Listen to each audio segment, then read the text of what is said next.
Krishna, Krishna Krishna, Hare Hare, Hare Rama, Hare Rama, Rama Rama, Hare Hare, Hare Krishna, Hare Krishna, Krishna Krishna, Hare Hare, Hare Rama, Hare Rama, Rama Rama, Hare Hare, Hare Krishna, Hare Krishna, Krishna Krishna, Hare Hare, Hare Rama, Hare Rama, Rama Rama, Hare Hare, Hare Krishna, Hare Krishna, Krishna Krishna, Hare Hare, Hare Rama,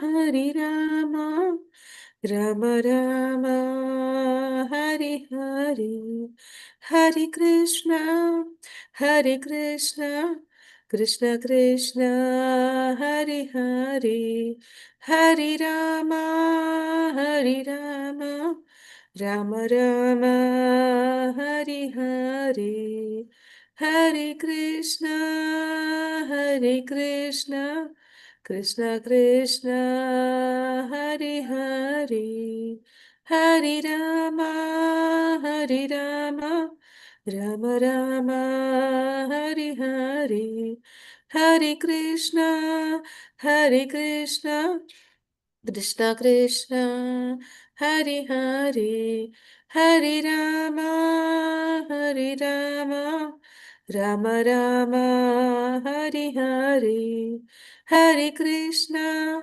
Hare Krishna, Krishna Krishna, Hare Hare, Hare Rama, Hare Rama, Rama Rama, Hare Hare, Hare Krishna, Hare Krishna, Krishna Krishna, Hare Hare, Hare Rama, Hare Rama, Rama Rama, Hare Hare, Hare Krishna, Hare Krishna, Krishna Krishna, Hare Hare, Hare Rama, Hare Rama, Rama Rama, Hare Hare, Hare Krishna, Hare Krishna, Krishna Krishna, Hare Hare, Hare Rama, Hare Rama, Rama Rama, Hare Hare, Hare Krishna, Hare Krishna, Krishna Krishna, Hare Hare, Hare Rama, Hare Rama, Rama Rama, Hare Hare, Hare Krishna, Hare Krishna, Krishna Krishna, Hare Hare, Hare Rama, Hare Rama, Rama Rama, Hare Hare, Hare Krishna, Hare Krishna, Krishna Krishna, Hare Hare, Hare Rama, Hare Rama, Rama Rama, Hare Hare, Hare Krishna, Hare Krishna, Krishna Krishna, Hare Hare, Hare Rama, Hare Rama, Rama Rama, Hare Hare, Hare Krishna, Hare Krishna, Krishna Krishna, Hare Hare, Hare Rama, Hare Rama, Rama Rama, Hare Hare, Hare Krishna, Hare Krishna, Krishna Krishna, Hare Hare, Hare Rama, Hare Rama, Rama Rama, Hare Hare, Hare Krishna, Hare Krishna, Krishna Krishna, Hare Hare, Hare Rama, Hare Rama, Ram Ram Hari Hari, हरे कृष्ण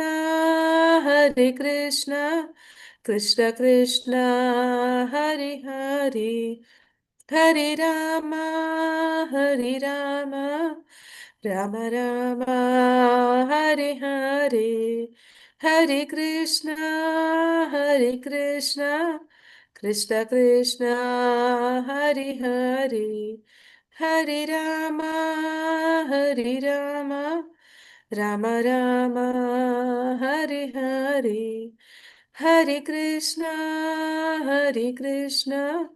कृष्ण कृष्ण हरे हरे, हरे राम राम राम हरे हरे, हरे कृष्ण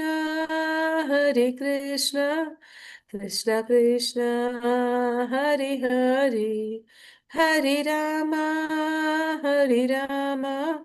राम राम हरे हरे, हरे कृष्ण कृष्ण कृष्ण हरे हरे, हरे राम राम राम हरे हरे, हरे कृष्ण कृष्ण कृष्ण हरे हरे, हरे राम राम राम हरे हरे, हरे कृष्ण कृष्ण कृष्ण हरे हरे, हरे राम राम राम हरे हरे, हरे कृष्ण कृष्ण कृष्ण हरे हरे, हरे राम राम राम हरे हरे, हरे कृष्ण कृष्ण कृष्ण हरे हरे, हरे राम राम राम हरे हरे, हरे कृष्ण कृष्ण कृष्ण हरे हरे, हरे राम राम राम हरे हरे।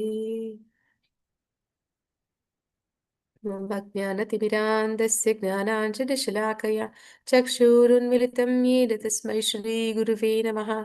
श्रीचैतन्यमनोभीष्टं स्थापितं येन भूतले स्वयं रूपः कदा मह्यं ददाति स्वपदान्तिकं। वन्देऽहं श्रीगुरुश्रीयुतपदकमलं श्रीगुरून् वैष्णवांश्च श्रीरूपं साग्रजातं सहगण रघुनाथान्वितं तं सजीवं साद्वैतं सावधूतं परिजनसहितं कृष्णचैतन्यदेवं श्री राधा कृष्ण पादान सहगण ललिता श्री विशाखान्वितांश। हे कृष्णा करुणा सिंधु दीनबंधु जगतपते गोपीश गोपिका कांता राधा कांता नमोस्तुते। तप्त कांचन गौरांगी राधे वृंदावनेश्वरी वृषभानुसुते देवी प्रणमामि हरिप्रिये। वाञ्छाकल्पतरुभिश्च कृपा सिन्धुभ्य एव च पतितनां पावनेभ्यो वैष्णवेभ्यो नमो नमः। नमो विष्णुपादाय कृष्णप्रेष्ठाय भूतले श्रीमते भक्तिवेदांत स्वामिनिति नामिने नमस्ते सरस्वती देवी गौरवाणी प्रचारिणि निर्विशेष शून्यवादि पाश्चात्य देशधारिणि। जय श्री कृष्ण चैतन्य प्रभु नित्यानंद श्री द्वैत गदाधर शिवासादि गौर भक्त वृंद। हरे कृष्णा कृष्ण कृष्ण हरे हरे, हरे राम राम हरे हरे। ಹರೇ ಕೃಷ್ಣ ಎಲ್ಲರಿಗೂ ಶ್ರೀ ಶ್ರೀ ರಾಧಾ ಗೋವಿಂದ ಮಂಗಳೂರು ಇಸ್ಕಾನ್ನಿಂದ ನಾಮನಿಷ್ಠ ಪ್ರಭುಗಳು ಆಯೋಜಿಸಿರುವ ಭಕ್ತಿಶಾಸ್ತ್ರೀಯ ತರಗತಿಗೆ ಎಲ್ಲರಿಗೂ ಸ್ವಾಗತ. ಹರೇ ಕೃಷ್ಣ. ಹರೇ ಕೃಷ್ಣ ಮಾತಾಜಿ. ಹರೇ ಕೃಷ್ಣ ಮಾತಾಜಿ. ಹರೇ ಕೃಷ್ಣ ಹರೇ ಕೃಷ್ಣ ಮಾತಾಜಿ, ಪ್ರಣಾಮಗಳು ಮಾತಾಜಿ. ಹರೇ ಕೃಷ್ಣ ಮಾತಾಜಿ, ಪ್ರಣಾಮಗಳು ಹರೇ ಮಾತಾಜಿ. ಹರೇ ಕೃಷ್ಣ ಮಾತಾಜಿ. ಹರೇ ಕೃಷ್ಣ. ಸೊ 2 ಕ್ಲಾಸಸ್ ಅಲ್ಲಿ ನಾವು 13ನೇ ಚಾಪ್ಟರ್ ಮತ್ತೆ 14ನೇ ಚಾಪ್ಟರ್ನ ನೋಡಿದ್ವಿ. ಅದು ಮೊದಲ ಅಧ್ಯಾಯದಲ್ಲಿ ಬರುವಂತದ್ದು. ಈಗ 2ನೇ ಅಧ್ಯಾಯದಲ್ಲಿ ನಾವು 15ನೇ ಒಂದು ಚಾಪ್ಟರ್ ಪುರುಷೋತ್ತಮ ಯುಗದ ಬಗ್ಗೆ ತಿಳ್ಕೊಳ್ಳಿಕ್ಕಿದ್ದೀವಿ. ಕೃಷ್ಣ. ಮೊದಲನೇ ಒಂದು ಪಾಠದಲ್ಲಿ ಏನೆಲ್ಲ ನಾವು ತಿಳ್ಕೊಂಡಿದ್ವಿ ಅನ್ನೋದನ್ನ ಒಂದ್ಸತಿ ರಿವೈಸ್ ಮಾಡ್ತಾ ಮುಂದೆ ಹೋಗೋಣ. ಭಗವದ್ಗೀತೆ 13 ಮತ್ತೆ 14ನೇ ಅಧ್ಯಾಯಗಳನ್ನು ಉಲ್ಲೇಖಿಸಿ ಪ್ರಕೃತಿಯ ಗುಣಗಳಲ್ಲಿ ಜೀವಿಗಳ ಬಂಧನ ಮತ್ತು ಗುಣಗಳನ್ನು ಹೇಗೆ ಮೀರುವುದು ಎಂಬುದರ ವಿವರಣೆ. ಹರೇ ಕೃಷ್ಣ. ಪ್ರಕೃತಿ ಗುಣಗಳಲ್ಲಿ ಜೀವಿಗಳ ಬಂಧನ ಹೇಗೆ ಆಗತ್ತೆ? ಹರೇ ಕೃಷ್ಣ. ಯಾರಾದ್ರೂ ಹೇಳ್ತೀರಾ? ಮತ್ತೆ ಅದನ್ನ ಹೇಗೆ ಮೀರುವುದು, ಅದನ್ನ ಹೇಗೆ ಯಾವುದೆಲ್ಲ ತಿಳ್ಕೊಂಡ್ವಿ ನಾವು ಹಿಂದಿನ ತರಗತಿಗಳಿಂದ? ಹರೇ ಕೃಷ್ಣ ಮಾತಾಜಿ. ಹಾ ಮಹೇಶ್. ಅತಿ ಆಸೆ, ಬಯಕೆ ಹೇಳುವಂತ ಭಾವನೆಯಿಂದ, ಮತ್ತೆ ತಾನು ಕರ್ತ ಅಂದ್ರೆ ನಾನು ಯಜಮಾನ ಹೇಳುವಂತ ಭಾವನೆಯಿಂದ ಬಂಧನಕ್ಕೆ ಸಿಕ್ಕಿಕೊಂಡಾಗತ್ತೆ ಮಾತಾಜಿ. ಹರೇ ಕೃಷ್ಣ ಯಾವಾಗ ಮಾತಾಜಿ. ಮತ್ತೊಮ್ಮೆ ಪ್ರಶ್ನೆ ಹೇಳಿ ಮಾತಾಜಿ. ಪ್ರಶ್ನೆ ಏನ್ ಕೇಳಿದ್ರೆ ಮಾತಾಜಿ ಇದೆ ಅಲ್ವಾ ಮಾತಾಜಿ? ಬಂಧನಕ್ಕೆ ಯಾಕೆ ಸಿಕ್ಕಿಕೊಳ್ತಾನೆ, ಹೇಗೆ ಸಿಕ್ಕಿಕೊಳ್ತಾನೆ ಅಂತ. ಪ್ರಕೃತಿ ಗುಣಗಳಲ್ಲಿ ಜೀವಿ ಹೇಗೆ ಬಂಧನದಲ್ಲಿ ಸಿಕ್ಕಾಕೋತಾನೆ, ಮತ್ತೆ ಆ ಆ ಗುಣಗಳನ್ನ ಮೂರು ಅವನು ಗುಣ ಹೇಗೆ ಮೀರ್ತಾನೆ.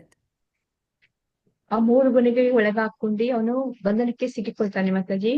ಅದನ್ನ ಮೀರುವುದು ಅಂದ್ರೆ ಭಗವಂತನಿಗೆ ಶರಣಾಗುವುದರಿಂದ ಆ ಮಾಯೆಯನ್ನ, ಆ ಮೂರು ಗುಣಗಳನ್ನ ಗೆಲ್ಲುವಂತದ್ದು. ಅಂದ್ರೆ ಅದ್ರಲ್ಲಿ ಯಾವಾಗ ನಾವು ಭಗವಂತನಿಗೆ ಶರಣಾಗ್ತೀವೋ ಆವಾಗ ಮಾಯೆಯಿಂದ ನಾವು ಬಿಡುಗಡೆಯನ್ನ ಪಡೆಯುತ್ತೇವೆ ಮಾತಾಜಿ.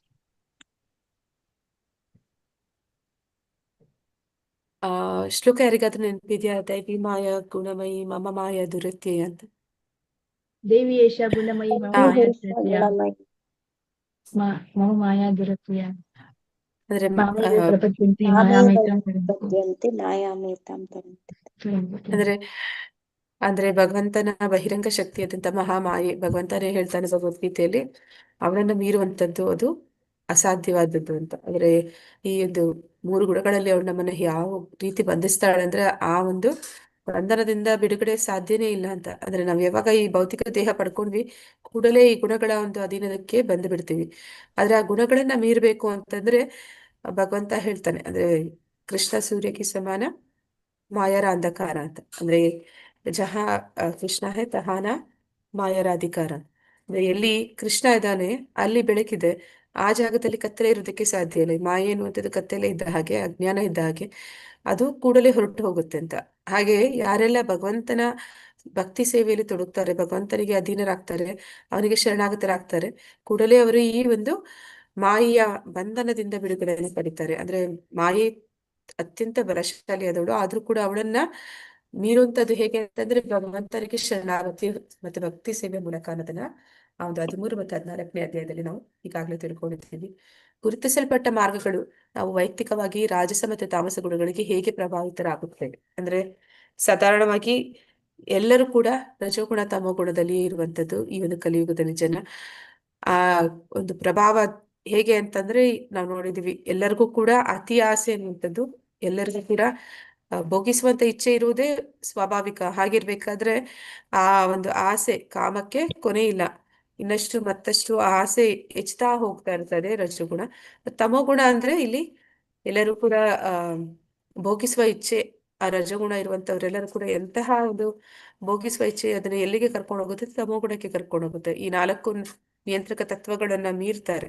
ಅಂದ್ರೆ ಆ ಅನೈತಿಕ ಸಂಬಂಧ, ಮಾಂಸ ಭಕ್ಷಣೆ, ಮದ್ಯಪಾನ ಸೇವನೆ ಮಾಡುವಂಥದ್ದು, ಮತ್ತೆ ಜೂಜಾಡುವಂಥದ್ದು, ಇವೆಲ್ಲವೂ ಕೂಡ ಗುಣಗಳು ಈ ಒಂದು ಕಲಿಯುಗದ ಜನರಲ್ಲಿ ಹೆಚ್ಚು ಕಾಣ್ತೀವಿ. ಹಾಗಾಗಿ ಅವರೆಲ್ಲರೂ ಕೂಡ ರಜೋಗುಣ ತಮೋ ಗುಣಗಳಿಂದ ಪ್ರಭಾವಿತರಾಗಿರ್ತಾರೆ. ಯಾವಾಗ್ಲೂ ನಾವು ಸಾತ್ವಿಕ ಗುಣವನ್ನು ಅಭಿವೃದ್ಧಿಪಡಿಸಬಹುದಾದ ಪ್ರಾಯೋಗಿಕ ವಿಧಾನಗಳನ್ನು ಪಟ್ಟಿ ಮಾಡಲಾಗುತ್ತೆ. ಹೇಗೆ ಸಾತ್ವಿಕ ಗುಣವನ್ನು ಅಭಿವೃದ್ಧಿಪಡಿಸುವಂಥದ್ದು? ಹರೇ ಕೃಷ್ಣ. ಈ ಒಂದು ಶುದ್ಧ ಸತ್ವಕ್ಕೆ ಅಂದ್ರೆ ಗುಣಗಳನ್ನ ಗುಣಾತೀತರಾಗಬೇಕು ಅಂತಂದ್ರೆ ಕಡೆ ಪಕ್ಷ ನಾವು ಸಾತ್ವಿಕ ಗುಣಕ್ಕೆ ಅಂದ್ರೆ ಈ ಒಂದು ಬ್ರಾಹ್ಮಣರ ಇರುವಂತಹ ಒಂದು ಗುಣವನ್ನ ನಾವು ಪ್ರಾಥಮಿಕವಾಗಿ ಅದು ನಮ್ಗೆ ಆಧ್ಯಾತ್ಮಿಕವಾಗಿ ಉನ್ನತಿಯನ್ನ ಹೊಂದೋದಕ್ಕೆ ಸಹಾಯ ಮಾಡುತ್ತೆ. ಅದನ್ನ ನಾವು ಹೇಗೆ ಅಭಿವೃದ್ಧಿಪಡಿಸುವಂಥದ್ದು? ಹರೇ ಕೃಷ್ಣ ಮಾತಾಜಿ. ಭಗವಂತನಿಗೆ ಅರ್ಪಿಸಿರುವ ಪ್ರಸಾದವನ್ನು ಅದನ್ನ ಸ್ವೀಕಾರ ಮಾಡೋದ್ರಿಂದ, ಅಂದ್ರೆ ಸಾತ್ವಿಕ ಭೋಜನವನ್ನು ಮಾಡೋದ್ರಿಂದ, ಸಾತ್ವಿಕ ಆಹಾರ ಸೇವನೆ ಮಾಡೋದ್ರಿಂದ, ಮತ್ತೆ ಶ್ರವಣ ಕೀರ್ತನೆ, ಭಗವಂತನ ನಾಮಗಳನ್ನು ಹೇಳೋದ್ರಿಂದ, ಸಾತ್ವಿಕ ಆಹಾರದ ಸೇವನೆಯಿಂದ, ಅದೇ ರೀತಿ ನಮ್ಮ ಮಾನಸಿಕ ಬದಲಾವಣೆಯಿಂದ ಕಾಯ ವಾಚ ಮನಸ ಸಾತ್ವಿಕವಾಗಿದ್ದು ಎಲ್ಲರಿಗೂ ಕೂಡ ಹಿತವನ್ನು ಬಯಸೋದ್ರ ಮೂಲಕ, ಸೊ ಆ ರೀತಿಯಲ್ಲಿ ಸಾತ್ವಿಕ ಗುಣವನ್ನು ಬೆಳೆಸಿಕೊಳ್ಬಹುದು ಮಾತಾಜಿ. ಗುರುಗಳ ಆಶ್ರಯ ಪಡೆದು ವೈದಿ ಸಾಧನ ಭಕ್ತಿನ ನಾವು ಪ್ರಾರಂಭ ಮಾಡಿದ್ರೆ ಅದು ನಮ್ಮಲ್ಲಿ ಸಾತ್ವಿಕ ಗುಣಗಳನ್ನ ಅಭಿವೃದ್ಧಿಪಡಿಸೋದಕ್ಕೆ ಸಹಾಯ ಮಾಡುತ್ತೆ. ಆಮೇಲೆ ಪ್ರಭುಪಾದರು ಭಾವಾರ್ಥದಿಂದ 15ನೇ ಅಧ್ಯಾಯದಲ್ಲಿ ಅವರ ಧ್ಯೇಯಗಳನ್ನು ಪ್ರತಿಬಿಂಬಿಸುವ ಚರ್ಚೆಗಳ ಹೇಳಿಕೆಗಳು, ಅಂದ್ರೆ ಪ್ರಭುಪಾದರು ಏನ್ ಇಚ್ಛಿಸ್ತಾ ಇದ್ರು ಅದನ್ನ ನಾವು ಆ ಕಳೆದ ವಾರ ನೋಡಿದ್ವಿ. ಅವರ ಇಚ್ಛೆ ಏನಾಗಿತ್ತು, ಯಾಕೆ, ಇದರ ಉದ್ದೇಶ ಏನು, ಈ ಭಕ್ತಿಶಾಸ್ತ್ರಿಯಲ್ಲಿ ಅವರು 13 ಮತ್ತೆ 14ನೇ ಅಧ್ಯಾಯವನ್ನ ನಮ್ಗೆ ತಿಳಿಸುವ ಉದ್ದೇಶ ಏನಿತ್ತು, ಧ್ಯೇಯ ಏನಿತ್ತು, ಅದರ ಮೂಲಕ ನಮ್ಗೆ ಏನನ್ನ ತಿಳಿಯಪಡಿಸ್ತಾ ಇದ್ರು. ಹರೇ ಕೃಷ್ಣ ಮಾತಾಜಿ. ಹಾ ಮಾತಾಜಿ. ಅದು ನಮ್ಮದು ಮನೆ ಇಲ್ಲಿಲ್ಲ, ಅಂದ್ರೆ ನಮ್ಮ ಮನೆ ಅಲ್ಲಿದೆ ಅಂತ. ಹಾಗೆ ಅದಕ್ಕೆ ಪ್ರಭುಪಾದರು ಆ 3 ಗುಣಗಳನ್ನ, ಮಹಾಮಾಯೆಯನ್ನ ಮೀರ್ಬೇಕು. ಅಂದ್ರೆ 3 ಗುಣಗಳನ್ನ ನಾವು ಮೀರ್ಕೊಂಡು ಶುದ್ಧ ಸತ್ವಕ್ಕೆ ಬಂದ್ಕೊಂಡು ನಾವು ಭಕ್ತರ ಸಂಘದಲ್ಲಿ ಇರ್ಬೇಕು. ಈಗ ಹೇಳಿದ್ರಲ್ಲ, ಭಕ್ತರ ಸಂಘದಲ್ಲಿ ಇದ್ಕೊಂಡು ಪ್ರಸಾದವನ್ನು ತಿನ್ನುವಂಥದ್ದು, ಭಗವದ್ಗೀತೆಯನ್ನ ಕೇಳುವಂಥದ್ದು ಮತ್ತೆ ಹೇಳುವಂಥದ್ದು, ಅಂದ್ರೆ ಯಾವುದೇ ಒಂದು ಸಹಾಯ ಮಾಡುವಂಥದ್ದು, ಮತ್ತೆ ಭಾಗವತ ಕೇಳುವಂಥದ್ದು, ಅಂದ್ರೆ ನಿತ್ಯ ಭಾಗವತ ಸೇವೆಯ, ಅಂದ್ರೆ ಅದನ್ನೆಲ್ಲ ಮಾಡೋದ್ರಿಂದ ನಮ್ಮ ಕಲ್ಮಶದಿಂದ ನಾವು ಮುಕ್ತರಾಗ್ಕೊಂಡು ನಮ್ಮ ಧಾಮವನ್ನು ನಾವು ಸೇರ್ಬೋದು. ಅಂದ್ರೆ ಪ್ರಭುಪಾದರ ಗುರಿ ಇದೇ ಇತ್ತು, ಅಂದ್ರೆ ನಾವು ಎಲ್ಲಿಂದ ಬಂದಿದ್ದೇವೆ ಅಲ್ಲಿಗೆ ಹೋಗುವಂತದ್ದು. ಅದ್ರ ಗುರಿ ಅಂದ್ರೆ ಕೃಷ್ಣ ಇದು ಚಳುವಳಿ, ಕೃಷ್ಣ ಪ್ರಜ್ಞೆ ಚಳುವಳಿಯೇ ಅದೇ ಅಲ್ವಾ. ಪ್ರಭುಪಾದರದ್ದು ಗುರಿ ಅದೇ ಇತ್ತು, ಅದನ್ನ ಸಾಧಿಸುವಂತದ್ದು. ಅದರಿಂದ ಈ 3 ಗುಣಗಳನ್ನ ಮೀರಿಕೊಂಡು ಶುದ್ಧ ಸತ್ವಕ್ಕೆ ತಂದ್ಕೊಂಡು ಇದನ್ನೆಲ್ಲ ನಾವು ಸಾಧಿಸಬಹುದು ಅಂತ, ಇದೇ ಗುರಿ ಅಂತ ತಿಳ್ಕೊತೀನಿ ಮಾತಾಜಿ. ಹರೇ ಕೃಷ್ಣ. ಧನ್ಯವಾದಗಳು ಮಾತಾಜಿ. ಹರೇ Hare Krishna Krishna.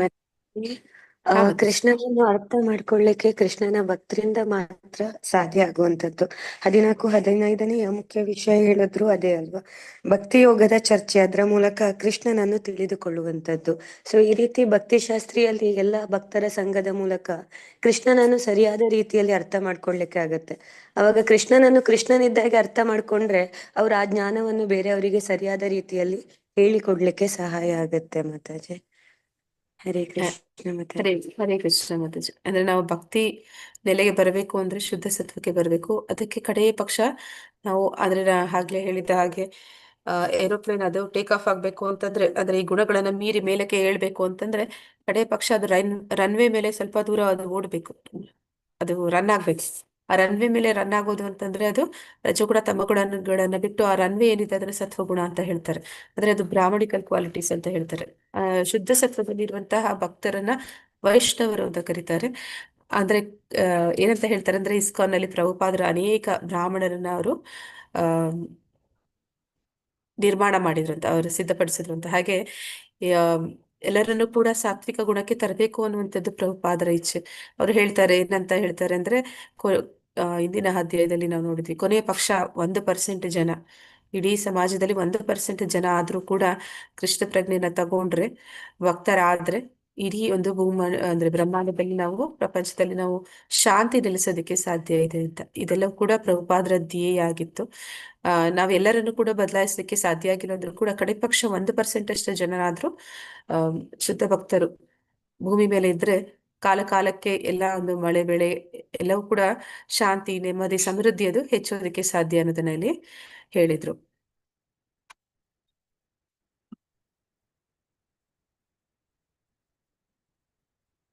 Okay, slide start ಮಾಡೋದಕ್ಕೆ ಓಕೆ. ಭೌತಿಕ ಪ್ರಕೃತಿಯೊಂದಿಗಿನ ಒಡನಾಟವು ಅವನನ್ನು ಬಂಧಿಸುತ್ತದೆ. ಜೀವಿಯು ತನ್ನ ಸ್ವರೂಪದಲ್ಲಿ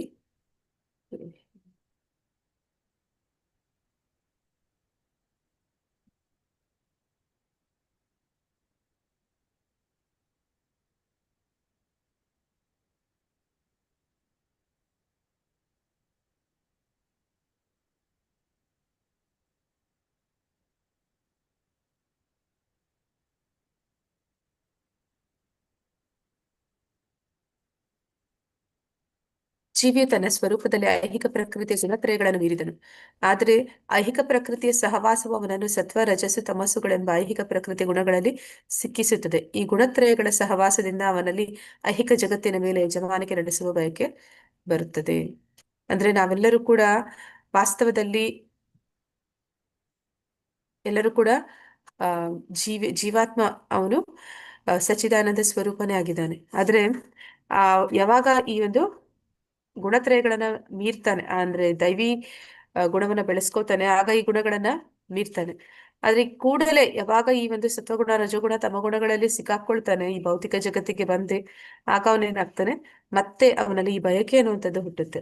ಈ ಒಂದು ಐಹಿಕ ದೇಹ ಪಡೆದ ಕಾರಣ ಅವನಿಗೆ ಇದರ ಮೇಲೆ, ಇದನ್ನು ಭೋಗಿಸುವ ಇಚ್ಛೆ, ಇದರ ಮೇಲೆ ಯಜಮಾನಿಕೆ ನಡೆಸುವಂತಹ ಬಯಕೆ ಅನ್ನುವಂಥದ್ದು ಬರುತ್ತೆ ಅನ್ನೋದನ್ನಲ್ಲಿ ಪ್ರಭುಪಾದರು ತಿಳಿಸ್ತಾ ಇದ್ದಾರೆ.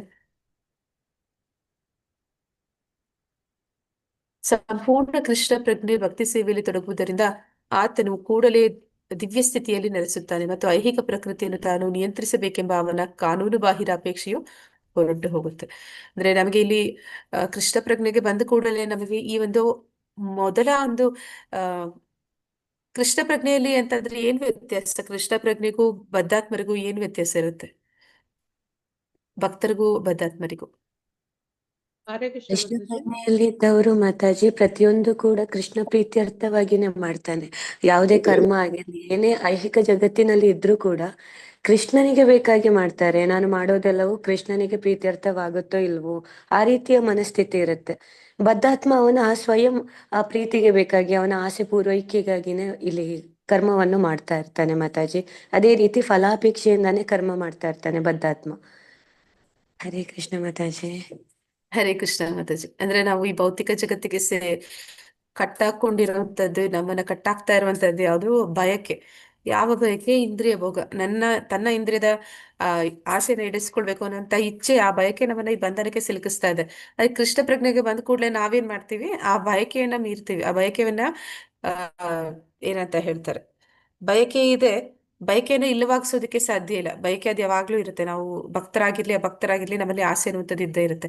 ಆದ್ರೆ ಆಸೆ ಅನ್ನುವಂಥದ್ದನ್ನ ನಾವು ಹೇಗೆ ಅದನ್ನ ಆ ಡವಟೇಲ್ ಅಂತ ಹೇಳ್ತಾರೆ. ಡವಟೇಲ್ ಅಂತಂದ್ರೆ ಅದನ್ನ ಇನ್ನೊಂದು ಕಡೆಗೆ, ಅದನ್ನ ಬೇರೆ ಕಡೆಗೆ ನಾವು ಅದನ್ನ ತಿರುಗಿಸುವಂಥದ್ದು. ಅಂದ್ರೆ ನಾವು ಆಗ್ಲೇ ಹೇಳಿದಾಗೆ ಬಯಕೆ ಅನ್ನುವಂಥದ್ದು ಕೀಲಿಯ ಕೈ ಇದ್ದ ಹಾಗೆ, ಅದು ನಮ್ಮನ್ನ ಬಂಧಿಸುತ್ತೆ, ಅದನ್ನ ನಮ್ಮನ್ನ ಬಂಧನದಿಂದ ಮುಕ್ತಿನೂ ಕೊಡುತ್ತೆ ಅಂತ. ಹಾಗೆ ಕೃಷ್ಣ ಪ್ರಜ್ಞೆಯಲ್ಲಿ ಅಲ್ಲಿ ನಮಗೆ ತಿಳಿಸ್ಕೊಡುವಂಥದ್ದೇ ಇದು. ಅಂದ್ರೆ ನಾವು ಏನನ್ನೇ ಮಾಡಿದ್ರು ಕೂಡ ಕೃಷ್ಣನನ್ನ ಕೇಂದ್ರೀಕರಿಸಿ ಅವನನ್ನ ಸಂತೃಪ್ತಿ ಪಡಿಸೋ ಕಾರ್ಯಗಳನ್ನ ಅಲ್ಲಿ ತೊಡಗ್ಬೇಕು ಅಂತ. ಯಾವಾಗ ಆ ಒಂದು ನಿಟ್ಟಿನಲ್ಲಿ ನಾವು ನಮ್ಮ ಜೀವನ ಕ್ರಮವನ್ನ ಮಾಡ್ತಾ ಹೋಗ್ತೀವಿ, ಆಗ ಕೂಡಲೇ ಬಂಧನದಿಂದ ನಮಗೆ ಮುಕ್ತಿ ಸಿಗುತ್ತೆ. ಅಂದ್ರೆ ಈ ಒಂದು ಕಾನೂನು ಬಾಹಿರ ಅಪೇಕ್ಷೆ ಏನಿತ್ತು ನಮಗೆ, ನನ್ನ ಆಸೆ, ನನ್ನ ಇಚ್ಛೆ, ನನಗಾಗಿ ನಾ ಮಾಡ್ಕೊಳ್ಳುವಂಥದ್ದು, ನನ್ನ ಸಂತೋಷಕ್ಕಾಗಿ, ಆ ಎಲ್ಲ ಮನೋಭಾವ ನಮ್ಮಿಂದ ಹೊರಟು ಹೋಗುತ್ತೆ. ಅದನ್ನ ಇಲ್ಲಿ ಹೇಳ್ತಾ ಇದ್ದಾರೆ, ಅದು ಕಾನೂನು ಬಾಹಿರ ಅಪೇಕ್ಷೆಗಳು ಅಂತ. ಆ ಎಲ್ಲ ಅಪೇಕ್ಷೆಗಳು ನಮ್ಮಿಂದ ಹೊರಟು ಹೋದಾಗ ನಾವು ಆ ಮೂರು ಗುಣಗಳನ್ನ ತಂತಾನೇ ಮೀರ್ತೀವಿ. ಆ ಮೂರು ಗುಣಗಳನ್ನ ಆ ಏನಂತ ಹೇಳ್ತಾರೆ, ಪ್ರಯತ್ನ ಪೂರ್ವಕವಾಗಿ ಮೀರುವಂಥದ್ದಲ್ಲ, ಸ್ವಾಭಾವಿಕವಾಗಿ ಮೀರ್ತೀವಿ. ಅದನ್ನ ಇಲ್ಲಿ ತಿಳಿಸ್ತಾ ಇದ್ದಾರೆ. ಘಟಕ 3 ಅಧ್ಯಾಯ 2 ಆಲದ ಮರ ಮತ್ತು ಪುರುಷೋತ್ತಮ ಯೋಗ. ಈಗ ಈ ಒಂದು 3ನೇ ಒಂದು ಘಟಕದಲ್ಲಿ 2ನೇ ಅಧ್ಯಾಯದಲ್ಲಿ ನಾವು ನೋಡಕ್ಕಿರುವಂತದ್ದು ಪುರುಷೋತ್ತಮ ಯೋಗ 15ನೇ ಅಧ್ಯಾಯ, ಭಗವದ್ಗೀತೆ 15ನೇ ಅಧ್ಯಾಯವನ್ನು ನೋಡ್ತಾ ಇದ್ದೀವಿ.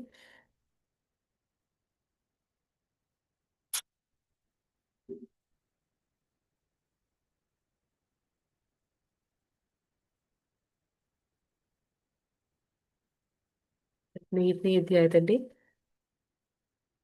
ಕೃಷ್ಣ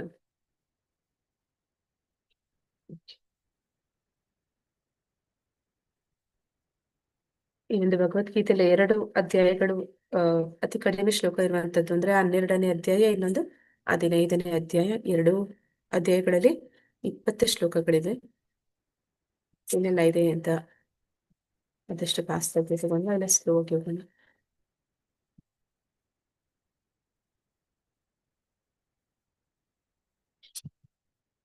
ಓದ್ತಿರೋದು ಶ್ಲೋಕ? ಹರೇ ಕೃಷ್ಣ. ಹರೇ ಕೃಷ್ಣ ಮಾತಾಜಿ. ಹಾ ಮತ್ತೆ ಶ್ರೀ ಭಗವಾನುವಾಚ ऊर्ध्वमूलमदशाकम् अश्वत्थं प्राहुरव्ययम् छन्दांसि यस्य पर्णानि यस्तं वेद स वेदवेत्. ಅನುವಾದ ಶ್ರೀಲ ಪ್ರಭುಪಾದರಿಂದ ಶ್ರೀಲ ಪ್ರಭುಪಾದರಿಗೆ ದಯವಾಗಲಿ. ದೇವೋತ್ತಮ ಪರಮಪುರುಷನು ಹೀಗೆ ಹೇಳಿದನು, ಬೇರುಗಳು ಮೇಲಿರುವ ಮತ್ತು ರೆಂಬೆಗಳು ಕೆಳಗಿರುವ ಅವಿನಾಶಿಯಾದ ಅಶ್ವತ್ಥ ವೃಕ್ಷವೊಂದಿದೆ. ಅದರ ಎಲೆಗಳು ವೇದ ಮಂತ್ರಗಳು ಎಂದು ಹೇಳುತ್ತಾರೆ. ಈ ಮರವನ್ನು ತಿಳಿದವನು ವೇದಗಳನ್ನು ತಿಳಿದವನು. ಹರೇ ಕೃಷ್ಣ ಮಾತಾಜಿ. ಧನ್ಯವಾದಗಳು ಮಾತಾಜಿ.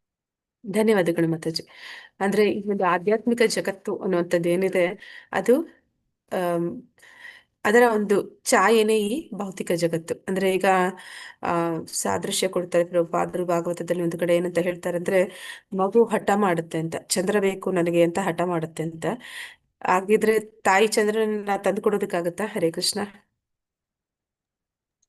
ಇಲ್ಲ ಮಾತಾಜಿ.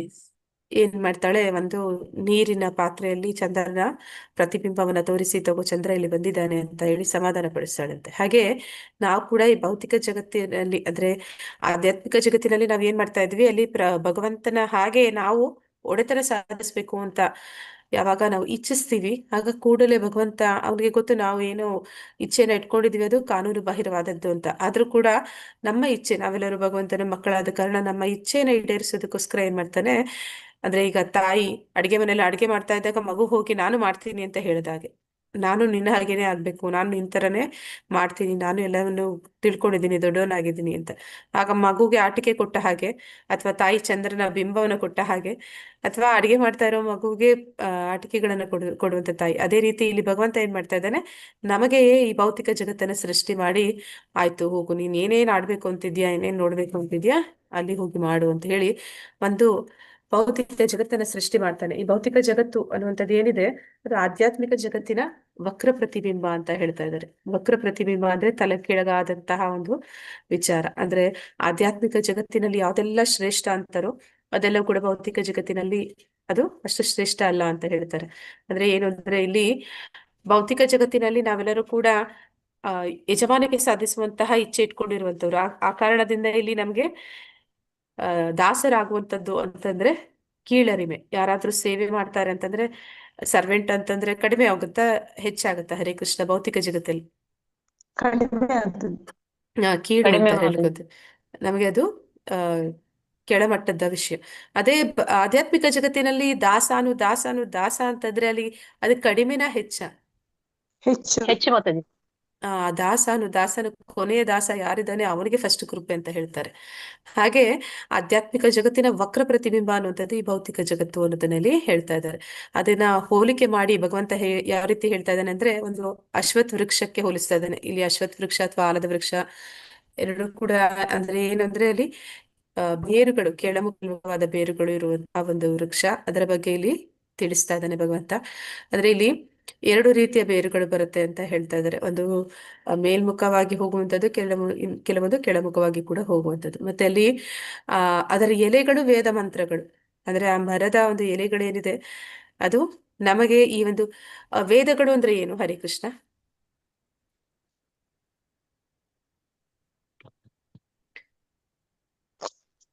ಇದು 15ನೇ ವೇದ ಅಂದ್ರೆ ಭಗವಂತನಿಂದ ಬಂದಿರೋ ವಾಕ್ಯ. ಉಸಿರಿನಿಂದ ಬಂದಂತಂದ್ರೆ ಭಗವಂತನಿಂದ ಬಂದಿರೋ ಜ್ಞಾನ. Okay. ವೇದ. ಮಾತಾಜಿ, ವೇದ ಅಂದ್ರೆ ತಿಳುವಳಿಕೆ ಮಾತಾಜಿ, ಜ್ಞಾನ ಅಂತ ಹೇಳಿ. ಅದ್ರಲ್ಲಿ ಧರ್ಮ ಏನು, ಕರ್ಮ ಏನು, ಭಕ್ತಿ ಏನು, ಜೀವನದ ಸತ್ಯ ಏನು ಅಂತ ಹೇಳಿ ಬೋಧಿಸುವಂತಹ ಗ್ರಂಥಗಳು ಮಾತಾಜಿ.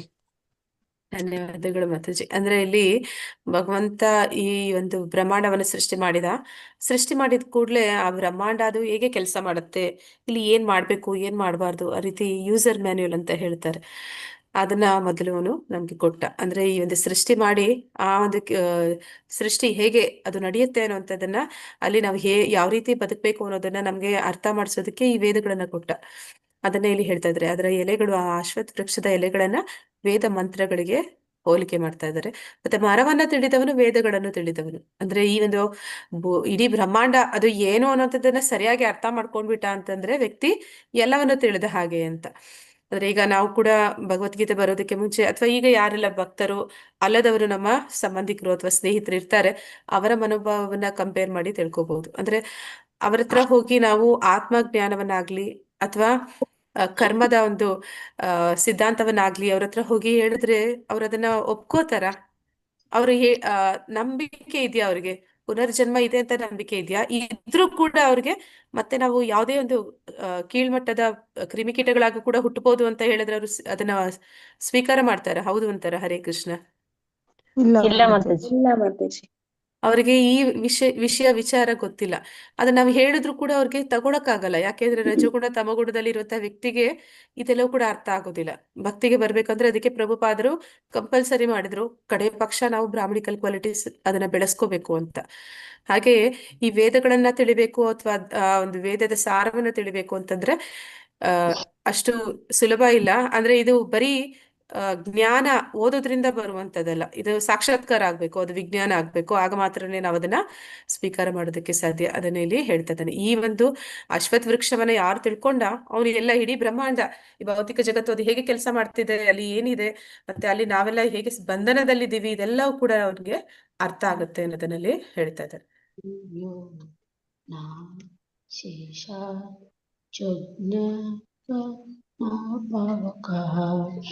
तथा तथा गत्वा न निवर्तन्ते ततं ಹರೇ ಕೃಷ್ಣ. परमं ಹರೇ ಕೃಷ್ಣ ಮಾತಾಜಿ. ಹರೇ ಕೃಷ್ಣ ಮಾತಾಜಿ. ಓದಿ ಮಾತಾಜಿ. ಹಾ, आदर्शोध्वं प्रसृतास्तस्य शाखा गुणा प्रवृद्धा विषया प्रवालः अधश्च मूलान्यनुसन्ततानि कर्मानुबन्धीनि मनुष्यलोके. ಧನ್ಯವಾದ ಮಾತಾಜಿ. ಅನುವಾದ ಪ್ರಭುಪಾದರಿಗೆ ಜಯವಾಗಲಿ. ಈ ಮರದ ಬೇರುಗಳು ಕೆಳಮುಖವಾಗಿಯೂ ಮೇಲ್ಮುಖವಾಗಿಯೂ ಹರಡಿಕೊಂಡಿವೆ. ಐಹಿಕ ಪ್ರಕೃತಿಯ ಗುಣತ್ರಯಗಳು ಅದನ್ನು ಪೋಷಿಸುತ್ತವೆ. ಇಂದ್ರಿಯ ವಸ್ತುಗಳು ಅದರ ಕುಡಿಗಳು. ಈ ಮರಕ್ಕೆ ಕೆಳಮುಖವಾದ ಬೇರುಗಳು ಉಂಟು. ಇವು ಮನುಷ್ಯ ಕುಲದ ಫಲಾಪೇಕ್ಷಿತ ಕರ್ಮಗಳೊಂದಿಗೆ ಬಂಧಿತವಾಗಿವೆ. ಈಗ ನಾವು ಅಂತಹ ಒಂದು ಮರವನ್ನ, ಅಂದ್ರೆ ವೇದಗಳನ್ನ ತಿಳ್ಕೊಳ್ಳಿಕ್ಕೆ, ಅಂದ್ರೆ ಯಾರು ಭಕ್ತ ಇದ್ದಾನೆ ಅವನು 4 ವೇದಗಳನ್ನ ಓದ್ಬೇಕು ಅಂತ ಇಲ್ಲ. ಆ ವೇದದ ಸಾರ ಏನಿದೆ ಅವನಿಗೆ ಆಗ್ಲೇ ಗೊತ್ತಾಗಿದೆ. ಆ ಕಾರಣದಿಂದ ಅವನು ಈಗಾಗಲೇ ವೇದಗಳನ್ನ ತಿಳಿದಿದ್ದಾನೆ ಅಂತ ಹೇಳ್ತಾರೆ. ಹಾಗೆ ಈಗ ಆ ಒಂದು ವಿಚಾರವನ್ನ ಇಲ್ಲಿ ಭಗವಂತ ನಮ್ಗೆ ತಿಳಿಸ್ಕೊಡ್ತಾ ಇದ್ದಾನೆ.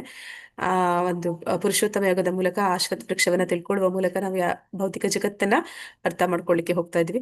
ಈ ಮರದ ಬೇರುಗಳು ಕೆಳಮುಖವಾಗಿದೆ ಅಂತ, ಅಂದ್ರೆ ಈ ಅಶ್ವತ್ಥ ವೃಕ್ಷ ಅಥವಾ ಆಲದ ಮರಕ್ಕೆ 2 ರೀತಿಯ ಬೇರುಗಳು ಬರುತ್ತೆ ಅಂತ ನೋಡಿದ್ವಿ. ಈ ಒಂದು ಇಡೀ ಅಶ್ವತ್ಥ ವೃಕ್ಷ ಅನ್ನುವಂಥದ್ದು ಏನಿದೆ, ಮೇಲ್ಗಡೆ ಬರುವಂತದ್ದು ಅದು ಬ್ರಹ್ಮನ ಒಂದು ಮೂಲ ಬೇರು, ಅಲ್ಲಿಂದ ಪ್ರಾರಂಭ ಆಗ್ತಿದೆ. ಅಂದ್ರೆ ಮೊದಲಿಗೆ ಈ ಮರದ ಛಾಯೆ ಅದು ಎಲ್ಲಿ ಕಾಣ್ತಾ ಇದೀವಿ ಅಂತಂದ್ರೆ, ಎಲ್ಲಿ ಕಾಣ್ತೀವಿ ಈ ಭೌತಿಕ ಜಗತ್ತಿನ ಮರದ ತಲೆ ಕೆಳಗಾದ ಮರದ ಛಾಯೆನ?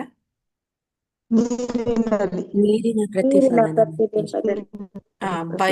ಬಯಕೆ ಅನ್ನುವಂತಹ ನೀರಿನ ಮೇಲೆ ಅದರ ಒಂದು ಛಾಯೆನ ನಾವು ನೋಡ್ತೀವಿ. ಬಯಕೆ ಅಂತಂದ್ರೆ ಅಲ್ಲಿ ಪ್ರತಿಬಿಂಬ ಅನ್ನುವಂಥದ್ದು ಈ ನದಿ ತೀರದಲ್ಲಿ ಅಥವಾ ಯಾವ್ದಾದ್ರು ಒಂದು ನೀರಿನ ಜಲಾಶಯ ಇರುವಂತ ಕಡೆ ನಾವು ಹೋದ್ರೆ ಅಲ್ಲಿ ಇಂತಹ ಒಂದು ತಲೆ ಕೆಳಗಾದ ಮರವನ್ನ ನೋಡೋದಕ್ಕೆ ಸಾಧ್ಯ. ಹಾಗೆ ಆಧ್ಯಾತ್ಮಿಕ ಜಗತ್ತಿನ ವಕ್ರ ಪ್ರತಿಬಿಂಬವನ್ನ ನಾವು ಬಯಕೆ ಅನ್ನುವಂತಹ ನದಿಯ ಮೇಲೆ ಕಾಣ್ತಾ ಇದ್ವಿ. ಅಲ್ಲಿ ಈ ಮರದ ಬೇರುಗಳು ಎಲ್ಲಿಂದ ಪ್ರಾರಂಭ ಆಗ್ತಾ ಇದೆ ಅಂತಂದ್ರೆ, ಆ ಮೇಲೆ ಮೊದಲು ಬ್ರಹ್ಮನ ಲೋಕದಿಂದ ಪ್ರಾರಂಭ ಆಗುತ್ತೆ. ಬ್ರಹ್ಮನ ಲೋಕದಿಂದ ಪ್ರಾರಂಭ ಆಗಿ ಅಲ್ಲಿ ಮರದ ಬೇರುಗಳು ಕೆಳಮುಖ ಮೇಲ್ಮುಖ ಯಾಕೆ ಆಗ್ತಾ ಇದೆ ಅಂತಂದ್ರೆ, ನಾವು ಮಾಡುವಂತಹ ಕರ್ಮಗಳಿಗೆ ಅನುಗುಣವಾಗಿ ನಾವು ಮಾಡುವಂತಹ ಕರ್ಮದ ಪ್ರತಿಕ್ರಿಯೆಗಳು ಇರುತ್ತೆ. ಪುಣ್ಯ ಕರ್ಮಗಳನ್ನ ಮಾಡಿದ್ರೆ ಆ ಬೇರುಗಳು ಮೇಲ್ಮುಖವಾಗಿ ಹೋಗ್ತವೆ. ಅದೇ ಪಾಪ ಕರ್ಮಗಳನ್ನ ಮಾಡಿದ್ರೆ ಆ ಬೇರುಗಳು ಕೆಳಮುಖವಾಗಿ ಬರುತ್ತೆ ಅನ್ನುವಂಥದ್ದನ್ನಲ್ಲಿ ಹೇಳ್ತಾ ಇದ್ದಾರೆ. ಮತ್ತೆ ಆ ಮರಕ್ಕೆ ಪೋಷಣೆಯನ್ನ ಕೊಡುವಂಥದ್ದು ಯಾವುದು, ಆ ಮರವನ್ನ ಪುಷ್ಟಿಗೊಳಿಸ್ತಾ ಇರುವಂತದ್ದು ಯಾವುದು ಅಂದ್ರೆ ಅದು ಪ್ರಕೃತಿಯ ಗುಣತ್ರಯಗಳು. ಆ ತ್ರಿಗುಣಗಳು ಆ ಮರವನ್ನ ಪೋಷಿಸ್ತಾ ಇವೆ. ಅಂದ್ರೆ ಅಲ್ಲಿ ನಾವು ಇನ್ನಷ್ಟು ಮತ್ತಷ್ಟು ಅಲ್ಲಿ ಹೆಚ್ಚು ಹೆಚ್ಚು ಅಂಟ್ಕೊಳ್ತಾ ಹೋಗ್ತಾ ಇದ್ವಿ. ಆ ಮರ ಜಟಿಲವಾಗಿ ಇನ್ನಷ್ಟು ದೊಡ್ಡದಾಗಿ ಬೃಹದಾಕಾರವಾಗಿ ಬೆಳಿತಿದೆ ಅಂತಂದ್ರೆ ಅದಕ್ಕೆ ಕಾರಣ ಆ ಮರವನ್ನ ಪೋಷಣೆ ಮಾಡ್ತಾ ಇರುವಂತಹ 3 ಗುಣಗಳು. ಮತ್ತೆ ಇಂದ್ರಿಯ ವಸ್ತುಗಳು ಅದರ ಕುಡಿಗಳು. ಇಂದ್ರಿಯ ವಸ್ತುಗಳು ಅಂತಂದ್ರೆ ಅಲ್ಲಿ ಯಾವ್ದೆಲ್ಲ ಇಂದ್ರಿಯ ವಸ್ತುಗಳು? ಹರಿಕೃಷ್ಣ. ಕಣ್ಣಿನಿಂದ ರೂಪ, ನೋಡೋದು, ರಸ, ನಾಲಿಗೆಯಿಂದ ರುಚಿ, ಕಿವಿಯಿಂದ ಕೇಳುವಂತದ್ದು, ಚರ್ಮದಿಂದ ಸ್ಪರ್ಶ, ಇದೆಲ್ಲ ಇಂದ್ರಿಯ ವಸ್ತುಗಳು ಮಾತಾಜಿ. ಹೌದು. ರೂಪ, ಗಂಧ, ರಸ ಇವೆಲ್ಲವೂ ಕೂಡ ಇಂದ್ರಿಯ ವಸ್ತುಗಳು, ಅದರ ಮರದ ಕುಡಿಗಳು. ಮರಕ್ಕೆ ಕೆಳಮುಖ ಬೇರುಗಳು ಉಂಟು ಅಂತ ಅಂದ್ರೆ, ಈಗ ಮನುಷ್ಯನಿಗೆ ಯಾವುದೋ ಒಂದು ಇಚ್ಛೆ ಆಧ್ಯಾತ್ಮಿಕ ಜಗತ್ತಿನಿಂದ ಭೌತಿಕ ಜಗತ್ತಿಗೆ ಬರೋದಕ್ಕೆ ಒಂದು ಇಚ್ಛೆ ಅದು ಕಾರಣ ಆಯ್ತು. ಆ ಒಂದು ಇಚ್ಛೆ ಅದನ್ನ ಈಡೇರಿಸ್ಕೊಳ್ಳೋಕೆ ಇಲ್ಲಿ ಬಂದಾಗ ಏನಾಗುತ್ತೆ ಅಂದ್ರೆ, ಅದೊಂದು ಬೀಜದ ರೂಪದಲ್ಲಿ ಆ ಬೀಜವನ್ನ ಮಣ್ಣಿಗೆ ಹಾಕಿದ್ರೆ ಏನಾಗುತ್ತೆ, ಮತ್ತೆ ಅದು ಮರವಾಗಿ ಬೆಳೆಯುತ್ತೆ, ಹೆಮ್ಮರವಾಗಿ ಬೆಳೆಯುತ್ತೆ. ಬೆಳೆದ ಮೇಲೆ ಏನ್ ಮಾಡುತ್ತೆ, ಮತ್ತೆ ಅದು ಹೂವು ಹಣ್ಣು ಕಾಯಿಗಳನ್ನ ಬಿಟ್ಟು ಮತ್ತೆ ಇನ್ನಷ್ಟು ಬೀಜಗಳು ಅಲ್ಲಿಂದ ಶುರು ಆಗುತ್ತೆ. ಒಂದು ಬೀಜದಿಂದ ಮತ್ತೊಂದು, ಅಂದ್ರೆ 100 ಮತ್ತೆ ಬೀಜಗಳಾಗ್ಬೋದು. ಆ 100 ಬೀಜಗಳು ಇನ್ನೂ 100ರಷ್ಟು. ಹೀಗೆ ಬಯಕೆ ಅನ್ನುವಂಥದ್ದು, ಇಚ್ಛೆ ಅನ್ನುವಂಥದ್ದು ಅದು ಬೆಳೀತಾ ಬೆಳೀತಾ ಹೋಗ್ತಾ ಹೋಗ್ತಾ ಇದ್ದ ಹಾಗೆ ಏನಾಗುತ್ತೆ, ಹೆಚ್ಚು ಹೆಚ್ಚು ಬಂಧನಕ್ಕೆ ಸಿಕ್ಕಾಕೊಳ್ತಾ ಹೋಗ್ತೀವಿ. ಹೆಚ್ಚು ಹೆಚ್ಚು ಕಾಲ ಈ ಭೌತಿಕ ಜಗತ್ತಿನಲ್ಲಿ ಉಳಿಬೇಕಾಗಿ ಬರುತ್ತೆ. ಇದನ್ನೇ ಇಲ್ಲಿ ಹೇಳ್ತಾ ಇದ್ದಾರೆ. ಕೆಳಮುಖವಾದ ಬೇರುಗಳು ಅಂದ್ರೆ ಇಲ್ಲಿ ಆ ಆ ಕರ್ಮದ ಕ್ರಿಯೆಗೆ ಪ್ರತಿಕ್ರಿಯೆಗಳು. ನಾ ಮಾಡುವಂಥದ್ದು ಆ ತಮೋಗುಣದಲ್ಲಿದ್ದಾಗ ಅದು ನಮ್ಮನ್ನ ಆ ಪಾತಾಳ ಲೋಕಗಳಿಗೆ ಅಥವಾ ಕೀಳು ಜನ್ಮಗಳಿಗೆ ಅದು ನಮ್ಮನ್ನ ಕರ್ಕೊಂಡು ಹೋಗುತ್ತೆ. ಮತ್ತೆ ಇವು ಮನುಷ್ಯ ಕುಲದ ಫಲಾಪೇಕ್ಷಿತ ಕರ್ಮಗಳೊಂದಿಗೆ ಬಂಧಿತವಾಗಿದೆ. ಅಂದ್ರೆ ನಮ್ಮ ಒಂದು ಆಸೆ, ಫಲಾಪೇಕ್ಷೆ. ಅಂದ್ರೆ ಎಲ್ಲರೂ ಕೂಡ ಬದ್ಧಾತ್ಮರು, ಕರ್ಮಕಾಂಡಿಗಳು, ವೇದಾಧ್ಯಯನವನ್ನ ಮಾಡುವಂತವ್ರು, ವೇದಗಳನ್ನ ತಿಳಿದಂತವ್ರು ಅವ್ರೇನ್ ಮಾಡ್ತಾರೆ, ಅವರಿಗೆ ಇಂದ್ರಿಯ ಭೋಗಕ್ಕೆ ಅಥವಾ ಅವರ ಒಂದು ಆಸೆಗಳನ್ನ ಈಡೇರಿಸಿಕೊಳ್ಳುವಂತಹ ಒಂದು ಪ್ರಯತ್ನದಲ್ಲಿ ತೊಡಗುತ್ತಾರೆ. ಆ ಒಂದು ಕರ್ಮ ಅದು ಹೇಗೆ ಬಂಧಿಸುತ್ತೆ ಅಂತ ಆಗ್ಲೇ ಹೇಳಿದ ಹಾಗೆ, ಒಂದು ಇಚ್ಛೆಗೆ ಮತ್ತೊಂದು ಇಚ್ಛೆ ಅಂತ ಹೇಳಿ, ಒಂದು ಕರ್ಮಕ್ಕೆ ಪ್ರತಿಕ್ರಿಯೆಯಾಗಿ ಇನ್ನೊಂದು ಮತ್ತೊಂದು ಅಂತ 1000 ಪಟ್ಟು ಅದು ಹೆಚ್ಚುತ್ತಾ ಹೋಗಿ ಹೋಗಿ ಹೋಗಿ ಹೋಗಿ ನಮಗೆ ತಿಳಿಯದ ಹಾಗೆ ನಾವು ಪರಿಪೂರ್ಣವಾಗಿ ಅನೇಕ ಅನೇಕ 84 ಲಕ್ಷ ಯೋನಿಗಳಲ್ಲಿ ಮತ್ತೆ ಮತ್ತೆ ಮತ್ತೆ ಮತ್ತೆ ಈ ಒಂದು ಭೌತಿಕ ಜಗತ್ತಿನಲ್ಲಿ ಹುಟ್ಟು ಸಾವು ಅನ್ನುವಂಥದ್ದು ನಮಗೆ ಆಗ್ತಾನೇ ಇರುತ್ತೆ. ಪ್ರತಿ ಸತಿ ಬೇರೆ ಬೇರೆ ರೂಪಗಳನ್ನ, ಬೇರೆ ಬೇರೆ ದೇಹಗಳನ್ನ ನಾವು ಪಡಿತಾ ಹೋಗ್ತೀವಿ. ಅಂದ್ರೆ ಈ ಒಂದು 84 ಲಕ್ಷ ಯೋನಿಗಳು ಏನಿದೆ, ಅದರಿಂದ ಹೊರಗಡೆ ಬರೋದಕ್ಕೆ ಒಂದೇ ಒಂದು ಬಾಗಿಲು ಇದೆ ಅಂತ ಹೇಳ್ತಾರೆ. ಯಾವುದು ಆ ಬಾಗಿಲು ಅಂತ ಯಾರಾದ್ರೂ ಹೇಳ್ತೀರಾ? ಕೃಷ್ಣ ಪ್ರಜ್ಞೆ ಮಾತಾಡಿ. ಹಾ ಮಾತಾಜಿ. ಅಂದ್ರೆ ಮನುಷ್ಯ ಜನ್ಮ ಒಂದೇ ಅಂತೆ ಅದಕ್ಕೆ ಬಾಗಿಲು. ಬೇರೆ ಯಾವುದೇ ಜನ್ಮ 84 ಲಕ್ಷದಲ್ಲಿ ಬೇರೆ ಯಾವುದೇ ನೀವು ತಗೊಂಡ್ರು ಕೂಡ ನಿಮಗೆ ಜ್ಞಾನ ಇಲ್ಲ, ನೀವು ಅಲ್ಲಿಂದ ಹೊರಗಡೆ ಬರೋದಕ್ಕೆ ಪ್ರಯತ್ನ ಪಡೋದಕ್ಕೆ ನಿಮ್ಗೆ ಅವಕಾಶನೇ ಇಲ್ಲ. ಆದ್ರೆ ನಿಮ್ಗೆ ಮನುಷ್ಯ ಜನ್ಮ ಅನ್ನುವಂಥದ್ದು ಒಂದೇ ಒಂದು ಸದಾವಕಾಶ. ಅದನ್ನ ನಾವು ನಿರ್ಲಕ್ಷ್ಯ ಮಾಡಿದ್ವಿ ಅಂತಂದ್ರೆ ಏನಾಗುತ್ತೆ, ಮತ್ತೆ ಮತ್ತೆ ನಾವು ಬೇರೆ ಬೇರೆ ರೂಪಗಳನ್ನ, ಬೇರೆ ಬೇರೆ ದೇಹಗಳನ್ನ, ಬೇರೆ ಬೇರೆ ಪ್ರಾಣಿಗಳು, ಜೀವಿಗಳ ತಾಯಿಯ ಗರ್ಭದಲ್ಲಿ ಜನನವನ್ನ ಪಡಿತಾ ಹೋಗ್ತಾ ಇರ್ತೀವಿ ಅನ್ನೋದನ್ನ ಹೇಳ್ತಾರೆ. ಹರೇ ಕೃಷ್ಣ. ಓದ್ತೀರಾ ಇರೋದು? ಹರೇ ಕೃಷ್ಣ ಹರೇ ಮಾತಾಜಿ. ಕೃಷ್ಣ ಅಶ್ವಿನಿ ಮಾತಾಜಿ. ಮಾತಾಜಿ ಓದ್ತೀರಾ? ಓದಿ ಮಾತಾಜಿ. ಮಾತಾಜಿ. ಶ್ಲೋಕ 3-4.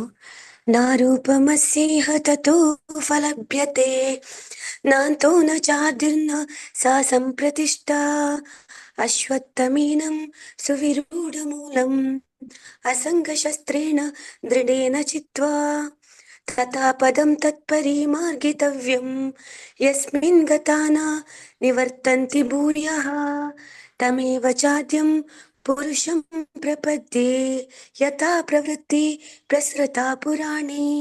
ಹರೇ ಕೃಷ್ಣ ಮಾತಾಜಿ. ಧನ್ಯವಾದಗಳು ಮಾತಾಜಿ. ಹರೇ ಕೃಷ್ಣ. ಅನುವಾದ ಪ್ರಭುಪಾದರಿಂದ. ಪ್ರಭುಪಾದರಿಗೆ ಜಯವಾಗಲಿ. ಈ ಮರದ ನಿಜವಾದ ರೂಪವನ್ನು ಈ ಜಗತ್ತಿನಲ್ಲಿ ಕಾಣಲಾಗುವುದಿಲ್ಲ. ಅಂದ್ರೆ ಈ ಒಂದು ಮರ ಅದು ವಾಸ್ತವದಲ್ಲಿ ಈ ಜಗತ್ತಿನಲ್ಲಿ ನೋಡೋದಕ್ಕೆ ಸಾಧ್ಯ ಇಲ್ಲ. ಯಾಕಂದ್ರೆ ಆ ಮರ ಆಧ್ಯಾತ್ಮಿಕ ಜಗತ್ತಿಗೆ ಸೇರಿರುವಂತದ್ದು. ಅದರ ಬಿಂಬವನ್ನಷ್ಟೇ ನಾವು ನೋಡ್ತಾ ಇರುವಂತದ್ದು. ಅದರ ಅಂತ್ಯ, ಆದಿ ಅಥವಾ ಅಸ್ಥಿವಾರಗಳನ್ನು ಯಾರು ಅರ್ಥ ಮಾಡಿಕೊಳ್ಳಲಾರರು. ಆದರೆ ಮನುಷ್ಯನು ದೃಢ ಮನಸ್ಸಿನಿಂದ, ಅನಾಸಕ್ತಿಯ ಶಸ್ತ್ರದಿಂದ ದೃಢವಾದ ಬೇರಿರುವ ಈ ಮರವನ್ನು ಕಡಿದು ಹಾಕಬೇಕು. ಅನಂತರ ಯಾವ ಸ್ಥಳಕ್ಕೆ ಒಮ್ಮೆ ಹೋದರೆ ಮತ್ತೆ ಹಿಂದಿರುಗುವುದಿಲ್ಲವೋ ಆ ಸ್ಥಳವನ್ನು ಹುಡುಕಬೇಕು. ಅಲ್ಲಿ ದೇವೋತ್ತಮ ಪರಮ ಪುರುಷನಿಗೆ ಶರಣಾಗಬೇಕು. ಅನಾದಿ ಕಾಲದಿಂದ ಎಲ್ಲವೂ ಅವನಿಂದಲೇ ಪ್ರಾರಂಭವಾಯಿತು, ಎಲ್ಲವೂ ಅವನಿಂದಲೇ ವಿಸ್ತಾರಗೊಂಡಿವೆ. ಅಂದ್ರೆ ಈ ಒಂದು ವಕ್ರ ಪ್ರತಿಬಿಂಬ ನಾವು ಏನ್ ನೋಡ್ತಾ ಇದ್ವಿ, ಅದು ವಾಸ್ತವದಲ್ಲಿ ಈ ಭೌತಿಕ ಜಗತ್ತಿಗೆ ಸೇರಿರುವಂತದ್ದಲ್ಲ. ಮತ್ತೆ ಅದು ಅಂತ್ಯ, ಆದಿ ಅಥವಾ ಅಸ್ಥಿವಾರ ಯಾರು ಅರ್ಥ ಮಾಡ್ಕೊಳ್ಲಿಕ್ಕೆ ಸಾಧ್ಯ ಇಲ್ಲ ಅಂತ ಹೇಳ್ತಾರೆ. ಯಾರಿಗಾದ್ರೂ ನೆನಪಿದ್ಯಾ, ನಾವ್ ಯಾವಾಗ ಈ ಐಹಿಕ ಇಚ್ಛೆ ಇಟ್ಕೊಂಡ್ವಿ, ಯಾವಾಗ ಮೊದಲನೇ ಬಾರಿ ಈ ಭೌತಿಕ ಜಗತ್ತಿಗೆ ಬಂದು ಬಿದ್ವಿ ಅಂತ ಯಾರಿಗಾದ್ರೂ ನೆನಪಿದ್ಯಾ? ಹರೇ ಕೃಷ್ಣ. ಇನ್ಕೆ ಯಾರಿಗಾದ್ರೂ ಇಲ್ಲ ತಿಳ್ಕೊಳಕ್ ಆಗತ್ತಾ? ಇಲ್ಲ ಮಾತಾಜಿ. ಆ ಈ ಆತ್ಮ ಎಲ್ಲಿ ಶುರುವಾಯ್ತು, ಇದು ಆದಿ ಅಂತ್ಯ ಅನ್ನುವಂಥದ್ದು ಅದಕ್ಕೆ ಇಲ್ಲ ಅಂತ ಹೇಳ್ತಾರೆ. ಆದ್ರೆ ಯಾವಾಗ ಅದಕ್ಕೆ ಪ್ರಾರಂಭ ಅಂತ ಆಯ್ತು ಅಂತ ಹುಡ್ಕೊಂಡು ಕುತ್ಕೊಂಡ್ರೆ ಅದು ಹುಡ್ಕೋದಕ್ಕೆ ಸಾಧ್ಯ ಇಲ್ಲ. ಅಥವಾ ಈ ಭೌತಿಕ ಜಗತ್ತಿನಲ್ಲಿ ಭವಸಾಗರದಲ್ಲಿ ನಾನು ಯಾವಾಗ ಬಿದ್ದೆ, ಹೇಗೆ ಬಿದ್ದೆ, ಯಾರು ನನ್ನನ್ನ ತಗೊಂಬಂದು ಇಲ್ಲಿ ಬೀಳಿಸಿದ್ದು ಅಂತ ನಾವು ಹುಡುಕ್ತಾ ಕುತ್ಕೊಂಡ್ರೆ ನಮ್ಗೆ ಅದಕ್ಕೆ ಉತ್ತರ ಸಿಗುತ್ತಾ? ಸಿಕ್ಕಿದ್ರು ಕೂಡ ಏನಾದ್ರೂ ಪ್ರಯೋಜನ ಇದೆಯಾ? ಇಲ್ಲ ಇಲ್ಲ ಮಾತಾಜಿ. ಇಲ್ಲ ಆದ್ರೆ ಏನಂದ್ರೆ, ನನ್ನನ್ನ ಈ ಸಮುದ್ರದಲ್ಲಿ ತಳ್ಳಿದ್ದು ಅಂತ ಕೇಳೋದಕ್ಕಿಂತ ಈಗ ಈ ಸಮುದ್ರದಿಂದ ನಾನು ಹೇಗೆ ಪಾರಾಗೋದು ಅನ್ನೋದನ್ನ ನಾವು ಯೋಚನೆ ಮಾಡ್ಬೇಕು ಅಂತ ಹೇಳ್ತಾರೆ. ಹಾಗೆ ಇದನ್ನ ಅರ್ಥ ಮಾಡ್ಕೊಳ್ಳೋದಕ್ಕೆ ಸಾಧ್ಯ ಇಲ್ಲ. ಎಲ್ಲಿ ಪ್ರಾರಂಭ ಆಯ್ತು, ಎಲ್ಲಿವರೆಗೂ ಈ ಆಳದಲ್ಲಿ ನಾನು ಎಲ್ಲಿ ಬಿದ್ದೆ, ಯಾವಾಗ ಬಿದ್ದೆ, ಯಾಕೆ ಬಿದ್ದೆ, ಇಷ್ಟೆಲ್ಲ ಯೋಚನೆ ಮಾಡ್ಕೊಂಡಿರೋದಕ್ಕಿನ್ನ ಯಾರಾದ್ರೂ ಬಂದು ಕೈ ಕೊಟ್ಟು ನಮ್ಮನ್ನ ಗುರುಗಳು ಅಲ್ಲಿಂದ ಮೇಲೆ ಕೆತ್ತಾರೆ ಅಂತಂದ್ರೆ ಕೂಡಲೇ ನಾವು ಅದಕ್ಕೆ ರೆಡಿ ಆಗ್ಬೇಕು. ಹಾಗೆ ಇಲ್ಲಿ ಈ ಅಸ್ಥಿವಾರವನ್ನು ಯಾರು ಅರ್ಥ ಮಾಡ್ಕೊಳ್ಳಿಕ್ ಸಾಧ್ಯ ಇಲ್ಲ. ಮತ್ತೆ ಮನುಷ್ಯನು ದೃಢ ಮನಸ್ಸಿನಿಂದ ಅನಾಸಕ್ತಿಯ ಶಸ್ತ್ರದಿಂದ ದೃಢವಾದ ಬೇರಿರುವ ಈ ಮರವನ್ನ ಕಡಿದು ಹಾಕಬೇಕು. ಅಂದ್ರೆ ಈಗ ನಮಗೆ ಈ ವಕ್ರ ಪ್ರತಿಬಿಂಬ ಈ ಒಂದು ಆ ಅಶ್ವತ್ಥ ವೃಕ್ಷ ಅದು ಏನ್ ಕಾಣ್ತಾ ಇದೆ, ಅದು ಯಾವ್ದ್ರ ಮೇಲೆ ಕಾಣ್ತಾ ಇದೆ? ರಿಫ್ಲೆಕ್ಷನ್ ನೀರಿನ ನೀರಿನ ಮೇಲೆ ಆಸೆ ಎನ್ನುವ ನೀರಿನ ಮೇಲೆ ಕಾಣಿಸ್ತಾ ಇದೆ. ಈ ಆಸೆ ಎನ್ನುವಂಥದ್ದೇ ಇದೆಲ್ಲದಕ್ಕೂ ಪ್ರಾರಂಭ ಕಾರಣ ಆಗಿದೆ. ಆ ಆಸೆ ಏನಿದೆ, ಆ ಆಸೆ ಹೋಗಿ ಈಗ ವೈರಾಗ್ಯ ಆಗ್ಬೇಕು ಅಂತ ಹೇಳ್ತಾ ಇದ್ದಾರೆ. ಈ ಒಂದು ಭೋಗಿಸುವಂತ ಇಚ್ಛೆ ಏನಿದೆ ಅದು ಸಾಕಪ್ಪ ಅಂತ ಆಗ್ಬೇಕು ಅಂತ. ಅಸಂಗ ಶಸ್ತ್ರೇಣ ದೃಢೇನ ಚಿತ್ವ ಅಂತ ಅಂದ್ರೆ ಮನುಷ್ಯನ ದೃಢ ಮನಸ್ಸಿನಿಂದ, ಅಂದ್ರೆ ಅವನು ಮನಸ್ಸಿನಿಂದ ಪೂರ್ತಿ ಸುಮ್ನೆ ಮಾತಿಗೆ ಅಲ್ಲ, ಅಂದ್ರೆ ನಿಜವಾಗ್ಲೂ ಕೂಡ ಮನಸಾರೆ ಅವನು ಅಸಂಗ ಶಸ್ತ್ರೇನ ಅನಾಸಕ್ತಿ ಅನ್ನೋ ಶಸ್ತ್ರವನ್ನ ಬಳಸ್ಕೊಂಡು ಈ ದೃಢವಾದ ಬೇರಿರುವ ಮರವನ್ನ ಕಡಿದು ಹಾಕಕ್ಕೆ ಸಾಧ್ಯ ಇದೆ. ಅಂದ್ರೆ ಇದನ್ನ ನಾವು ದಾಟಿ ಹೋಗ್ಬೇಕು ಅಂದ್ರೆ ನಮಗೆ ಮೊದಲಿಗೆ ಈ ಒಂದು ಭೌತಿಕ ಜಗತ್ತಿನ ಮೇಲೆ ಬಯಕೆ ಏನಿದೆ, ಯಜಮಾನಿಕೆ ನಡೆಸುವಂಥದ್ದು, ಭೋಗಿಸುವಂಥದ್ದು, ಇದೆಲ್ಲವೂ ಕೂಡ ಅವನು ಬಿಟ್ಟು ಬಿಡಬೇಕಾಗುತ್ತೆ. ಅವನಿಗೆ ವೈರಾಗ್ಯ ಅನ್ನುವಂಥದ್ದು ಇದ್ರ ಮೇಲೆ ಬರ್ಬೇಕಾಗುತ್ತೆ. ಇದು ಸಾಧಾರಣವಾಗಿ ಭಕ್ತರಿಗೆ ವೈರಾಗ್ಯ ಅವ್ರು ಬೆಳೆಸ್ಕೊಳ್ಳೋದಕ್ಕಿಂತ ಅವರು ಭಗವಂತನ ಮೇಲೆ ಆಸಕ್ತಿ ಬೆಳೆಸ್ಕೊಂಡಿದ್ದ ಕೂಡಲೇ ಅವ್ರಿಗೆ ಭೌತಿಕ ಜಗತ್ತಿನ ವಿಚಾರಗಳ ಮೇಲೆ ವೈರಾಗ್ಯ ತಂತಾನೆ ಬರುತ್ತೆ. ಆದ್ರೆ ಯಾರು ಜ್ಞಾನಿಗಳು ಇದ್ದಾರೆ ಅಥವಾ ನಿರಾಕಾರವಾದಿಗಳಿದ್ದಾರೆ, ಅವ್ರೇನ್ ಮಾಡ್ತಾರೆ, ಅಥವಾ ಈ ವೇದಗಳಲ್ಲೂ ಕೂಡ ಏನ್ ಹೇಳ್ತಾರೆ, ಧರ್ಮ ಅರ್ಥ ಕಾಮ ಮೋಕ್ಷ ಇದೆ ಅಂತ ಹೇಳ್ತಾರೆ. ಅಂದ್ರೆ ಈ ಒಂದು ಮರದ ಫಲಗಳು ಅಂತ ಹೇಳ್ತಾರೆ ಅದನ್ನ. ಈ ಧರ್ಮ ಅರ್ಥ ಕಾಮ ಮೋಕ್ಷ ಏನಿದೆ, ಈ ಪ್ರಾಣಿ ವರ್ಗದ ಹಾಗೆ ನಾವು ಪ್ರಾಣಿ ವರ್ಗಕ್ಕೆ ಸೇರಿದವರು ಮನುಷ್ಯರು ಕೂಡ ಪ್ರಾರಂಭದಲ್ಲಿ, ಆದ್ರೆ ನಮ್ಮಲ್ಲಿ ಯಾವುದೇ ನಾಗರಿಕತೆ ಅನ್ನುವಂಥದ್ದು ಇರೋದಿಲ್ಲ. ಆ ನಾಗರಿಕತೆಯನ್ನ ಪ್ರಾರಂಭ ಮಾಡಿಸೋದಕ್ಕೆ ಏನ್ ಮಾಡ್ತಾರೆ, ಈ ವೇದಗಳಲ್ಲಿ ನಮ್ಗೆ ತಿಳಿಸ್ಕೊಡ್ತಾರೆ.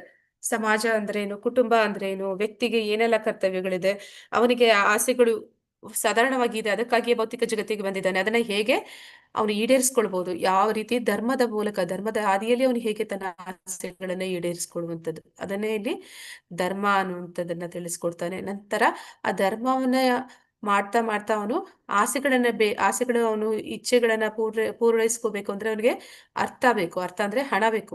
ಅದನ್ನ ಹೇಗೆ ಸರಿಯಾದ ರೀತಿಯಲ್ಲಿ ಗಳಿಸುವಂಥದ್ದು, ಸರಿಯಾದ ಮಾರ್ಗದಲ್ಲಿ ಪಡೆಯುವಂಥದ್ದು, ನಂತರ ಅದನ್ನ ತನ್ನ ಕಾಮ ಆಸೆಗಳನ್ನ ಈಡೇರಿಸ್ಕೊಳ್ಳೋದಕ್ಕೆ ಉಪಯೋಗಿಸ್ಕೊಡುವಂಥದ್ದು, ಈ ಎಲ್ಲವೂ ಕೂಡ ವೇದಗಳಲ್ಲಿ ನಮ್ಗೆ ತಿಳಿಸ್ಕೊಟ್ಟಿರುವಂಥದ್ದು. ಕೊನೆಗೆ ಏನಾಗುತ್ತೆ, ಅವನಿಗೆ ಗೊತ್ತಾಗುತ್ತೆ ಈ ಒಂದು ಭೌತಿಕ ಜಗತ್ತು ಅನ್ನುವಂಥದ್ದು ದುಃಖಾಲಯ ಮತ್ತೆ ಇದು ಅಶಾಶ್ವತ.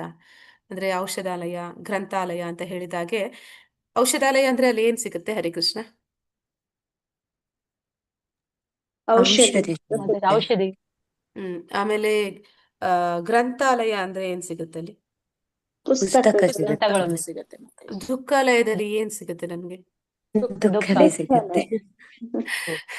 ಈ ಒಂದು ಜಗತ್ತನ್ನ ಕೃಷ್ಣ ಸ್ವತಃ ಅವನೇ ಹೇಳ್ಬಿಟ್ಟ. ಈ ಒಂದು ಸೃಷ್ಟಿಯನ್ನ ಮಾಡಿ ಮ್ಯಾನ್ಯೂರ್ ಅಲ್ಲಿ ಕೊಟ್ಟಾಗ್ಲೇ ಹೇಳ್ಬಿಟ್ಟ, ಇದು ದುಃಖಾಲಯ ಅಶಾಶ್ವತ ಅಂತ ಹೇಳಿ ಕೊಟ್ಬಿಟ್ಟ. ಇಲ್ಲಿ ನಾವು ಸುಖ ಹುಡುಕಿದ್ರೆ ಸಿಗುತ್ತಾ? ಇಲ್ಲ ಮದುವೆ. ಇಲ್ಲ ಮತ್ತೆ ತುಂಬಾ ಪ್ರಯತ್ನ ಪಟ್ಟು ಅದನ್ನ ನಾವು ಪಡ್ಕೊಂಡೇ ಬಿಟ್ವಿ ಅಂತಂದ್ರೂ ಕೂಡ ಅದು ಅಶಾಶ್ವತ. ಅದನ್ನ ನಾವು ಕಳ್ಕೊಂತೀವಿ. ಹಾಗೆ ಈ ಭೌತಿಕ ಜಗತ್ತು ಅನ್ನುವಂಥದ್ದು, ಇದ್ರ ಮೇಲೆ ಯಾವಾಗ ಅವನಿಗೆ ಧರ್ಮ ಅರ್ಥ ಕಾಮ ಈ ಮೂರನ್ನು ಅವನು ಪ್ರಯತ್ನ ಪಡ್ತಾನೆ ಸುಸ್ತಾಗಿ ಹೋಗಿ ಕೊನೆಗೆ ಸಾಕಪ್ಪ, ಇಲ್ಲಿ ನಾನು ಏನ್ ಪಟ್ರು, ಎಷ್ಟು ಕಷ್ಟಪಟ್ರು ಇಲ್ಲಿ ನನಗೆ ಸಿಕ್ಕೋದಿಲ್ಲ, ಇದು ದುಃಖಾಲಯ ಗೊತ್ತಾದ್ಮೇಲೆ ಅವನೇನ್ ಮಾಡ್ತಾನೆ, ಮೋಕ್ಷವನ್ನ ಬಯಸ್ತಾನೆ. ಮಾಯೆ ಏನ್ ಮಾಡ್ತಾಳೆ, ಮಾಯಾದೇವಿ ಎಲ್ಲರನ್ನು ಕೂಡ ಯಾವಾಗ್ಲೂ ಅವಳು ಕಂಟ್ರೋಲ್ ಅಲ್ಲಿ ಇಟ್ಕೊಂಡಿರ್ತಾಳೆ. ಆ ಒಂದು ನಿರಾಕಾರವಾದಿಗಳಿಗೆ ಅವಳು ಏನನ್ನ ಹೇಳ್ತಾಳೆ ಅಂತಂದ್ರೆ, ಅವಳು ಹೇಳ್ತಾಳೆ, ಈಗ ನೀನು ಸಾಕಾಗಿದೆ, ನಿನಗೆ ಈ ದೇಹ ಅನ್ನುವಂಥದ್ದೇ ಇದೆಲ್ಲದಕ್ಕೂ ಕಾರಣ. ಈ ದೇಹ ಪಡ್ಕೊಂಡಿದ್ಯಾ, ಹೌದು, ಈ ದೇಹ ಇರೋದ್ರಿಂದನೇ ನಮ್ಗೆ ಕಷ್ಟಗಳು ದುಃಖಗಳು ಬರ್ತಾ ಇದೆ ಅಂತ. ಮತ್ತೆ ಈ ದೇಹವನ್ನ ನೀನು ಬಿಟ್ಟೆ ಅಂತಂದ್ರೆ ಆ ಭಗವಂತನಲ್ಲಿ ಹೋಗಿ ಒಂದಾಗ್ಬಿಟ್ರೆ ನಿನಗೆ ದುಃಖದಿಂದ ಬಿಡುಗಡೆ ಸಿಗುತ್ತೆ ಅಂತ. ಅಂದ್ರೆ 5 ರೀತಿಯ ಮೋಕ್ಷಗಳು ಇದೆ ಅಂತ ಹೇಳ್ತಾರೆ. ಹರೇ ಕೃಷ್ಣ, ಯಾವ್ದೆಲ್ಲ ಹೇಳ್ತೀರಾ ಯಾರಾದ್ರು?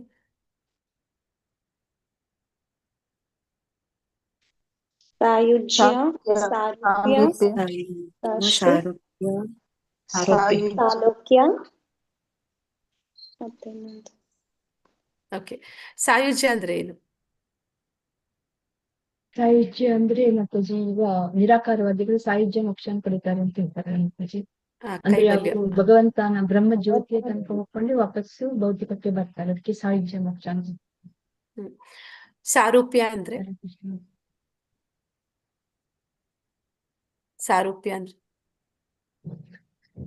ಭಗವಂತನ ರೂಪದಲ್ಲಿ ಹೋಲಿಕೆ ಆ ಅಂದ್ರೆ ಆ ಒಂದು ಆಧ್ಯಾತ್ಮಿಕ ಜಗತ್ತಿನಲ್ಲಿ ಕೂಡ ನಾವು ನೋಡ್ತೀವಿ, ಜಯ ವಿಜಯರು ಎಲ್ಲರೂ ಕೂಡ ಭಗವಂತನ ಹಾಗೆ ಕಾಣ್ತಾ ಇರ್ತಾರೆ. ಅವ್ರಿಗೂ ಚತುರ್ಭುಜಗಳಿರುತ್ತೆ. ಹಾಗೆ ಭಗವಂತನ ಹಾಗೆ ರೂಪವನ್ನೇ ಹೊಂದಿರುವಂತದ್ದು ಸಾರೂಪ್ಯ. ಸಾಲೋಕ್ಯ ಅಂದ್ರೆ ಭಗವಂತನ ಲೋಕ ಭಗವಂತನ ಲೋಕದಲ್ಲಿ ವಾಸಿಸ್ಲಿಕ್ಕೆ ಇಚ್ಛೆ ಪಡುವವರು ಮಾತಾಜಿ. ಸಾಮೀಪ್ಯ ಅಂದ್ರೆ ಭಗವಂತನ ಸಾನ್ನಿಧ್ಯವನ್ನು ಪಡೆದವರು. ಭಗವಂತನ ಸಾನ್ನಿಧ್ಯವನ್ನು ಬಯಸುವವರು. ಪರ್ಸನಲ್ ಅಸಿಸ್ಟೆಂಟ್ ಆಗುವಂಥದ್ದು, ಅವನಿಗೆ ಹತ್ರ ಸೇವೆ ಮಾಡುವಂಥದ್ದು. ಮತ್ತೆ ಸಾಷ್ಟಿ ಅಂದ್ರೆ ಐಶ್ವರ್ಯಗಳನ್ನು ಬಯಸೋದ ಮಾತಾಜಿ, ಗೊತ್ತಿಲ್ಲ ಆ, ಮಾತಾಜಿ. ಭಗವಂತನಲ್ಲಿ ಇರುವಷ್ಟೇ ಐಶ್ವರ್ಯಗಳನ್ನ ಹೊಂದಿರುವಂಥದ್ದು. ಹೀಗೆ 5 ರೀತಿಯ ಮೋಕ್ಷಗಳಿದೆ. ಅದ್ರಲ್ಲಿ ನಿರಾಕಾರವಾದಿಗಳಿಗೆ ಮಾಯಾದೇವಿ ಕಿವಿಯಲ್ಲಿ ಹೋಗಿ ಹೇಳ್ತಾಳಂತೆ, ನೀನು ಭಗವಂತನಲ್ಲಿ ಒಂದಾಗ್ಬಿಡು, ನೀನು ಈ ದೇಹ ಇರೋದ್ರಿಂದ ಕಷ್ಟಪಡ್ತಾ ಇದೀಯಾ. ಅಂದ್ರೆ ಮಾಯೆ ಅನ್ನುವಂಥದ್ದು ಇನ್ನಷ್ಟು ಜಟಿಲವಾಗಿ ಅವನನ್ನ ಬಂಧಿಸುವಂಥದ್ದು ಅದು. ಅಂದ್ರೆ ಅವನನ್ನ ಅಲ್ಲಿಂದ ತಪ್ಪಿಸ್ಕೊಳ್ಳೋದಕ್ಕೆ ಬಿಡೋದಿಲ್ಲ. ಅವನಲ್ಲಿ ಅಜ್ಞಾನವನ್ನ ಇನ್ನಷ್ಟು ಮತ್ತಷ್ಟು ಅವನ್ನ ಟೆಸ್ಟ್ ಮಾಡುವಂಥದ್ದು.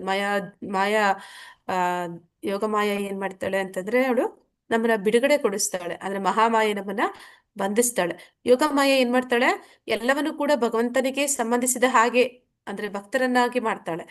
ಆದ್ರೆ ಮಹಾಮಾಯೆ ಏನ್ ಮಾಡ್ತಾಳೆ, ಎಲ್ಲವನ್ನು ಕೂಡ ಭಗವಂತನಿಂದ ದೂರ ಮಾಡ್ತಾಳೆ. ಆ ಕೆಲಸವನ್ನು ಮಾಡ್ತಾ ಇರ್ತಾಳೆ. ಹಾಗೆ ಹೋಗಿ ಸಾಯುಜ್ಯ ಮೋಕ್ಷದಲ್ಲಿ ಅಂದ್ರೆ ಈ ದೇಹವನ್ನ ಆ ಬಿಟ್ಟು ಅಂದ್ರೆ ವೈರಾಗ್ಯವನ್ನ ಬೆಳೆಸ್ಕೊಂಡು ಭಗವಂತನಲ್ಲಿ ನೀನು ಒಂದಾಗ್ಬಿಡು, ಭಗವಂತನಲ್ಲಿ ಒಂದಾಗಿ ನೀನು ಭಗವಂತ ಆಗ್ಬಿಡು. ಅದ್ವೈತಿಗಳು ಹೇಳುವಂಥದ್ದು ನೀನು ದೇವರಾಗ್ಬಿಡ್ತೀಯ ಅಂತ. ಹಾಗೆ ಅವರು ಮೋಕ್ಷವನ್ನ ಇಷ್ಟಪಡ್ತಾರೆ ಕೊನೆಗೆ. ಧರ್ಮ ಅರ್ಥ ಕಾಮ, ಕೊನೆಗದು ಮೋಕ್ಷದಲ್ಲಿ ಕೊನೆಯಾಗುತ್ತೆ ಅಂತ. ಹೀಗೆ ಒಂದು ನಿರಾಕಾರವಾದಿಗಳ ಒಂದು ತತ್ವ. ಆದ್ರೆ ಇಲ್ಲಿ ಭಕ್ತರು ಏನ್ ಹೇಳ್ತಾ ಇದ್ದಾರೆ, ಭಗವಂತ ಅವರಿಗೆ ಮತ್ತೆ ಎಲ್ಲಿಗೆ ಹೋಗ್ರಿ ಅಂತ ಹೇಳ್ತಾ ಇದ್ದಾನೆ ಅಂತಂದ್ರೆ, ಆ ಇಲ್ಲಿವರೆಗೂ ನಮ್ಗೆ ಯಾರಿಗಾದ್ರೂ ಗೊತ್ತಿತ್ತ ಅಂದ್ರೆ, ಇಲ್ಲಿ ಈಗ ನಾವು ದೇವತೆಗಳ ಒಂದು ಜೀವಿಗಳು ಸಾರಿ ಬ್ರಹ್ಮ ಅಥವಾ ಇನ್ಯಾವುದೇ ದೇವತೆಗಳಿರ್ಬೋದು, ಅವರೆಲ್ಲರೂ ಕೂಡ ಇಂದ್ರ, ಇವರೆಲ್ಲರೂ ಕೂಡ ಜೀವಾತ್ಮನ ಅಥವಾ ಆ ವಿಷ್ಣು ತತ್ವನ? ಜೀವಾತ್ಮ ಬ್ರಹ್ಮ ಜೀವಾತ್ಮ. ಜೀವಾತ್ಮ. ವಿಷ್ಣು ಆ, ತತ್ವ. ಭಗವಂತನ ಅಂಶಗಳು. ವಿಷ್ಣು ತತ್ವ. ನಾವೆಲ್ಲರೂ ಕೂಡ ಭಗವಂತನ ವಿಭಿನ್ನ ಅಂಶಗಳು. ಆದ್ರೆ ಬ್ರಹ್ಮ ಆಗ್ಲಿ, ಇಂದ್ರ ಆಗ್ಲಿ ಅಥವಾ ಸೂರ್ಯ ಆಗ್ಲಿ, ಇವರೆಲ್ಲರೂ ಕೂಡ ಭಗವಂತನ ಸ್ವಾಂಶ ವಿಸ್ತರಣೆಗಳ ಅಥವಾ ವಿಭಿನ್ನ ಅಂಶಗಳ, ಜೀವತತ್ವಗಳ. ಮಾಂಸ ಸ್ವಾಂಶ ವಿಸ್ತರಣೆ. ಸ್ವಾಂಶ ವಿಸ್ತರಣೆ. ಇಲ್ಲ ಮತ್ತೆ ಜೀವ ಸ್ವಾಂಶ ವಿಸ್ತರಣೆ ಅಲ್ಲ, ಯಾಕೆಂದ್ರೆ ಎಲ್ಲರೂ ಮಾತಾಜಿ ಕೂಡ ಬ್ರಹ್ಮ ಜೀವಾತ್ಮರಲ್ಲ ಜೀವತತ್ವಗಳು. ಮಾತಾಜಿ, ಈ ಜೀವಾತ್ಮರಲ್ಲ ಮಾತಾಜಿ. ಈ ಬ್ರಹ್ಮಾಂಡದ ಒಳಗಡೆ ಇರುವಂತ ಎಲ್ಲಾ ದೇವತೆಗಳು ಕೂಡ, ಅವರು ಕೂಡ ಆ ಅವರು ಒಂದು ಕ್ಷರರು. ದಿನ ಅವರು ಅಂದ್ರೆ ಅವರು ಕೂಡ ಕ್ಷರರು ಅಂತಂದ್ರೆ, ಇವರು ಕೂಡ ಜನ್ಮ ಮೃತ್ಯು ಜರಾವ್ಯಾಧಿನ ಪಡೆದಿರ್ತಾರೆ. ಅವ್ರಿಗೂ ಕೂಡ ಕೊನೆ ಅನ್ನುವಂಥದ್ದು, ಸಾವು ಅನ್ನುವಂಥದ್ದು ಇರುತ್ತೆ. ಆದ್ರೆ ನಾವೆಲ್ಲರೂ ಕೂಡ ಬದಾತ್ಮರಿದ್ದಾಗ ಏನ್ ಮಾಡ್ತೀವಿ, ಈ ದೇವತೆಗಳನ್ನೇ ಆರಾಧನೆ ಮಾಡ್ತಾ ಇರ್ತೀವಿ. ದೇವತೆಗಳ ಆರಾಧನೆ ಮಾಡೋದ್ರಿಂದ ನಾವೇನ್ ಇಟ್ಕೊಳ್ತೀವಿ, ಅವ್ರಿಗಿಂತ ದೊಡ್ಡದು ನಮ್ಗೆ ತಿಳಿದಿಲ್ಲ. ಅಂದ್ರೆ ಕೃಷ್ಣ ದೇವೋತ್ತಮ ಪರಮ ಪುರುಷ ಅಂತ ತಿಳಿದಿಲ್ಲ. ಅದರಿಂದ ಆಚೆಗೆ ವೈಕುಂಠ ಲೋಕಗಳಿದೆ, ಆ ಒಂದು ಕಲ್ಪನೆ ನಮ್ಗಿಲ್ಲ. ಮತ್ತೆ ಆ ವೈಕುಂಠ ಲೋಕಗಳಲ್ಲಿ ಭಗವಂತನ ಭಕ್ತರು ಅಲ್ಲಿದ್ದಾರೆ. ಅವರು ದೇವತೆಗಳು, ನಾವು ಯಾರನ್ನ ಆರಾಧನೆ ಮಾಡ್ತಾ ಇದೀವಿ ಅವ್ರಿಗಿಂತ ಉನ್ನತ ಮಟ್ಟದ ಜೀವಿಗಳು. ಈ ವಿಚಾರ ಕೂಡ ನಮ್ಗೆ ಗೊತ್ತಿರೋದಿಲ್ಲ. ಅದನ್ನೇ ಇಲ್ಲಿ ಹೇಳ್ತಾ ಇದ್ದಾನೆ ಭಗವಂತ, ನೀನು ಅಲ್ಲಿಗೆ ಬಾ ಅಂತ ಹೇಳ್ತಾ ಇದ್ದಾನೆ. ನೀನು ಬ್ರಹ್ಮ ಆಗು, ಇಂದ್ರ ಆಗು, ಸ್ವರ್ಗಲೋಕಕ್ಕೆ ಹೋಗು, ಸೂರ್ಯ ಆಗು, ಚಂದ್ರ ಆಗು, ಆ ರೀತಿ ಹೇಳ್ತಾ ಇಲ್ಲ. ನಮ್ಮನೇನಂತ ಹೇಳ್ತಾ ಇದ್ದಾನೆ, ಭಕ್ತರಾಗು, ಭಕ್ತನಾಗಿ ಎಲ್ಲಿಗೆ ಬಾ, ವೈಕುಂಠ ಲೋಕಗಳಿಗೆ ಬಾ. ಅಲ್ಲಿ ಭಗವಂತನ ಧಾಮಕ್ಕೆ ಹೋದ್ಮೇಲೆ ಏನಾಗುತ್ತೆ, ಒಂದು ಸತಿ ನಾವು ಅಲ್ಲಿಗೆ ಹೋದ್ವಿ ಅಂದ್ರೆ ಮತ್ತೆ ಈ ಭೌತಿಕ ಜಗತ್ತಿಗೆ ಬರ್ಬೇಕಾಗಿರುವಂತಹ ಒಂದು ಪರಿಸ್ಥಿತಿ ನಮಗೆ ಇರೋದಿಲ್ಲ. ಮತ್ತೆ ದೇವೋತ್ತಮ ಪರಮ ಪುರುಷನಿಗೆ ಅಲ್ಲಿ ನಾವ್ ಏನ್ ಮಾಡ್ತೀವಿ, ಶರಣಾಗತಿಯನ್ನು ಹೊಂದ್ತೀವಿ, ನಮ್ಮ ಸ್ವರೂಪವನ್ನು ಪಡ್ಕೊತೀವಿ. ಅಲ್ಲಿ ಹೋಗಿ ನಾವು ಹೇಳೋದಿಲ್ಲ ನಾನ್ ಮತ್ತೆ ಬಾಸ್ ಆಗ್ತೀನಿ ಅಂತ. ಯಾಕೆಂದ್ರೆ ಮಾಯೆ ಇಲ್ಲಿ ನಮ್ಗೆ ಎಂತ ಏಟುಗಳು ಕೊಡ್ತಾಳೆ ಅಂತಂದ್ರೆ, ಅವಳ ಕೈಯಲ್ಲಿ ತ್ರಿಶೂಲ ಇದೆ ಅಂತ ಹೇಳ್ತಾರೆ. ಅದು ಯಾವ್ದ್ರ ಪ್ರತೀಕ? ಹರೇ ಕೃಷ್ಣ, ಯಾರಾದ್ರೂ ಹೇಳ್ತೀರಾ? ತ್ರಿಶೂಲ, 3 ಶೂಲಗಳು ಇರುವಂತದ್ದು. ತ್ರಿಗುಣಗಳ ಆದಿ ಭೌತಿಕ, ಆದಿ ಆಧ್ಯಾತ್ಮಿಕ ತೋರಿಸುತ್ತೆ ಮಾತಾಜಿ. ಹಾ ಮಾತಾಜಿ, ಆದಿ ದೈವಿಕ, ಆದಿ ಭೌತಿಕ, ಆಧ್ಯಾತ್ಮಿಕ ಕ್ಲೇಶಗಳನ್ನ ಕೊಟ್ಟು ತಿವಿತಾಳಂತೆ ನಮ್ಮನ್ನ. ಎಷ್ಟು ಟೆಸ್ಟ್ ಮಾಡ್ತಾಳೆ, ಎಷ್ಟು ಟೆಸ್ಟ್ ಮಾಡ್ತಾಳೆ, ಎಷ್ಟು ಹಿಂಸೆ ಇಡ್ತಾಳೆ ಅಂತಂದ್ರೆ, ಅದನ್ನೆಲ್ಲ ಅನುಭವಿಸಿ ಸಾಕಾಗಿ ಯಾರು ವಾಪಸ್ ಹೋಗಿದ್ದಾನೆ ಅವನು ಮತ್ತೆ ಇದ್ರ ಬಗ್ಗೆ ಯೋಚನೆ ಕೂಡ ಮಾಡೋದಿಲ್ಲ ಅಂತ ಹೇಳ್ತಾರೆ. ಹಾಗೆ ನಾವು ಎಲ್ಲ ಒಂದು ಒಡೆತನ ಅನ್ನುವಂಥದ್ದು, ಅದಕ್ಕಾಗಿ ನಾವು ಪಟ್ಟಂತ ಬಾಧೆಗಳು ಇದೆಲ್ಲವೂ ಕೂಡ ನಮ್ಮನ್ನ ಎಷ್ಟರ ಮಟ್ಟಿಗೆ ಸರಿಪಡಿಸ್ಬಿಟ್ಟಿರುತ್ತೆ ಅಂತಂದ್ರೆ ಮತ್ತೆ ನಾವು ಯಾವತ್ತೂ ಕೂಡ ಆ ಒಡೆತನ ಭಾವವನ್ನೇ ಬೆಳೆಸ್ಕೊಳ್ಳೋದಿಲ್ಲ. ಮತ್ತೆ ನಾವು ಭಗವಂತನ ದಾಸರು ಅನ್ನೋದನ್ನ ಪರಿಪೂರ್ಣವಾಗಿ ಸ್ವೀಕಾರ ಮಾಡಿರ್ತೀವಿ. ಆಗ ನಾವಲ್ಲಿ ಭಗವಂತನಿಗೆ ಶರಣಾಗತಿಯನ್ನು ಕೂಡ ಹೊಂದುತ್ತೀವಿ. ಹೀಗೆ ಅನಾದಿ ಕಾಲದಿಂದ ಎಲ್ಲವೂ ಕೂಡ ನಡೀತಾ ಇರುವಂತದ್ದು ಭಗವಂತನಿಂದ, ಮತ್ತೆ ಎಲ್ಲವೂ ಕೂಡ ನಡ್ಸ್ಕೊಂಡು ಹೋಗ್ತಾ ಇರುವಂತದ್ದು ಕೂಡ ಭಗವಂತನೇ ಅನ್ನೋದನ್ನ ಅಲ್ಲಿ ಹೇಳ್ತಾ ಇದ್ದಾರೆ. ಹರೇ ಕೃಷ್ಣ. ಯಾರಾದ್ರೂ ಹೋಗ್ತೀರಾ? ಹರೇ ಹಾ ಕೃಷ್ಣ ಮಾತಾಜಿ ಮಾತಾಜಿ. ಹೇಳ್ತೀನಿ ಮಾತಾಜಿ. ಹಾ ಪ್ರಭುಜಿ. ನಿರ್ಮಾಣ ಮಾತಾಜಿ ನಾನು ಹೇಳ್ತಿದ್ದೀರಾ? ಹೇಳಿ ಪ್ರಭುಜಿ. ಹೇಳಿ ಪ್ರಭು, ಹೇಳಿ ಪ್ರಭು. ನಿರ್ಮಾಣ ಮೋಹಾಜಿತ ಸಂಗ ದೋಷಾಂ ಆಧ್ಯಾತ್ಮ ನಿತ್ಯ ವಿನಿವರ್ತ ಕಾಮಾಂ ದ್ವಂದ್ವೈರ್ಯ ಮುಕ್ತ ಸುಖ ದುಃಖ ಸಂಗೈ ಗಚ್ಚಂತಿ ಮೂಢ ಪದಮವ್ಯಯಂ ತತ್. ಹರೇ ಕೃಷ್ಣ ಮಾತಾಜಿ. ಧನ್ಯವಾದಗಳು ಪ್ರಭುಜಿ. ಹರೇ ಕೃಷ್ಣ. ಅನುವಾದ ಪ್ರಭುಪಾದರಿಂದ. ಪ್ರಭುಪಾದರಿಗೆ ಜಯವಾಗಲಿ. ಸುಳ್ಳು ಪ್ರತಿಷ್ಠೆಯಿಂದ, ಮೋಹದಿಂದ ಮತ್ತು ಸುಳ್ಳು ಸಂಘದಿಂದ ಮುಕ್ತರಾದಾಗ ನಿತ್ಯವಾದುದನ್ನು ಅರಿತವರು, ಐಹಿಕ ಕಾಮವನ್ನು ತ್ಯಜಿಸಿದವರು, ಸುಖ ದುಃಖಗಳ ದ್ವಂದ್ವದಿಂದ ಬಿಡುಗಡೆಯಾದವರು ಮತ್ತು ಗೊಂದಲವಿಲ್ಲದೆ ಆ ಪರಮ ಪುರುಷನಿಗೆ ಶರಣಾಗುವುದು ಹೇಗೆ ಎನ್ನುವುದನ್ನು ತಿಳಿದವರು, ಇಂಥವರು ಆ ಶಾಶ್ವತವಾದ ರಾಜ್ಯವನ್ನು ಪಡೆಯುವರು. ನಾವು ಅಲ್ಲಿಗೆ ಹೋಗ್ಬೇಕು ಅಂತಂದ್ರೆ ನಮ್ಮಲ್ಲಿ ಈ ಎಲ್ಲ ಗುಣಗಳು ಇರಬೇಕು ಅಂತ ಹೇಳಿ ಹೇಳ್ತಾ ಇದ್ದಾರೆ. ಅಂದ್ರೆ ನಮ್ಮಲ್ಲಿ ಈ ಮಿಥ್ಯಾಹಂಕಾರ ಇರಬಾರ್ದು. ಯಾವುದು ಮಿಥ್ಯಾಹಂಕಾರ? ಹರೇ ಕೃಷ್ಣ. ಸುಳ್ಳು ಪ್ರತಿಷ್ಠೆ ಅಂದ್ರೆ ಮಿಥ್ಯಾಹಂಕಾರ. ನಾನು ನನ್ನದು. ಈ ನಾನು ದೇಹ ದೇಹವನ್ನ ಅಂತ ಹೇಳುವಂತದ್ದು. ದೇಹವೆಂಬ ಭಾವ. ಎರಡು ತಪ್ಪು ಕಲ್ಪನೆ ಅನ್ನುವಂಥದ್ದು ನಮ್ಮಲ್ಲಿ ಇರುತ್ತೆ. ಒಂದು ಏನು ತಪ್ಪು ಕಲ್ಪನೆ ಅಂದ್ರೆ ದೇಹನೇ ನಾನು ಅಂತ ತಿಳಿಯುವಂಥದ್ದು, ದೇಹಕ್ಕೆ ಸಂಬಂಧಪಟ್ಟದೆಲ್ಲ ನನ್ನದು ಅಂತ ತಿಳಿಯುವಂಥದ್ದು. ಇನ್ನೊಂದು ತಪ್ಪು ಕಲ್ಪನೆ ಕೂಡ ಇದೆ ನಮ್ಮಲ್ಲಿ. ಏನಂದ್ರೆ ಈ ಅದ್ವೈತಿಗಳಲ್ಲಿ ಇರುವಂಥದ್ದು, ಅಂದ್ರೆ ಪರಮಾತ್ಮ ಮತ್ತೆ ಜೀವಾತ್ಮ ಅವರಿಬ್ಬರಿಗೂ ಕೂಡ ವ್ಯತ್ಯಾಸ ಇದೆ. ಆತ್ಮಕ್ಕೂ ಪರಮಾತ್ಮನಿಗೂ ವ್ಯತ್ಯಾಸ ಇದೆ, ಹೌದಲ್ವಾ? ಹರೇ ಕೃಷ್ಣ. ಏನು ವ್ಯತ್ಯಾಸ ಹೇಳ್ತೀರಾ ಯಾರಾದ್ರು? ಪರಮಾತ್ಮ ಎಲ್ಲಾ ಆತ್ಮಗಳನ್ನು ಬಲ್ಲಂತಹ ವಿಭು. ವ್ಯಕ್ತಿಗತ ಆತ್ಮ ಅವರವರ ಆತ್ಮವನ್ನು ಮಾತ್ರ ಗೊತ್ತಿರೋದು. ಆದ್ರೆ ಭಗವಂತನಿಗೆ 84 ಲಕ್ಷ ಜೀವರಾಶಿಗಳ ಆತ್ಮವನ್ನು ಕೂಡ ಗೊತ್ತಿದೆ ಅನ್ನುವಂಥದ್ದು ಮಾತಾಜಿ. ಈ ಅದ್ವೈತಿಗಳು ಏನಂತ ಹೇಳ್ತಾರೆ, ಪರಮಾತ್ಮನಿಗೆ ಜೀವಾತ್ಮನಿಗೆ ವ್ಯತ್ಯಾಸ ಇಲ್ಲ, ನಾನು ಕೂಡ ಪರಮಾತ್ಮ ಆಗ್ಬಲ್ಲೆ ಅಂತ ಹೇಳುವಂಥದ್ದು. ಇದೆಲ್ಲವೂ ಕೂಡ ಆ ಒಂದು ಮಿಥ್ಯಾಹಂಕಾರ ಅಥವಾ ಸುಳ್ಳು ಪ್ರತಿಷ್ಠೆ. ಇದರಿಂದ ನಾವು ಮೊದಲಿಗೆ ಹೊರಗಡೆ ಬರಬೇಕು.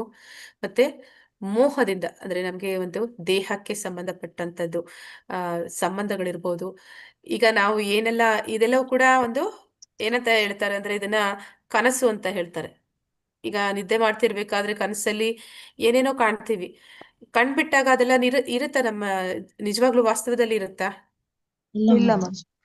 ಅದೇ ರೀತಿ ಅಂತ ಹೇಳ್ತಾರೆ. ಅದೇ ರೀತಿ ನಾವೀಗ ಈ ಒಂದು ಬದುಕು ಏನು ಜೀವನ ನಡೆಸ್ತಾ ಇದೀವಿ, ಅದು ಕನಸಿದ್ದ ಹಾಗೆ ಕೆಲವೇ ಕ್ಷಣಗಳಲ್ಲಿ ಮಾಯ ಆಗ್ಬಿಡುತ್ತೆ. ಇದೆಲ್ಲವೂ ಕೂಡ ಸುಳ್ಳು ಅಂತಂದ್ರೆ ಇದು ಅಶಾಶ್ವತ. ಸತ್ಯ ಆಗಿದ್ರು ಕೂಡ ಇದು ಸದಾ ಇರುವಂತದ್ದಲ್ಲ, ಸದಾ ನಿಜವಾಗಿ ವಾಸ್ತವದಲ್ಲಿ ಇರುವಂತದ್ದು ಅಲ್ಲ. ಈ ಎಲ್ಲ ಮೋಹ, ನನ್ನವರು ಅನ್ನುವಂಥದ್ದು, ನನ್ನ ಮಕ್ಕಳು, ನನ್ನ ಮನೆ, ನನ್ನ ಪರಿವಾರ, ಇದೆಲ್ಲವೂ ಕೂಡ ಒಂದು ಮೋಹ. ಅದನ್ನೆಲ್ಲ ನಾವು ಬಿಡಬೇಕು. ನಮ್ಮ ನಿಜವಾದ ಸಂಬಂಧ ಇರುವಂತದ್ದು ಭಗವಂತನ ಜೊತೆ ಮಾತ್ರ. ಆ ಸಂಬಂಧವನ್ನ ನಾವು ಮತ್ತೆ ಪಡ್ಕೊಳ್ಳೋದಕ್ಕೆ ಈ ಒಂದು ಅವಕಾಶ ಸಿಕ್ಕಿದೆ ಅಷ್ಟೇ. ಆದ್ರೆ ಆ ಅವಕಾಶ ಸಿಕ್ಕಿದಾಗ ಬೇರೆ ಎಲ್ಲ ರೋಲ್ ಬರ್ತಾ ಇದೆ. ಅಂದ್ರೆ ಏನಂತ ಹೇಳ್ತಾರೆ ಅಂದ್ರೆ ನಮ್ಗೆ ವೈರಾಗ್ಯ ಬೆಳೆಸ್ಕೋಬೇಕು ಅಂತಂದ ಕೂಡ್ಲೆ ನಾವೆಲ್ಲವನ್ನ ಬಿಟ್ಟು ಬಿಟ್ಟು ಹೋಗ್ಬಿಡ್ಬೇಕು ಅಂತಲ್ಲ. ಅಂದ್ರೆ ಈ ಅಸಂಗ ಶಸ್ತ್ರೇಣ ಅಂದ್ರೆ ಅಲ್ಲಿ ನಮ್ಗೆ ಏನಾಗ್ಬೇಕು ಅಂತಂದ್ರೆ ಅದರಲ್ಲಿ ಅಟ್ಯಾಚ್ಮೆಂಟ್ ಇಲ್ದಿರ ಆ ಒಂದು ಜವಾಬ್ದಾರಿನ ಮಾಡ್ಬೇಕು ಅನ್ನೋಂಥದ್ದು. ಜವಾಬ್ದಾರಿನ ಮಾಡ್ತೀವಿ, ಆದ್ರೆ ನಮ್ಗೆ ಅದ್ರ ಮೇಲೆ ಮೋಹ ಇಲ್ಲ, ಅಟ್ಯಾಚ್ಮೆಂಟ್ ಇಲ್ಲ, ಇಟ್ಕೊಳ್ದಿರ ನಾವು ಅದನ್ನ ಮಾಡುವಂಥದ್ದು. ಮತ್ತೆ ನಿಜವಾದ ನಮ್ಮ ಸಂಬಂಧ ಇರೋದು ಎಲ್ಲಿ ಅನ್ನೋದನ್ನ ನಾವು ತಿಳ್ಕೊಂಡಿರ್ಬೇಕು. ಮತ್ತೆ ಅಲ್ಲಿಗೆ ಹೋಗೋ ಪ್ರಯತ್ನ ಮಾಡ್ಬೇಕೇ ಹೊರತು ಈ ಒಂದು ಏನು ಬೇರೆ ಎಲ್ಲ ಬೈ ಪ್ರಾಡಕ್ಟ್ಸ್ ನಮ್ಗೆ ಡಿಸ್ಟ್ರಾಕ್ಟ್ ಮಾಡಕ್ಕೆ ಮಾಯೆ ಕಳಿಸ್ತಾ ಇದ್ದಾಳೆ, ಅದ್ರ ಕಡೆಗೆ ನಾವು ಹೆಚ್ಚು ಒಲವನ್ನ ಇಟ್ಕೋಬಾರ್ದು ಅನ್ನೋದನ್ನ ಇಲ್ಲಿ ಹೇಳ್ತಾ ಇದ್ದಾರೆ. ಸುಳ್ಳು ಸಂಘದಿಂದ ಮುಕ್ತರಾದವರು ಅಂದ್ರೆ ಅದೇ ನನ್ನ ಮನೆ, ನನ್ನ ಮಕ್ಕಳು, ನನ್ನ ತಂದೆ ತಾಯಿ, ಏನ್ ಪರಿವಾರ ಅಂತ ನಾವು ಕರಿತಾ ಇದೀವಿ, ಬೇರೆ ಬೇರೆ ಜೀವಾತ್ಮಗಳ ಜೊತೆ ನಮ್ಗೆ ಏನು ಒಂದು ಡ್ರಾಮಾ ನಡೀತಿದೆ ಇಲ್ಲಿ, ಇದೆಲ್ಲ ಮುಗಿದೋಗ್ಬಿಡುತ್ತೆ. ಮತ್ತೆ ಇನ್ನೊಂದು ಸೆಟ್ ಆಫ್ ಫ್ಯಾಮಿಲಿ, ಇನ್ನೊಂದು ಸೆಟ್ ಆಫ್ ಏನಂತ ಹೇಳ್ತಾರೆ, ಕುಟುಂಬ, ಪರಿವಾರ.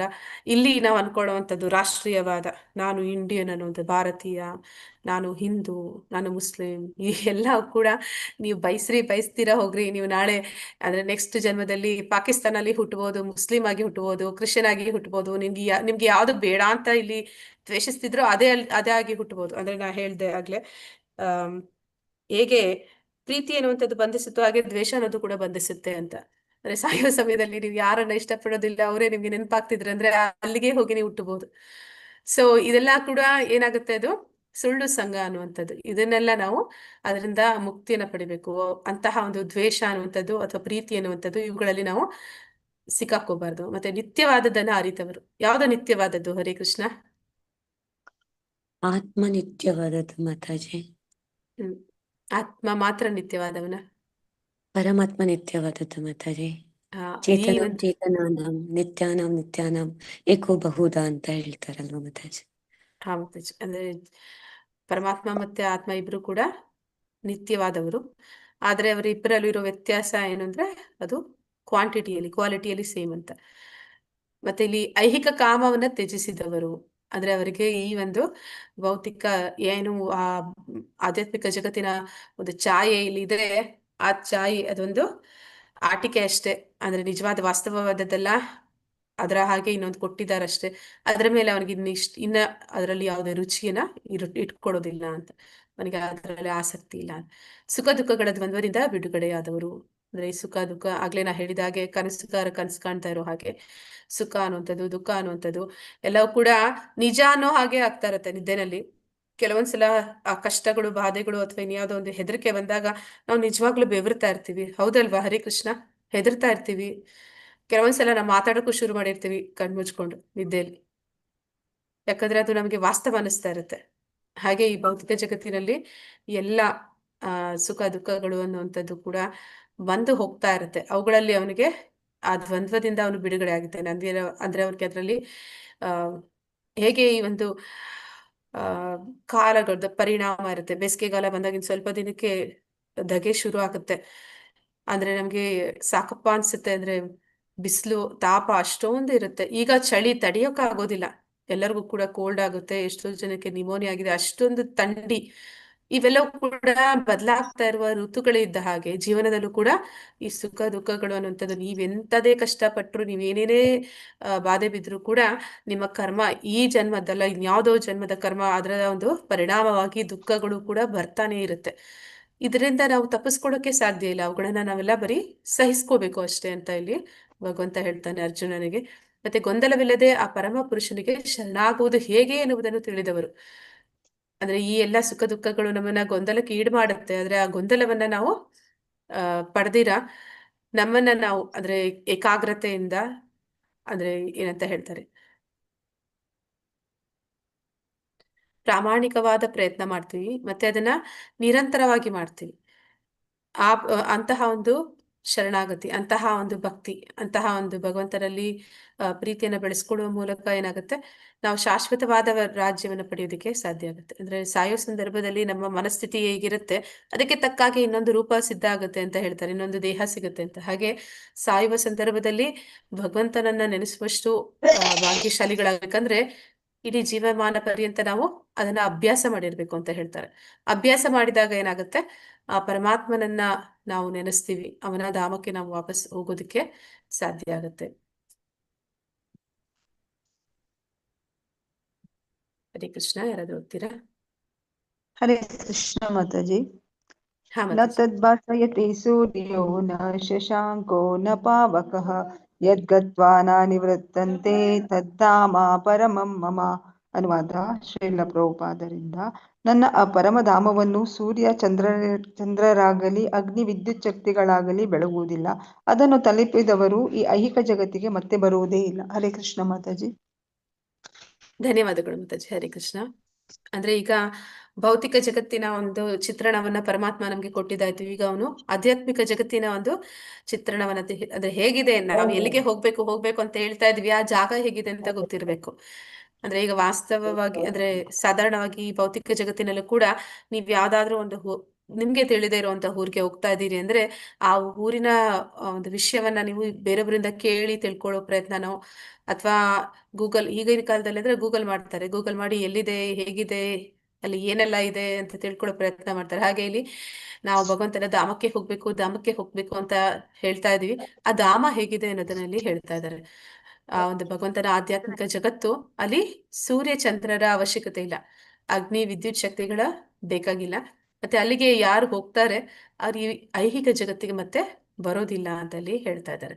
ಅಂದ್ರೆ ಇಷ್ಟು ಮಾತ್ರ ನಮ್ಗೆ ಸ್ವಲ್ಪ ಗ್ಯಾರಂಟಿ, ಅಂದ್ರೆ ನಾವಲ್ಲಿ ಕರೆಂಟ್ ಬಿಲ್ ಕಟ್ಟೋಗಿರಲ್ಲ. ಸೂರ್ಯನು ಬೇಡ, ಚಂದ್ರನು ಬೇಡ, ಆ ಬೆಂಕಿ ಬೆಳಕು ಏನು ಬೇಡ, ಯಾಕಂದ್ರೆ ಅದು ಸ್ವಯಂ ಪ್ರಭೆಯನ್ನ ಹೊಂದಿದೆ. ಆ ಒಂದು ಭಗವಂತನ ಆಧ್ಯಾತ್ಮಿಕ ಜಗತ್ತು ಅದು ಸ್ವಯಂ ಪ್ರಭೆಯನ್ನ ಹೊಂದಿದೆ. ಅಲ್ಲಿಗೆ ಹೋಗ್ಬೇಕು ಅಂತಾರೆ. ಒಂದೇ ಸತಿ ನಾವು ಅಲ್ಲಿಗೆ ಹೋದ್ವಿ ಅಂತಂದ್ರೆ, ಈ ಬ್ರಹ್ಮಜ್ಯೋತಿಗೆ ಹೋದ ಹಾಗೆ ಅಲ್ಲ, ಬ್ರಹ್ಮಜ್ಯೋತಿ ಅದು ಭಗವಂತನ ಪ್ರಭೆ. ಅಲ್ಲಿಗೆ ಹೋದವರು ಮತ್ತೆ ಈ ಒಂದು ಭೌತಿಕ ಜಗತ್ತಿಗೆ ಬರುವ ಅಂದ್ರೆ ಚಾನ್ಸಸ್ ಇರುತ್ತೆ. ಆದ್ರೆ ಈ ಒಂದು ವೈಕುಂಠ ಲೋಕಗಳು ಅಥವಾ ಗೋಲೋಕ ವೃಂದಾವನ ಅನ್ನುವಂಥದ್ದು ಏನಿದೆ, ಅಲ್ಲಿಗೆ ಹೋದ್ವಿ ಅಂದ್ರೆ ನಾವು ಮತ್ತೆ ಈ ಒಂದು ಭೌತಿಕ ಜಗತ್ತಿಗೆ ಬರುವಂತಹ ಪರಿಸ್ಥಿತಿ ಬರೋದಿಲ್ಲ ಅಂತ ಅಲ್ಲಿ ಹೇಳ್ತಾ ಇದ್ದಾರೆ. ಹರೇ ಕೃಷ್ಣ. ಯಾರಾದ್ರೂ ಓದಿ.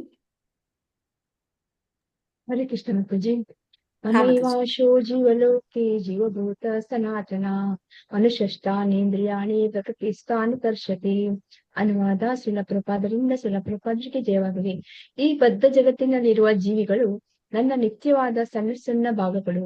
ಬದ್ಧ ಜೀವನದಿಂದಾಗಿ ಅವರು ಮನಸ್ಸು ಸೇರಿದಂತೆ 6 ಇಂದ್ರಿಯಗಳೊಡನೆ ಬಹುವಾಗಿ ಕಷ್ಟಪಡುತ್ತಾರೆ. ಹರೇ ಕೃಷ್ಣ ಮಾತಾಜಿ. ಧನ್ಯವಾದಗಳು ಮಾತಾಜಿ.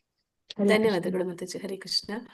ಅಂದ್ರೆ ಇಲ್ಲಿ ಆ ಬದ್ಧ ಜಗತ್ತು ಅಂದ್ರೆ ಇಲ್ಲಿ ನಾವೆಲ್ಲರೂ ಕೂಡ ಬದ್ಧ ಆತ್ಮರು, ಎಲ್ಲರೂ ಕೂಡ ಏನಂತ ಹೇಳ್ತಾರೆ, ಬಂಧನದಲ್ಲಿ ಇರುವಂತವ್ರು ಎಲ್ಲರೂ ಕೂಡ ಒಂದು ಅವಲಂಬನೆಯನ್ನ ಹೊಂದಿರುವಂತವ್ರು. ಈಗಾಗ್ಲೇ ನೋಡಿದ್ವಿ, ಸೂರ್ಯನಿಲ್ಲ ಅಂತಂದ್ರೆ ನಮಗೆ ಕಣ್ಣಿದ್ರು ಕೂಡ ಏನಾದ್ರೂ ಕಾಣೋದಕ್ಕೆ ಸಾಧ್ಯ ಇದೆಯಾ? ಸೂರ್ಯನ ಬೆಳಕಿಲ್ಲ ಅಂತಂದ್ರೆ. ಹರೇ ಕೃಷ್ಣ. ಸೂರ್ಯನ ಮಾತಾಜಿ. ಬೆಳಕಿಲ್ಲ, ಆದ್ರೆ ಇಲ್ಲ ನಮಗೆ ಮಾತಾಜಿ. ಕಣ್ಣಿದೆ. ಹಾಗೆ ಆಗುದಿಲ್ಲ ಮಾತಾಜಿ. ಸೂರ್ಯನಿದ್ರು ಕೂಡ ನಮಗೆ ಕಣ್ಣಿಲ್ಲ ಅಂದ್ರೆ ಏನಾದ್ರೂ ಕಾಣುತ್ತಾ? ಇಲ್ಲ ಮಾತಾಜಿ. ಮಾತಾಜಿ. ಹಾಗೆ ಭಗವಂತ ನಮ್ಮನ್ನ ಇಂಟರ್ ಡಿಪೆಂಡೆಂಟ್ ಮಾಡಿದ್ದಾನೆ ಅಂತ ಹೇಳ್ತಾರೆ. ದೇವತೆಗಳು ಮತ್ತೆ ನಮ್ಮ ಇಂದ್ರಿಯಗಳು ಒಬ್ಬರಿಗೆ ಒಬ್ಬರು ಅವಲಂಬನೆಯನ್ನ ಹೊಂದಿರ್ತಾರೆ. ಹಾಗೆ ನಾವೆಲ್ಲರೂ ಕೂಡ ಬದ್ಧ ಜಗತ್ತಿನಲ್ಲಿ ಬದ್ಧಾತ್ಮರು, ಅಂದ್ರೆ ಇನ್ನೊಬ್ಬರ ಮೇಲೆ ಅವಲಂಬನೆಯನ್ನ ಯಾವಾಗ್ಲೂ ಹೊಂದಿರ್ತೀವಿ. ಇಂತಹ ಜೀವಿಗಳು ಯಾರಿದ್ದಾರೆ ಅವರೆಲ್ಲರೂ ಕೂಡ ಭಗವಂತನ ಸಣ್ಣ ಸಣ್ಣ ಭಾಗಗಳು ಅಂತ ಹೇಳ್ತಾ ಇದ್ದಾನೆ. ಅಂದ್ರೆ ನಾವೆಲ್ಲರೂ ಕೂಡ ಭಗವಂತನ ವಿಭಿನ್ನ ಅಂಶಗಳು. ಅಂದ್ರೆ ನಾವು ವಾಸ್ತವದಲ್ಲಿ ಭಗವಂತನಿಂದಲೇ ಬಂದಿರುವಂತವ್ರು. ಬದ್ಧ ಜೀವನದಿಂದಾಗಿ ಅಂದ್ರೆ ಈ ಒಂದು ಆ ಬಂಧನದಲ್ಲಿ ನಾವಿರೋದ್ರಿಂದ, ಗುಣಗಳ ಬಂಧನದಲ್ಲಿ ಇರೋದ್ರಿಂದ ನಾವು ಏನಾಗಿದ್ದೀವಿ, ನಮಗೆ 5 ಇಂದ್ರಿಯಗಳಿದೆ, ಅದ್ರ ಜೊತೆಯಲ್ಲಿ ಮನಸ್ಸು ಅನ್ನುವಂತಹ 6ನೇ ಇಂದ್ರಿಯ ಕೂಡ ಸೇರಿ ಏನ್ ಮಾಡ್ತಾ ಇದೀವಿ, ಈ ಒಂದು ಆ ಭೌತಿಕ ಜಗತ್ತಿನಲ್ಲಿ ನಾವು ಕಷ್ಟ ಪಡ್ತಾ ಇದೀವಿ ಅಂತ ಇಲ್ಲಿ ಹೇಳ್ತಾ ಇದ್ದಾರೆ. ಮನಸ್ಸನ್ನ ಅಂಗೈಗೆ ಹೋಲಿಸ್ತಾರೆ. ಈ 5 ಬೆರಳುಗಳು ಹೇಗಿದೆ ಹಾಗೆ 5 ಇಂದ್ರಿಯಗಳು ಅಂತ ಹೇಳ್ತಾರೆ. ಆ ಒಂದು ಇಂದ್ರಿಯಗಳು, ಮನಸ್ಸು ಆ ಒಂದು ಬದಾತ್ಮನನ್ನ ಏನ್ ಮಾಡ್ತಾ ಇದೆ. ಹರೇ ಕೃಷ್ಣ. ಈಗ ನಮ್ಮ ಬಗ್ಗೆ ಬಿಡಿ, ಹೊರಗಿನ ಜನ ಅಥವಾ ನಾವು ಭಕ್ತಿಗೆ ಬರೋದಕ್ಕೆ ಮುಂಚೆ 5 ಇಂದ್ರಿಯಗಳನ್ನ ಇಟ್ಕೊಂಡು ನಾವು ಏನ್ ಆಸೆ ಪಡ್ತಾ ಇದ್ವಿ? ಕಣ್ಣಿನ ಮೂಲಕ ಏನ್ ನೋಡ್ಬೇಕಂತ ಆಸೆ ಪಡ್ತಾ ಇದ್ವಿ? ಇಷ್ಟೊತ್ತಿಗೆ ಸುಖವನ್ನು ನೋಡ್ಬೇಕು, ನಮಗೆ ಇಷ್ಟವಾದದ್ದೇ ನೋಡ್ಬೇಕು ಅಂತ. 8 ಗಂಟೆ ಸೀರಿಯಲ್ ಯಾವ್ದೋ ನೋಡ್ಬೇಕು. ಆಮೇಲೆ ಹೌದು, ಕಿವಿ ಮೂಲಕ ಏನ ಕೇಳ್ತಾ ಇದ್ರಿ? ಕಿವಿಗಳ ಮೂಲಕ ಇಷ್ಟವಾದದ್ದೇ ಕೇಳ್ಬೇಕು, ಎಲ್ಲರೂ ಹೊಗಳ್ಬೇಕು, ನಿಮ್ಮ ಫ್ಯಾಮಿಲಿನವರು ರಿಲೇಟಿವ್ಸ್ ಇಷ್ಟವಾದದ್ದೇ ಫೋನ್ ಮಾಡಿ ಅವರ್ಗಟ್ಲೆ ಮಾತಾಡ್ಬೇಕು ಅಂತ ಆಸೆ ಪಡ್ತಾ ಇದ್ರಿ ಕಿವಿಗಳ ಮೂಲಕ. ಆಮೇಲೆ ಕಣ್ಣುಗಳ ಮೂಲಕ ಸೀರಿಯಲ್ ನೋಡ್ತಾ ಇದ್ರಿ. ಮತ್ತೆ ಮೂಗಿನ ಮೂಲಕ ಸುವಾಸನೆ, ರುಚಿ ರುಚಿಯಾದ ಇಷ್ಟವಾದ ತಿಂಡಿಯ ಸುಗಂಧವನ್ನು ಕೇಳ್ಬೇಕು, ರುಚಿ ರುಚಿ ತಿಂಡಿಯ ಸುವಾಸನೆ ಬೇಕು. ಕೇಳ್ಬೇಕು. ನಾಲಿಗೆ ಮೂಲಕ ಈಗ ಚಳಿ ಆಗ್ತಾ ಇದೆ ಹೊರಗಡೆ, ಅದಕ್ಕೆ ತಕ್ಕ ಹಾಗೆ ನಮ್ಗೆ ಏನೋ ಒಂದು ಬೇಕು, ಊಟ ತಿಂಡಿ ಏನೋ ಒಂದು ಅಂಥದ್ದು ಮಾಡ್ಬೇಕು. ಎಲ್ಲ ನಿಮ್ಮ ಇಂದ್ರಿಯಗಳು ನಿಮ್ಮ ಒಂದು ಭೋಗಕ್ಕೆ ಏನು ಬೇಕೋ ಅದನ್ನೇ ನೀವು ಆಸೆ ಪಟ್ಟು ಇಷ್ಟಪಟ್ಟು ಮಾಡ್ತಾ ಇದ್ರಿ. ಅವೆಲ್ಲವೂ ಕೂಡ ಏನ್ ಮಾಡುತ್ತೆ, ನಿಮ್ಮನ್ನ ಮತ್ತೆ ಇಲ್ಲೇ ಹುಟ್ಟೋ ಹಾಗೆ ಮಾಡುತ್ತೆ. ಆ ಆಸೆಗಳು ನಿಮ್ಮನ್ನ ಮತ್ತೆ ಮತ್ತೆ ಭೌತಿಕ ಜಗತ್ತಿನಲ್ಲಿಯೇ ಸಿಕ್ಕಾಕೊಳ್ಳೋ ಹಾಗೆ ಮಾಡುತ್ತೆ. ಇಂತಹ ಒಂದು ಬಂಧನದಲ್ಲಿ ಇರಿಸುವಂತ ಈ 5 ಅಥವಾ ಮನಸ್ಸು ಸೇರಿ 6 ಇಂದ್ರಿಯಗಳು ಆ ಮನುಷ್ಯನನ್ನ ಏನ್ ಮಾಡ್ತಾ ಇದೆ, ಈ ಭೌತಿಕ ಜಗತ್ತಿಗೆ ಮತ್ತೆ ಸಿಲುಕಿಸ್ತಾ ಇದೆ. ಆದ್ರೆ ಯಾರಿಗೆ ಈ ಆಸೆಗಳಿದೆ ಅದನ್ನ ಈಡೇರಿಸ್ಕೊಳ್ಳೋ ಪ್ರಯತ್ನ ಮಾಡ್ತಾ ಇದ್ದಾರೆ, ಅವ್ರಿಗೆ ಏನಾದ್ರೂ ಅನ್ಸುತ್ತಾ ಇಷ್ಟು ಚಿಕ್ಕ ಆಸೆ, ಇಷ್ಟೊಂದು ಚಿಕ್ಕ ಚಿಕ್ಕ ಬಯಕೆ ಇದು ನನ್ನನ್ನ ಕಷ್ಟದಲ್ಲಿ ಸಿಲುಕಿಸ್ತಾ ಇದೆ ಅಂತ ಯಾರಿಗಾದ್ರೂ ಒಂದು ಕಲ್ಪನೆ ಆದ್ರೂ ಬರುತ್ತಾ ಅವ್ರಿಗೆ? ಹರಿಕೃಷ್ಣ. ಇಲ್ಲ ಮಾತಾಜಿ, ಅರೆ ಇಲ್ಲ ನಾನು ಏನೋ ಒಂದು ಇಷ್ಟಪಟ್ಟೆ, ನನ್ಗೆ ಇಷ್ಟ ಬಂದಾಗೆ ನಾ ಮಾಡ್ಕೊಂಡೆ ಅಂದ್ರೆ ಈಗ ನನ್ನ ಪ್ರಯತ್ನದಲ್ಲೇ ನಾನು ಮಾಡಿದೆ, ಯಾರಿಗೂ ಏನು ಬೇಜಾರು ಮಾಡಿಲ್ಲ, ನಾನೇ ಸ್ವತಃ ಮಾಡಿದ್ದು. ಇದ್ರಲ್ಲಿ ಎಂತ ಪಾಪ ಬರುತ್ತೆ, ನಾನು ಮಾಡಿದ್ದೇನು ಅಷ್ಟು ದೊಡ್ಡ ಮಹಾ ತಪ್ಪ ಅಂತ ಕೇಳುವಂತ ಅನ್ಸುತ್ತೆ ಅಲ್ವಾ ಹರಿಕೃಷ್ಣ? ಹಾ ಹೌದು ಮಾತಾಜಿ. ಮಾತಾಜಿ. ಆದ್ರೆ ಅದು ನಿಜವಾಗ್ಲೂ ತಪ್ಪು ಅನ್ನೋಂಥದ್ದು ಈಗ ನೀವು ಭಕ್ತರಾದ್ಮೇಲೆ ಅನ್ಸುತ್ತಾ ಇಲ್ವಾ? ಎಸ್ ಮಾತಾಜಿ, ಅನ್ಸುತ್ತೆ ಮಾತಾಜಿ. ಹೇಗೆ ತಪ್ಪಾಯ್ತು ಅನ್ಸುತ್ತೆ ಮಾತಾಜಿ. ಈಗ ನಿಮ್ಗೆ ಅದು ಹೇಗೆ ತಪ್ಪ ಅನ್ಸುತ್ತೆ? ಕೃಷ್ಣನಿಗೆ ಈಗ ಅರ್ಪಣೆ ಮಾಡೋದು ಎಲ್ಲ ತಿಳ್ಕೊಂಡಿದೀವಲ್ಲ ಮಾತಾಜಿ. ಹಾ ಅಲ್ಲ ಎಲ್ ಮಾತಾಜಿ, ನಾವು ಸೇವೆ ಮಾಡ್ಲಿಕ್ಕಂತ ಹುಟ್ಟಿದವರು, ನಮ್ಮ ಸೇವೆಯನ್ನೇ ಮಾಡ್ಕೊಂಡ್ ಕೂತ್ವಿ, ಭಗವಂತನನ್ನು ಮರ್ತೀವಿ ಮಾತಾಜಿ. ನಾವ್ ಅನ್ಕೊಂತಾ ಇದೀವಿ ನಾನ್ ಕಷ್ಟಪಟ್ಟು ದುಡ್ದೆ, ನನ್ನ ಹಣದಲ್ಲಿ ಇದು ತಂದೆ ನಾನ್ ಅನುಭೋಗಿಸ್ತಾ ಇದ್ದೀನಿ ಅಂತ. ಆದ್ರೆ ವಾಸ್ತವದಲ್ಲಿ ನಾನು ಏನ ಸಂಪಾದನೆ ಮಾಡಿದೆ, ನಾನು ಏನ ಪಡ್ಕೊಂಡೆ, ಎಲ್ಲವೂ ಕೂಡ ಭಗವಂತನಿಗೆ ಸೇರಿದ್ದು. ಪ್ರತಿಯೊಂದು ಕೂಡ ಭಗವಂತನಿಗೆ ಸೇರಿದ್ದು. ಇದ್ರಲ್ಲಿ ನನ್ನದು ಅಂತ ಹೇಳ್ಕೊಳ್ಳೋದಕ್ಕೆ ನಾನು ಏನು ಅದು ಅನ್ಕೋತಾ ಇದ್ದೀನಿ, ಮಿಥ್ಯ ಅಹಂಕಾರ ಅಷ್ಟೇ. ಆದ್ರೆ ನಾವಿವಾಗ ಒಂದು ತರಕಾರಿ ಏನಾದ್ರೂ ಇರ್ಬೋದು, ಅದನ್ನ ನಾವು ಸೃಷ್ಟಿ ಮಾಡಕ್ಕಾಗತ್ತಾ? ಇಲ್ಲ ಮಾತಾಜಿ. ಭಗವಂತ ಕೊಟ್ಟಿದ್ದು. ಈಗ ಏನಾಗ್ಬಿಟ್ಟಿದೆ ಅಂತಂದ್ರೆ, ಭಗವಂತ ಸೂರ್ಯನನ್ನಾಗ್ಲಿ, ಈ ಒಂದು ಪ್ರಕೃತಿಯನ್ನಾಗ್ಲಿ, ಇನ್ನೊಂದು ನೀರು ಗಾಳಿ ಬೆಳಕು ಏನ್ ಕೊಟ್ಟಿದ್ದಾನೆ, ಇದೆಲ್ಲ ಅದನ್ನ ನಾವು ಗ್ರಾಂಟೆಡ್ ಆಗಿ ತಗೊಂಡ್ಬಿಟ್ಟಿದೀವಿ. ಅಂದ್ರೆ ಅವನನ್ನ ಬಂದು ಕೇಳ್ತಾ ಇಲ್ಲ. ಈಗ ಕರೆಂಟ್ ಬಿಲ್ ಕಟ್ಟಿಲ್ಲ ಅಂತಂದ್ರೆ ಗೌರ್ಮೆಂಟ್ನವ್ರು, ಅಂದ್ರೆ ಎಲೆಕ್ಟ್ರಿಷಿಯನ್ಸ್ ಬಂದು ಏನ್ ಮಾಡ್ತಾರೆ, ಫೀಸ್ ಕಲೆಕ್ಟ್ ಮಾಡಿ ಹೊಟ್ಟೋಗ್ತಾರೆ. ಆದ್ರೆ ಭಗವಂತ ಬಂದು ನಮ್ಗೆ ಆತರ ಏನು ಇದೇ ಮಾಡಿಲ್ಲ ನಮ್ಗೆ. ನಾನು ಈ ಸೂರ್ಯ ಕೊಟ್ಟೆ, ಚಂದ್ರ ಕೊಟ್ಟೆ, ನಿನಗೆ ತರಕಾರಿ ಕೊಟ್ಟೆ, ಪ್ರಕೃತಿ ಕೊಟ್ಟೆ, ನೀರ್ ಕೊಟ್ಟೆ, ಗಾಳಿ ಕೊಟ್ಟೆ, ನೀನ್ ನನ್ಗೆ ಏನ್ ಕೊಡ್ತಾ ಇದೀಯ ಅಂತ ಅವ್ನು ಬಂದು ಕೇಳಲಿಲ್ಲ. ಅದಕ್ಕೆ ಅವನನ್ನ ನಾವು ಗ್ರಾಂಟೆಡ್ ಆಗಿ ತಗೊಂಡ್ಬಿಟ್ವಿ. ಹಾಗೆ ನೋಡಿದ್ರೆ ನಾವೆಲ್ಲರೂ ಕೂಡ ಮಹಾ ಕಳ್ರು. ನಿಜವಾಗ್ಲೂ ಕೂಡ ಎಲ್ಲ ಭಗವಂತನದೇ, ಆದ್ರೆ ನಾವ್ ಅನ್ಕೊಳ್ತಾ ಇದೀವಿ ಇದೆಲ್ಲ ನಂದು ಅಂತ. ಆದ್ರೆ ಎಲ್ಲವೂ ಕೂಡ ವಾಸ್ತವದಲ್ಲಿ ಭಗವಂತನಿಗೆ ಸೇರಿದ ಕಾರಣ ಅದು ಭಗವಂತನಿಗೆ ಸೇರಬೇಕು. ಅವನಿಗೆ ಸಲ್ಲಿಸಿದ ಮೇಲೆ ನಿಜವಾಗ್ಲೂ ಕೃತಜ್ಞತೆ ಅನ್ನೋದು ನಮ್ಗಿದ್ರೆ, ಅವನಿಗೆ ಸಲ್ಲಿಸಿದ ಮೇಲೆ ಅವನ ಅನುಮತಿ ಪಡೆದು ನಾನು ಅದನ್ನ ಸ್ವೀಕಾರ ಮಾಡ್ಬೇಕೇ ಹೊರತು, ಅವನು ನನಗೆ ಕಾಣಿಸ್ತಿಲ್ಲ ಅನ್ನೋದಕ್ಕೆ ಕಾರಣಕ್ಕಾಗಿ, ಅವನ ಬಗ್ಗೆ ನನ್ಗೇನು ವಿಷಯ ವಿಚಾರ ಗೊತ್ತಿಲ್ಲ ಅನ್ನೋದಕ್ಕಾಗಿ ನಾನು ಇನ್ನೊಬ್ಬರದನ್ನ ಬಳಸ್ಕೊಂಡು ಅದು ನಂದು ಅಂತ ಹೇಳ್ಕೊಳ್ತಾ ಇದ್ರೆ, ನಾನಲ್ಲಿ ಮಾಡ್ತಾ ಇರುವಂತದ್ದು ಬಂಧನಕ್ಕೆ ಸಿಲುಕುವಂತ ಕೆಲಸ. ಅಂದ್ರೆ ಏನು ತಪ್ಪು ಮಾಡ್ದವನಿಗೆ ಶಿಕ್ಷೆ ಆಗುತ್ತೆ. ಕಳ್ತನ ತಿಳಿದು ಮಾಡ್ತಾನೋ ತಿಳಿದಿರ ಮಾಡ್ತಾನೋ ಅವನಿಗೆ ಪನಿಷ್ಮೆಂಟ್ ಇರುತ್ತೆ. ಹಾಗೆ ಈ ಒಂದು ಇಂದ್ರಿಯಗಳು ನನ್ನನ್ನ ಏನ್ ಮಾಡಿಸ್ತಾ ಇದೆ, ಮತ್ತೆ ಮತ್ತೆ ತಪ್ಪು ಮಾಡಿಸಿ ಮತ್ತೆ ಮತ್ತೆ ನನ್ನನ್ನ ಈ ಭೌತಿಕ ಜಗತ್ತಿಗೆ ಸಿಲುಕಿಸ್ತಾ ಹೋಗ್ತಾ ಇದೆ ಅನ್ನೋದನ್ನಲ್ಲಿ ಹೇಳ್ತಾ ಇದ್ದಾರೆ.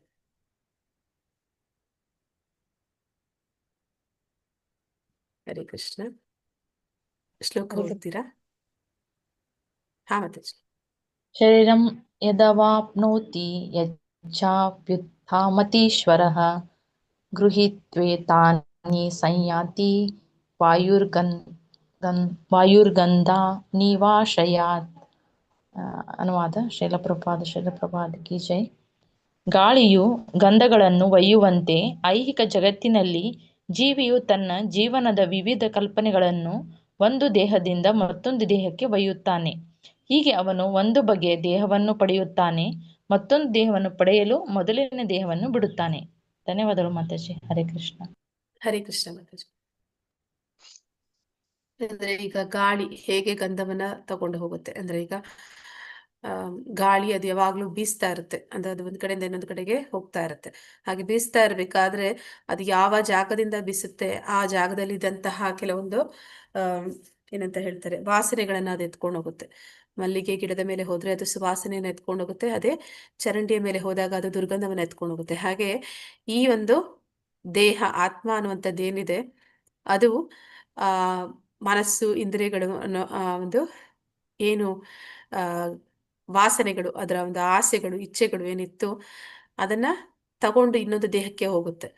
ಅಂದ್ರೆ ಆತ್ಮ ಇನ್ನೊಂದು ದೇಹಕ್ಕೆ ಹೋಗ್ಬೇಕಾದ್ರೆ, ಹರೇ ಕೃಷ್ಣ, ಆ ನಮ್ಮ ದೇಹ ಏನದ್ರಿಂದ ಆಗಿದೆ, ನಾನು ಅಂತ ನಾವೇನು ಕರಿತೀವಿ, ಅದು ಏನೆಲ್ಲ ಇದೆ ಅದರಲ್ಲಿ? 24 ಪಂಚಭೂತಗಳಿಂದ. ಘಟಕಾಂಶಗಳಿಂದಾಗಿದೆ. ಆ ಸ್ಥೂಲ ಶರೀರ ಮತ್ತೆ ಇನ್ನೊಂದು ಸೂಕ್ಷ್ಮ ಸೂಕ್ಷ್ಮ ಶರೀರ. ಶರೀರ. ಸೂಕ್ಷ್ಮ ಶರೀರ ಇದೆ. ಈ ಭೌತಿಕ ಜಗತ್ತಿನಲ್ಲಿ ನಾನು ಸಾವು ಅಂತಂದ್ರೆ ಏನಾಗುತ್ತೆ, ಯಾವ್ದನ್ನ ಬಿಡ್ತೀವಿ ನಾವು? ಆತ್ಮ ಜಡ ಶರೀರವನ್ನು ಬಿಟ್ಟು ದೇಹವನ್ನು ಸೂಕ್ಷ್ಮ ಬಿಡುದು. ಶರೀರವನ್ನು ಇನ್ನೊಂದು ಜನ್ಮಕ್ಕೆ ತಕೊಂಡೋಗ್ತೇವೆ. ಸ್ಥೂಲ ಶರೀರವನ್ನ ಬಿಡ್ತೀವಿ, ಸೂಕ್ಷ್ಮ ಶರೀರವನ್ನ ಬಿಡೋದಿಲ್ಲ. ಸೂಕ್ಷ್ಮ ಶರೀರ ಏನ್ ಮಾಡುತ್ತೆ, ಆ ಮನಸ್ಸು ಬುದ್ಧಿ ಅಹಂಕಾರ ಆತ್ಮನ ಜೊತೆಯಲ್ಲಿ ಮತ್ತೆ ಇನ್ನೊಂದು ದೇಹಕ್ಕೆ ಅದು ಪ್ರವೇಶ ಪಡ್ಕೊಳ್ಳುತ್ತೆ. ಆಗೇನಾಗುತ್ತೆ, ಮನಸ್ಸಿನ ಮೇಲೆ ನಮ್ಮ ಒಂದು ಏನು ಇಚ್ಛೆಗಳು, ಬಯಕೆಗಳು, ಆ ವಾಸನೆಗಳು, ಆ ಒಂದು ಆ ನಮ್ಮಲ್ಲಿ ಏನೆಲ್ಲ ಒಂದು ಗುಣಗಳಿದ್ವು ಅವುಗಳು ಹೋಗೋದಿಲ್ಲ. ಅದು ಮತ್ತೆ ಅದಕ್ಕೆ ತಕ್ಕ ಹಾಗೆ ಇನ್ನೊಂದು ದೇಹವನ್ನ ಪಡ್ಕೊಂಡ್ಮೇಲೂ ಕೂಡ ಆ ವಾಸನೆಗಳು, ಆ ಒಂದು ಬಯಕೆಗಳು ಅದು ಮುಂದುವರಿಸ್ತಾ ಹೋಗ್ತೀವಿ. ಆದ್ರೆ ಈ ಒಂದು ಆಧ್ಯಾತ್ಮಿಕ ಜಗತ್ತಿಗೆ ಹೋಗುವಾಗ ನಾವ್ ಏನೆಲ್ಲ ಬಿಟ್ಟು ಹೋಗ್ತೀವಿ ಇಲ್ಲಿ. ಹರೇ ಕೃಷ್ಣ.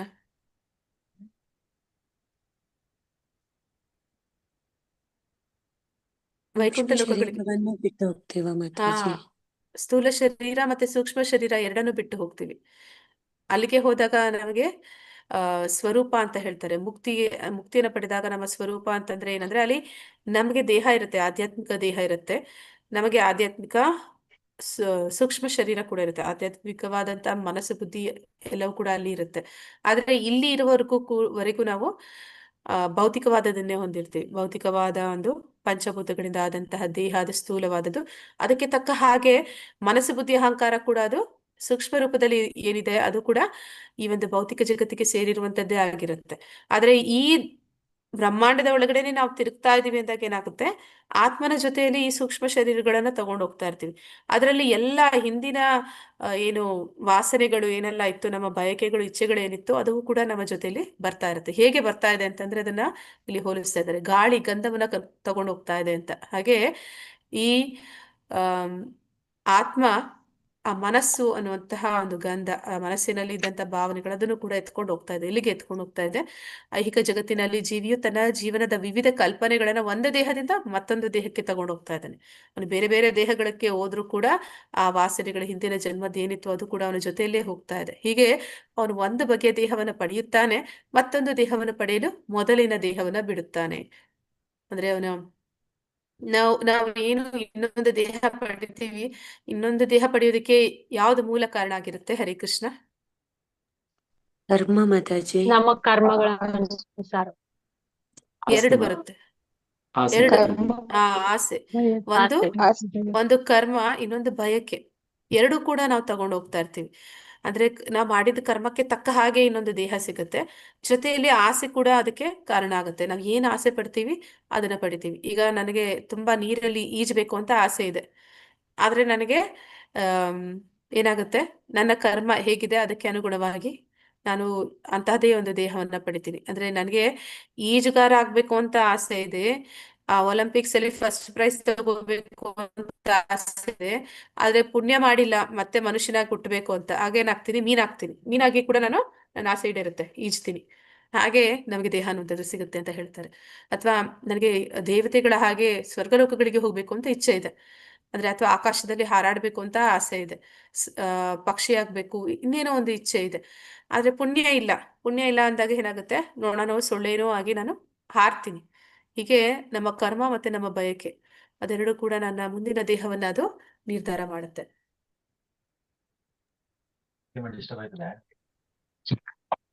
ಹರೇ ಕೃಷ್ಣ. ಹರೇ ಕೃಷ್ಣ. ಹರೇ ಕೃಷ್ಣ. ಹೋದ್ಲ ಹಾ ಮಾತಾಜಿ. ಸ್ತೋತ್ರಂ ಚಕ್ಷು ಸ್ಪರ್ಶನಂ ಚ ರಸನಂ ಗ್ರಾಣಮೇವ ಚ ಅಧಿಷ್ಠಾಯ ಮನಶ್ಚಾಯಂ ವಿಷಯಾನುಪಸೇವತೆ. ಹರೇ ಕೃಷ್ಣ ಮಾತಾಜಿ. ಅನುವಾದ ಓದ್ಲ ಮಾತಾಜಿ. ಹಾ ಮಾತಾಜಿ. ಶ್ರೀಲ ಪ್ರಭುಪಾದರಿಂದ ಶ್ರೀಲ ಪ್ರಭುಪಾದರಿಗೆ ಜಯವಾಗಲಿ. ಜೀವಿಯು ಹೀಗೆ ಇನ್ನೊಂದು ಜಡ ದೇಹವನ್ನು ಪಡೆಯುತ್ತಾನೆ. ಒಂದು ನಿರ್ದಿಷ್ಟ ಬಗೆಯ ಕಿವಿ, ಕಣ್ಣು, ನಾಲಿಗೆ, ಮೂಗು ಮತ್ತು ಸ್ಪರ್ಶೇಂದ್ರಿಯಗಳನ್ನು ಪಡೆಯುತ್ತಾನೆ. ಇವನ್ನು ಮನಸ್ಸಿನ ಸುತ್ತ ಜೋಡಿಸಿದೆ. ಹೀಗೆ ಅವನು ಇಂದ್ರಿಯ ವಸ್ತುಗಳ ಒಂದು ವಿಶಿಷ್ಟ ಸಮೂಹವನ್ನು ಅನುಭವಿಸುತ್ತಾನೆ. ಹರೇ ಕೃಷ್ಣ. ಧನ್ಯವಾದಗಳು ಮಾತಾಜಿ. ಆದರೆ ಈಗ ಒಂದು ದೇಹದಿಂದ ಇನ್ನೊಂದು ದೇಹವನ್ನು ಪಡ್ಕೊಂಡಿದ್ದಾನೆ. ಆ ಒಂದು ದೇಹ ಯಾವ ರೀತಿ ಇದೆ ಅಂತಂದ್ರೆ, ಅದಕ್ಕೆ ತನ್ನದೇ ಆದಂತಹ ಒಂದು ಇಂದ್ರಿಯಗಳಿದೆ. ಅಂದ್ರೆ ಈಗ ನಾಯಿಯ ಇಂದ್ರಿಯಗಳು ಅಥವಾ ಮೀನಿನ ಇಂದ್ರಿಯಗಳು ಒಂದೇ ರೀತಿ ಇರುತ್ತಾ? ಹರೇ ಕೃಷ್ಣ.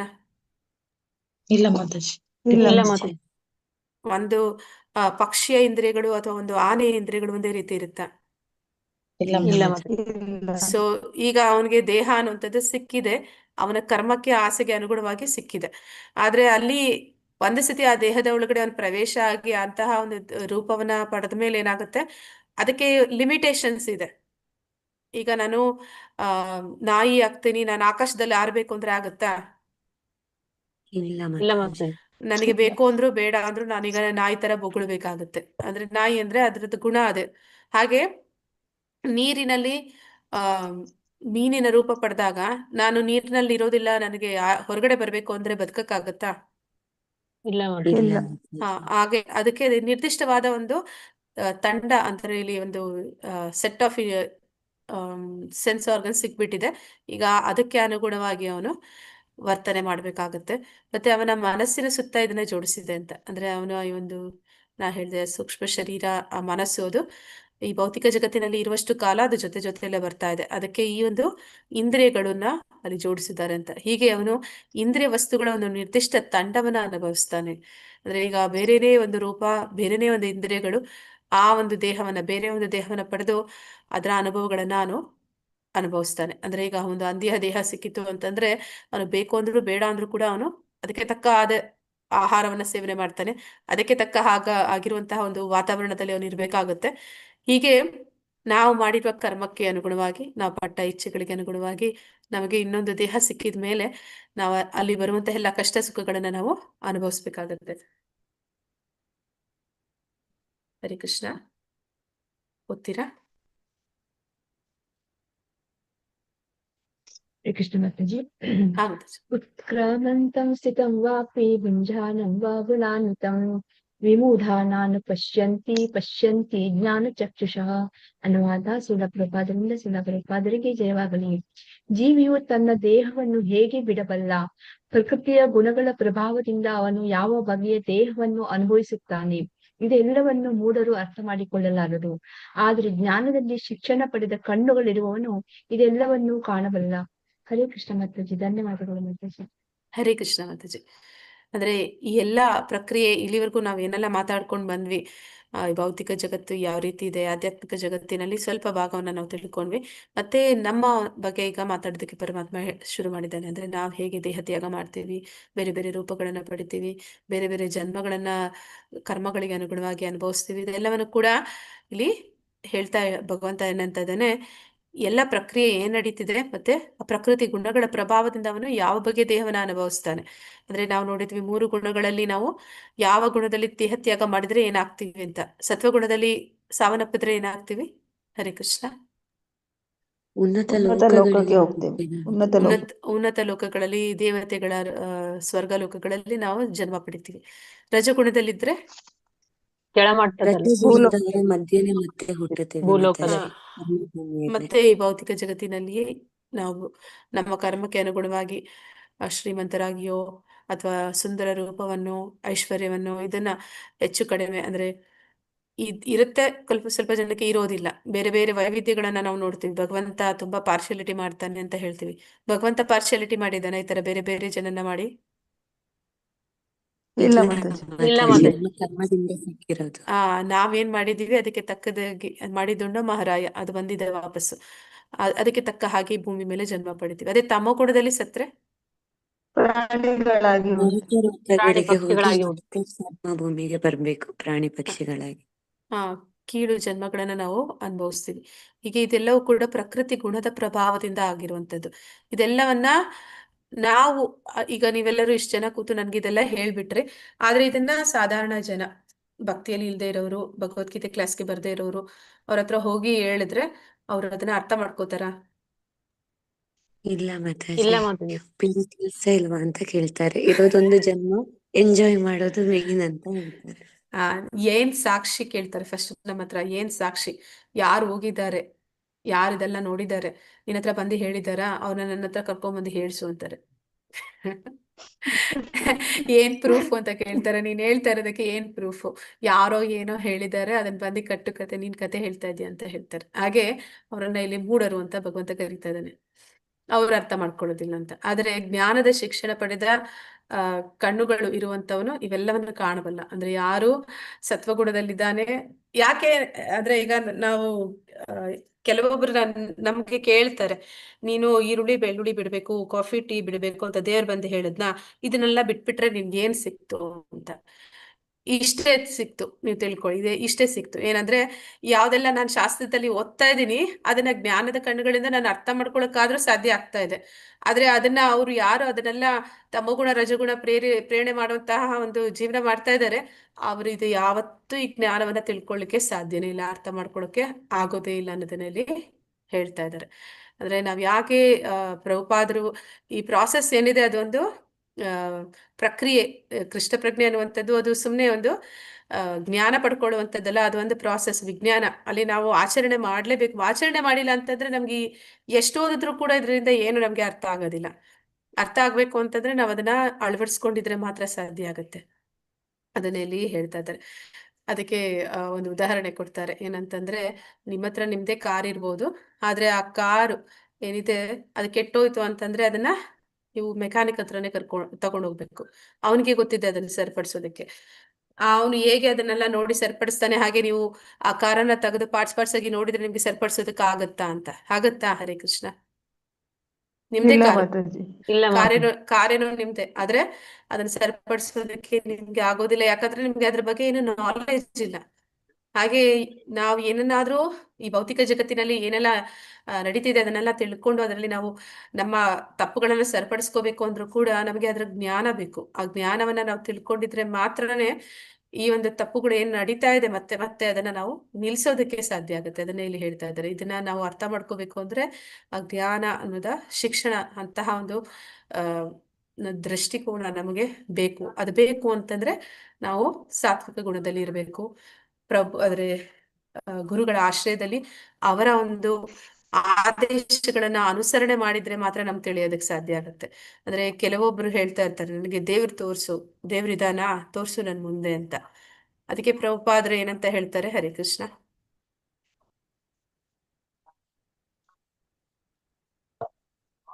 ಇದು ನೀವು ನಿಮಗೆ ಕೃಷ್ಣ ಆ ಪ್ರಜ್ಞೆಗೆ ಬನ್ನಿ ಜ್ಞಾನವನ್ನು ಅಂತ ಹೇಳ್ತಾರೆ ಮಾತಾಜಿ. ಮಾತಾಜಿ. ಕೃಷ್ಣ ಪ್ರಜ್ಞೆಗೆ ಬನ್ನಿ ಆ ಅಂತ ಹೇಳ್ತಾರೆ. ಶಿಕ್ಷಣೆಯನ್ನು ಪಡೆದಿದ್ರೆ ಮಾತ್ರ ನಿಮಗೆ ಸಿಗುತ್ತೆ ಅಂತಂದೇಳಿ ಹೇಳ್ತಾರೆ ಮಾತಾಜಿ. ಈಗ ನಿನ್ ಕಣ್ಣಿಗೆ ಕ್ಯಾಟರಾಕ್ಟ್ ಆಗಿದೆ, ಅದನ್ನ ನೀನ್ ತೆಗೆದ್ರೆ ನಿನ್ಗೆ ಕಾಣ್ತಾನೆ ಭಗವಂತ. ಆ ಕ್ಯಾಟರಾಕ್ಟ್ ಹೋಗ್ಬೇಕಂದ್ರೆ ಆಪರೇಷನ್ ಮಾಡ್ಬೇಕು. ಹಾಗೆ ನೀನು ಕೃಷ್ಣ ಪ್ರಜ್ಞೆಗೆ ಬಂದು ನಿನ್ನಲ್ಲಿರುವಂತಹ ಎಲ್ಲ ಈ ಒಂದು ಅಜ್ಞಾನವನ್ನ ನೀನ್ ಕಳ್ಕೋ. ಅವಾಗ ನಿನ್ಗೆ ಜ್ಞಾನದ ಬೆಳಕು ಆಗ ದೃಷ್ಟಿ ಸಿಗುತ್ತೆ, ಆಗ ನೀನ್ ನೋಡಕ್ಕಾಗತ್ತೆ ಅಂತ ಹೇಳ್ತಾರೆ. ಹಾಗೆ ಭಗವಂತನನ್ನ ನಾವು ಕಾಣ್ಬೇಕು ಅಂದ್ರೆ, ಅಥವಾ ನಮ್ಮನ್ನ ನಾವು ಪರಿಪೂರ್ಣವಾಗಿ ತಿಳ್ಕೊಬೇಕು ಅಂತಂದ್ರೆ ಆ ಪ್ರಾಸೆಸ್ ಅಲ್ಲಿ ನಾವು ಇಳಿಬೇಕು. ಅಂದ್ರೆ ಆ ಒಂದು ಕೃಷ್ಣ ಪ್ರಜ್ಞೆಯಲ್ಲಿ ನಾವು ಅಂತಹ ಒಂದು ಜೀವನ ಕ್ರಮವನ್ನ ಅನುಸರಣೆ ಮಾಡಬೇಕು. ಆಗ ಮಾತ್ರನೇ ಅದನ್ನ ನಮ್ಮ ಅನುಭವಕ್ಕೆ ಬರ್ಲಿಕ್ಕೆ ಸಾಧ್ಯನೇ ಹೊರತು ಅದನ್ನ ಮಾಡ್ದಿರ ನಾನು ರಜಗುಣದಲ್ಲೇ ಇರ್ತೀನಿ, ತಮಗುಣದಲ್ಲೇ ಇರ್ತೀನಿ, ಎಲ್ಲವೂ ಕೂಡ ನನಗೆ ತಿಳಿಬೇಕು ಅಂತಂದ್ರೆ ಅದು ಅಸಾಧ್ಯ. ಹರೇ ಕೃಷ್ಣ. ಓದಿ. ಹರೇ ಕೃಷ್ಣ ಮಾತಾಜಿ. ಹಾ ಮಾತಾಜಿ. ಯತಂತೋ ಯೋಗಿನಶ್ಚೈನಂ ಪಶ್ಯಂತಾತ್ಮಾನವಸ್ಥಿತಂ ಯತಂತೋ ಅಪ್ಯಕೃತಾತ್ಮಾನೋ ನೈನಂ ಪಶ್ಯಂತ ಚೇತಸಃ. ಅನುವಾದ ಶ್ರೀಲ ಪ್ರಭುಪಾದರಿಂದ ಶ್ರೀಲ ಪ್ರಭುಪಾದಿಗೆ ಜೈ. ಆತ್ಮ ಸಾಕ್ಷಾತ್ಕಾರದಲ್ಲಿ ನೆಲೆಯಾಗಿದ್ದು ಪ್ರಯತ್ನ ಪಡುತ್ತಿರುವ ಆಧ್ಯಾತ್ಮಿಕವಾದಿಗಳು ಇದೆಲ್ಲವನ್ನು ಸ್ಪಷ್ಟವಾಗಿ ಕಾಣಬಲ್ಲರು. ಆದರೆ ಯಾರ ಮನಸ್ಸು ಬೆಳೆದಿಲ್ಲವೋ ಮತ್ತು ಯಾರು ಆತ್ಮ ಸಾಕ್ಷಾತ್ಕಾರದಲ್ಲಿ ನೆಲೆಯನ್ನು ಪಡೆದಿಲ್ಲವೋ ಅವರು ಪ್ರಯತ್ನ ಪಟ್ಟರೂ ಏನಾಗುತ್ತಿದೆ ಎನ್ನುವುದನ್ನು ಕಾಣಲಾರರು. ಹರೇ ಕೃಷ್ಣ ಮಾತಾಜಿ. ಧನ್ಯವಾದ. ಹರೇ ಕೃಷ್ಣ ಮಾತಾಜಿ. ಅಂದ್ರೆ ಈ ಒಂದು ಆತ್ಮ ಸಾಕ್ಷಾತ್ಕಾರದ ನೆಲೆಯಾಗಿದ್ದು ಪ್ರಯತ್ನ ಪಡ್ತಿರುವ ಆಧ್ಯಾತ್ಮಿಕವಾದಿಗಳು ಅಂದ್ರೆ ಯಾರು ಅದಕ್ಕೆ ಪ್ರಯತ್ನ ಪಡ್ತಾರೆ, ಅದನ್ನ ತಿಳ್ಕೊಳ್ಳೋ ಪ್ರಯತ್ನ ಪಡ್ತಾರೆ, ಅಂದ್ರೆ ಗುರುವಿನಲ್ಲಿ, ಶಾಸ್ತ್ರದಲ್ಲಿ, ಭಗವಂತನಲ್ಲಿ ಯಾರಿಗೆ ಶ್ರದ್ಧೆ ಇದೆ ಆ ಶ್ರದ್ಧೆಯಿಂದ ಅವರು ಪ್ರಾಮಾಣಿಕ ಪ್ರಯತ್ನಗಳನ್ನ ಏನ್ ನಡೆಸ್ತಾ ಇದ್ದಾರೆ, ಗುರುಗಳ ಒಂದು ಅಥವಾ ಶಾಸ್ತ್ರದ ಒಂದು ಏನು ಉಪದೇಶಗಳನ್ನ ಅವರು ಅನುಸರಣೆ ಮಾಡ್ತಾ ಇದ್ದಾರೆ, ಅವರ ಜೀವನದಲ್ಲಿ ಅದನ್ನ ಅಳವಡಿಸ್ಕೊಂಡಿದ್ದಾರೆ, ಅಂತವ್ರು ಇದನ್ನ ಸ್ಪಷ್ಟವಾಗಿ ತಿಳ್ಕೊಳ್ಳೋಕೆ ಸಾಧ್ಯ ಆಗುತ್ತೆ. ಆದ್ರೆ ಯಾರು ಇನ್ನು ರಜಗುಣ ತಮಗುಣದಲ್ಲೇ ಇದ್ದಾರೆ, ಮತ್ತೆ ಯಾರು ಈ ಒಂದು ಆತ್ಮ ಸಾಕ್ಷಾತ್ಕಾರದ ನೆಲೆ ಅಲ್ಲಿಗೆ ಬಂದಿಲ್ಲ, ಅಂದ್ರೆ ಕೆಲವೊಬ್ರು ಪದೇ ಪದೇ ಓದ್ತಾ ಇರ್ತಾರೆ, ಪದೇ ಪದೇ ಕೇಳ್ತಾ ಇರ್ತಾರೆ. ಎಲ್ಲರಿಗೂ ಇದು ಸಾಧ್ಯ, ಎಲ್ಲರ ಜೀವನದಲ್ಲೂ ಇದು ಕೆಲವು ಸಲ, ಸುಮಾರು ಸಲ ಆಗತ್ತೆ. ಆದ್ರೆ ಅವರು ಆತ್ಮ ಸಾಕ್ಷಾತ್ಕಾರದ ನೆಲೆಗೆ ಬಂದಿಲ್ಲ, ಅಂದ್ರೆ ಅವರು ಜೀವನದಲ್ಲಿ ಅದನ್ನ ವಿಜ್ಞಾನ ಮಾಡ್ಕೊಂಡಿಲ್ಲ, ಅಂದ್ರೆ ಅದನ್ನ ಅವರು ಅಳವಡಿಸ್ಕೊಂಡಿಲ್ಲ. ಅಂತವ್ರು ಎಷ್ಟು ಸತಿ ಪ್ರಯತ್ನ ಪಟ್ಟರು ಕೂಡ ಅದನ್ನ ತಿಳ್ಕೊಳ್ಳೋದಕ್ಕೆ ಆಗೋದಿಲ್ಲ. ಅಂದ್ರೆ ಬೈ ಹಾರ್ಟ್ ಮಾಡ್ಬೋದು. ಈಗ ನಾನು ಯಾರು ಅಂತಂದ್ರೆ ಏನಂತ ಹೇಳ್ತೀವಿ? ಹರೇ ಕೃಷ್ಣ. ನೀವ್ ಯಾರು ಅಂತ ನಮ್ಮ ಹೇಳಿದ್ರೆ ಹೆಸರೇ ಏನಂತ ಹೇಳ್ತೀರಿ? ಹೇಳ್ತೇವೆ ಮಾತಾಜಿ. ಹೆಸರೇ ಹೇಳ್ತೀವಿ. ಆತ್ಮ ಆತ್ಮ ಆತ್ಮ ಆತ್ಮ ಅಂತ 1000 ಸತಿ ಹೇಳಿದ್ರು ಕೂಡ ಆ ಒಂದು ದೇಹ ಭಾವನೆ ಅನ್ನುವಂಥದ್ದು ನಮ್ಮಿಂದ ಹೋಗೋದಿಲ್ಲ, ಅಷ್ಟು ಸುಲಭವಾಗಿ ಹೋಗೋದಿಲ್ಲ. ಏನ್ ಮಾಡ್ತೀವಿ, ಮತ್ತಿರ್ಗಿ ಅಲ್ಲಿಗೆ ಬಂದಿರ್ತೀವಿ. ಅದನ್ನ ಇಲ್ಲಿ ಹೇಳ್ತಾ ಇದ್ದಾರೆ. ಅಂದ್ರೆ ನಮ್ಮ ಮನಸ್ಸಿನ ಬೆಳೆದಿಲ್ಲ, ಮತ್ತೆ ನಮ್ಗೆ ಆ ಒಂದು ಸಾಕ್ಷಾತ್ಕಾರದ ನೆಲೆಗೆ ನಾವು ಹೋಗಿಲ್ಲ ಅಂತಂದ್ರೆ, ಮತ್ ನಾವ್ ಎಷ್ಟು ಪ್ರಯತ್ನ ಪಟ್ರು ಕೂಡ ಇನ್ನೂ ತಿಳ್ಕೊಳ್ಳೋದಕ್ಕೆ ಆಳವಾದ ಒಂದು ಜ್ಞಾನ, ಈ ಒಂದು ಆಧ್ಯಾತ್ಮಿಕ ಜ್ಞಾನ ಅನ್ನುವಂಥದ್ದು ಅದು ಎಷ್ಟು ಆಳಕ್ಕೆ ನಾವು ಹೋದ್ರೂ ಕೂಡ ಇನ್ನಷ್ಟು ಮತ್ತಷ್ಟು ತಿಳ್ಕೊಳ್ಳೋದು ಇರುತ್ತೆ. ಆದ್ರೆ ಅದನ್ನೆಲ್ಲ ನಾವು ತಿಳ್ಕೊಳ್ಳೋಕೆ ಸಾಧ್ಯ ಆಗೋದಿಲ್ಲ. ಎಷ್ಟೇ ಪ್ರಯತ್ನ ಪಟ್ಟರು ಕೂಡ ಆಗೋದಿಲ್ಲ. ಯಾಕೆ ಅಂತಂದ್ರೆ ನಾವು ಮೊದಲಿಗೆ ಅದನ್ನ ಆ ಜೀವನದಲ್ಲಿ ಜೀವನ ಕ್ರಮವಾಗಿ ಅಳವಡಿಸ್ಕೊಂಡಿಲ್ಲ. ಅಂದ್ರೆ ಅಂತಹ ಒಂದು ಬದುಕು ನಮ್ಮ ಜೀವನ, ಅಂತಹ ಒಂದು ಮನಸ್ಥಿತಿಗೆ ನಾವಿನ್ನು ಬಂದಿಲ್ಲ ಅಂತ ಇಲ್ಲಿ ಹೇಳ್ತಾ ಇದ್ದಾರೆ. ಅಂದ್ರೆ ರಜೋಗುಣ ತಮಗುಣಗಳನ್ನ ನಾವಿನ್ನ ಬಿಟ್ಟಿಲ್ಲ ಅಂತ.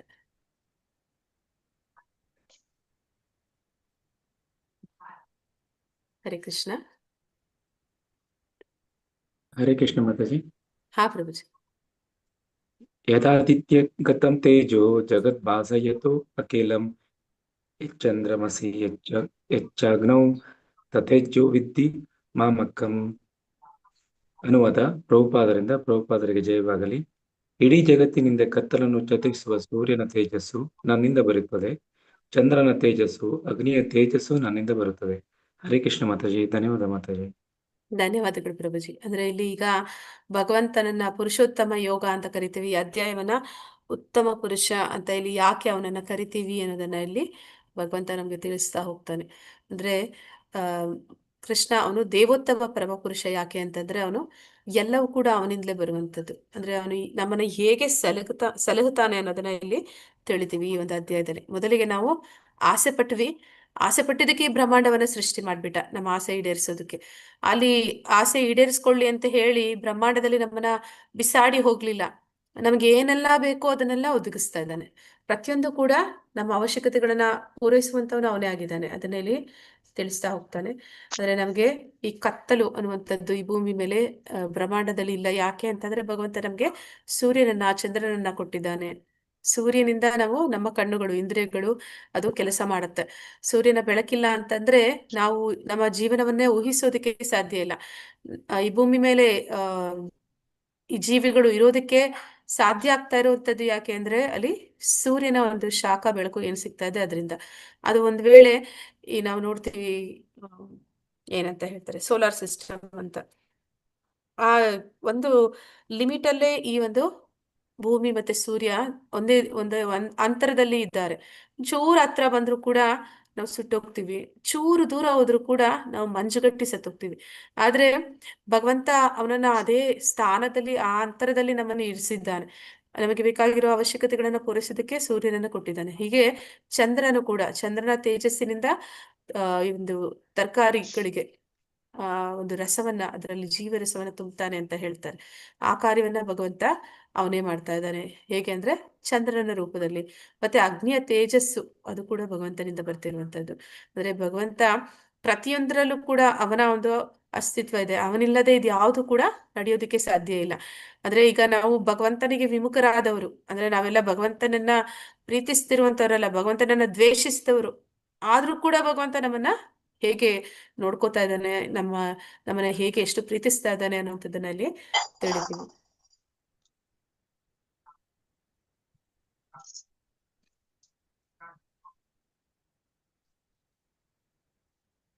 ಹರೇ ಕೃಷ್ಣ. ಓದ್ತೀರಾ? ಹರೇ ಕೃಷ್ಣ ಮಾತಾಜಿ. ಗಾಮಾವಿಶ್ಯ ಚ ಭೂತಾನಿ ಧಾರಯಾಮ್ಯಹಮೋಜಸಾ ಪುಷ್ಣಾಮಿ ಚೌಷಧಿ ಸರ್ವಾ ಸೋಮೋ ಭೂತ್ವಾ ರಸಾತ್ಮಕಃ. ಅನುವಾದ ಶಿಲಪ್ರಪಾದರಿಗೆ ದೇವಾಗಲಿ. ನಾನು ಪ್ರತಿಯೊಂದು ಲೋಕವನ್ನು ಪ್ರವೇಶಿಸುತ್ತೇನೆ ಮತ್ತು ನನ್ನ ಶಕ್ತಿಯಿಂದ ಅವು ತಮ್ಮ ಪಥದಲ್ಲಿ ಉಳಿಯುತ್ತವೆ. ನಾನು ಚಂದ್ರನಾಗುತ್ತೇನೆ ಮತ್ತು ಹಾಗೆ ಎಲ್ಲ ತರಕಾರಿಗಳಿಗೆ ಜೀವರಸವನ್ನು ನೀಡುತ್ತೇನೆ. ಹರೇ ಕೃಷ್ಣ ಮಾತಾಜಿ. ಧನ್ಯವಾದಗಳು. ಹರೇ ಕೃಷ್ಣ ಮಾತಾಜಿ. ಅಂದ್ರೆ ಭಗವಂತ ಎಲ್ಲ ಒಂದು ಲೋಕಗಳು ಅಂದ್ರೆ ಸೂತ್ರೆ ಮಣಿಗಣ ಇವ ಅಂತ ನಮಗೆ ಗೊತ್ತಿಲ್ಲ ಅಲ್ಲಿ ಯಾವ ಸೂತ್ರದಲ್ಲಿ ಭಗವಂತ ಈ ಒಂದು ಲೋಕಗಳನ್ನ ಅವು ಅಂದ್ರೆ ಈಗ ಆಮ್, ಏನಾದ್ರೂ ಒಂದು ಸಣ್ಣ ವಸ್ತುವೇ ಆಗ್ಲಿ ಅದನ್ನ ನಾವು ಎಲ್ಲಾದ್ರೂ ಅಂದ್ರೆ ಇಟ್ವಿ ಅಂತಂದ್ರೆ ಅಥವಾ ನೀರಿಗೆ ಹಾಕಿದ್ವಿ ಅಂದ್ರೆ ಅದು ಮುಳುಗುತ್ತೆ. ಯಾಕಂದ್ರೆ ಅದರಲ್ಲಿ ಭಾರ ಇರುತ್ತೆ. ಆದ್ರೆ ಈ ಇಷ್ಟು ದೊಡ್ಡ ದೊಡ್ಡ ಲೋಕಗಳು ಗಾಳಿಯಲ್ಲಿ ತೇಲಿ ಬಿಟ್ಟಿದ್ದಾನೆ ಭಗವಂತ. ಅದು ತೇಲಿ ಬಿಟ್ಟಿದ್ರು ಕೂಡ ಅವು ಒಂದಕ್ಕೊಂದು ಘರ್ಷಣೆ ಆಗೋದಿಲ್ಲ. ಅದು ಸರಿಯಾದ ಅಂದ್ರೆ ಘರ್ಷಣೆ ಆಗೋದಿಲ್ಲ ಅಂದ್ರೆ ಹಾಗೆ ಈ ಸೋಲಾರ್ ಸಿಸ್ಟಮ್ ಅನ್ನೋದು ಎಷ್ಟೋ ಕಾಲದಿಂದ ಅದು ಹಾಗೆ ಇದೆ. ಮಿಲ್ಕಿ ವೇ ಅನ್ನುವಂಥದ್ದು ಇದೆ. ಅಂದ್ರೆ ಈ ಒಂದು ಗ್ಯಾಲಕ್ಸಿ ಇವೆಲ್ಲವೂ ಕೂಡ ಭಗವಂತ ಏನ್ ಮಾಡಿದಾನೆ ಅದೆಲ್ಲ ಅದರದಾದ ಒಂದು ಜಾಗದಲ್ಲಿ ಯಾವುದೋ ಒಂದು ಅವನ ಒಂದು ಶಕ್ತಿಯಿಂದ ಅವೆಲ್ಲವೂ ಕೂಡ ಹೇಗೆ ಉಳಿದಿದೆ, ಹೇಗೆ ಅದು ನಡೀತಿದೆ ಅನ್ನುವಂಥದ್ದನ್ನ ಇಲ್ಲಿ ಹೇಳ್ತಾ ಇದ್ದಾನೆ. ಅಂದ್ರೆ ಭಗವಂತ ಇಷ್ಟೆಲ್ಲ ಬ್ರಹ್ಮಾಂಡವನ್ನ ಮಾಡಿ ಬ್ರಹ್ಮಾಂಡದ ಒಳಗಡೆ ಅನೇಕ ಗ್ರಹ ವ್ಯೂಹಗಳನ್ನ ಮಾಡಿ ಅವುಗಳು ಗಾಳಿಯಲ್ಲಿ ತೇಲೋ ಹಾಗೆ ಮಾಡಿದ್ದಾನೆ. ಅದೆಲ್ಲವೂ ಕೂಡ ಅವನ ಶಕ್ತಿಯಿಂದಾನೆ ಅಂತ ಇಲ್ಲಿ ತಿಳಿತಾ ಇದ್ವಿ. ನಾನು ಚಂದ್ರನಾಗುತ್ತೇನೆ ಮತ್ತೆ ಹಾಗೆಯೇ ಎಲ್ಲಾ ತರಕಾರಿಗಳಿಗೆ ಜೀವರಸವನ್ನ ನೀಡುತ್ತೇನೆ. ಅಂದ್ರೆ ಭಗವಂತ ಚಂದ್ರನ ರೂಪದಲ್ಲಿ ಎಲ್ಲ ತರಕಾರಿಗಳಿಗೆ ಜೀವರಸವನ್ನ ಕೊಡ್ತಾ ಇದ್ದಾನೆ. ಮತ್ತೆ ಇವೆಲ್ಲವೂ ಕೂಡ ಆಗ್ತಿರುವಂತದ್ದು ಭಗವಂತನಿಂದಲೇ. ಅಂದ್ರೆ ಈಗ ಬೆಳಗಿನ ಸಮಯದಲ್ಲಿ ಸೂರ್ಯನ ಪ್ರಕಾರವಾದ ಬೆಳಕನ್ನ ಕೊಡ್ತಾನೆ. ಅದೇ ರೀತಿ ರಾತ್ರಿ ಹೊತ್ತಿನಲ್ಲಿ ಚಂದ್ರನ ತಂಪಾದ ಒಂದು ಆ ಆ ಹುಣ್ಣಿಮೆ ಚಂದ್ರನ ತಂಪಾದ ಒಂದು ಬೆಳಕನ್ನ ಅವನು ಕೊಡ್ತಾ ಇದ್ದಾನೆ. ಇದೆಲ್ಲವೂ ಕೂಡ ಭಗವಂತ ನಮಗಾಗಿ ನೀಡ್ತಾ ಇರುವಂತದ್ದು. ಇದಕ್ಕೆ ಪ್ರತಿಯಾಗಿ ನಾವು ಅವನಿಗೆ ಏನನ್ನ ಕೊಡ್ತಾ ಇದ್ದೀವಿ? ಹರೇ ಕೃಷ್ಣ. ಏನೆಲ್ಲ ಕೊಡ್ತಾ ಇದ್ದಾನೆ? ಕೊಟ್ಟಿಲ್ಲ ಅಂದ್ರೂ ಪರವಾಗಿಲ್ಲ, ಅವನೊಬ್ಬ ಇದ್ದಾನೆ, ಅವನಿಂದ ನಾನು ಇಷ್ಟೆಲ್ಲ ಇದೀನಿ ಅನ್ನುವಂಥದ್ದನ್ನು ಕೂಡ ನಾವು ಮರ್ತೋಗಿದ್ದೀವಿ. ಅವನಿಂದಲೇ ಇದೆಲ್ಲ ನಡೀತಿದೆ, ಅವನೇ ನನ್ನ ಒಂದು ಅಸ್ತಿತ್ವಕ್ಕೆ ಕಾರಣ ಅನ್ನೋದನ್ನು ಕೂಡ ನಾವು ಮರ್ತೋಗಿದ್ದೀವಿ. ಹರೇ ಕೃಷ್ಣ. ಹರೇ ಕೃಷ್ಣ ಮಾತಾಜಿ. ಹಾ ಮಾತಾಜಿ. ಅಹಂ ವೈಶ್ವಾನರೋ ಭೂತ್ವಾ ಪ್ರಾಣೀನಾಂ ದೇಹಮಾಶ್ರಿತಃ ಪ್ರಾಣಾಪಾನ ಸಮಾಯುಕ್ತ ಪ್ರಚಾಮ್ಯನ್ಯಂ ಚತುರ್ವಿಧಂ. ಅನುವಾದ ಶ್ರೀಲ ಪ್ರಭುಪಾದರಿಂದ. ಶ್ರೀಲ ಪ್ರಭುಪಾದ ಕಿ ಜೈ. ಎಲ್ಲಾ ಜೀವಿಗಳ ದೇಹದಲ್ಲಿ ಜಠರಾಗ್ನಿಯು ನಾನು, ದೇಹದಿಂದ ಹೊರಕ್ಕೆ ಹೋಗುವ ಮತ್ತು ಒಳಕ್ಕೆ ಬರುವ ಪ್ರಾಣವಾಯುವಿನೊಂದಿಗೆ ಸೇರಿ ನಾನು 4 ವಿಧವಾದ ಆಹಾರವನ್ನು ಜೀರ್ಣ ಮಾಡುತ್ತೇನೆ. ಹರೇ ಕೃಷ್ಣ ಮಾತಾಜಿ, ಧನ್ಯವಾದ. ಹರೇ ಕೃಷ್ಣ ಮಾತಾಜಿ. ಅಂದ್ರೆ ಇಲ್ಲಿ ಹೇಳ್ತಾ ಇದ್ದಾನೆ ಭಗವಂತ ಎಲ್ಲ ಜೀವಿಗಳ ದೇಹದಲ್ಲಿ. ಆದ್ರೆ ಭಗವಂತ ಭೌತಿಕ ಜಗತ್ತನ್ನ ಕೊಟ್ಟ, ಅಲ್ಲಿ ಸೂರ್ಯ ಚಂದ್ರನನ್ನ ಕೊಟ್ಟ, ಆ ಚಂದ್ರನ ಮೂಲಕ ತರಕಾರಿಯನ್ನ ಕೊಟ್ಟ. ಈಗ ಊಟ ತಿನ್ನೋದಕ್ಕೆ ನಮ್ಗೆ ಕೊಟ್ಟಿದ್ದಾದ್ಮೇಲೆ ತಿಂದ ಮೇಲೆ ಅದನ್ನ ಜೀರ್ಣ ಕೂಡ ಅವನೇ ಮಾಡ್ಬೇಕು. ನಮಗೆ ಅದು ಕೂಡ ಅಷ್ಟು ಕೂಡ ನಮ್ಮಲ್ಲಿ ಶಕ್ತಿ ಇಲ್ಲ. ನಮ್ಮ ಜಠರಾಗ್ನಿಯಲ್ಲಿ ಭಗವಂತ ಅವನಿರೋದ್ರಿಂದಲೇ ನಾನ್ ತಿಂತಾ ಇರುವಂತದ್ದು ಅದು ಜೀರ್ಣ ಆಗ್ತಿರುವಂತದ್ದು. ಜೀರ್ಣ ಆಗಿಲ್ಲ ಅಂದ್ರೆ ನಮ್ಗೆ ಹಸುವಾಗತ್ತಾ? ಊಟ ಮಾಡಕ್ಕಾಗತ್ತಾ? ಇಲ್ಲ ಇಲ್ಲ ಮಾತಾಜಿ. ಮಾತಾಜಿ. ಸೊ ನಾವು ಏನು ಊಟ ಮಾಡ್ತಾ ಇದೀವಿ ಅದಕ್ಕೆ ಕೂಡ ಭಗವಂತ ಮೂಲ ಕಾರಣ. ದೇಹದಿಂದ ಹೊರಕ್ಕೆ ಹೋಗುವ ಮತ್ತೆ ಒಳಕ್ಕೆ ಬರುವ ಪ್ರಾಣವಾಯುವಿನೊಂದಿಗೆ ಸೇರಿ 4 ವಿಧವಾದ ಆಹಾರವನ್ನು ಅವನು ಜೀರ್ಣ ಮಾಡ್ತಾನೆ. ಯಾವ್ದೆಲ್ಲ 4 ವಿಧದ ಆಹಾರಗಳು ಯಾರಾದ್ರೂ ಹೇಳ್ತೀರಾ? ಹರಿ ಕೃಷ್ಣ.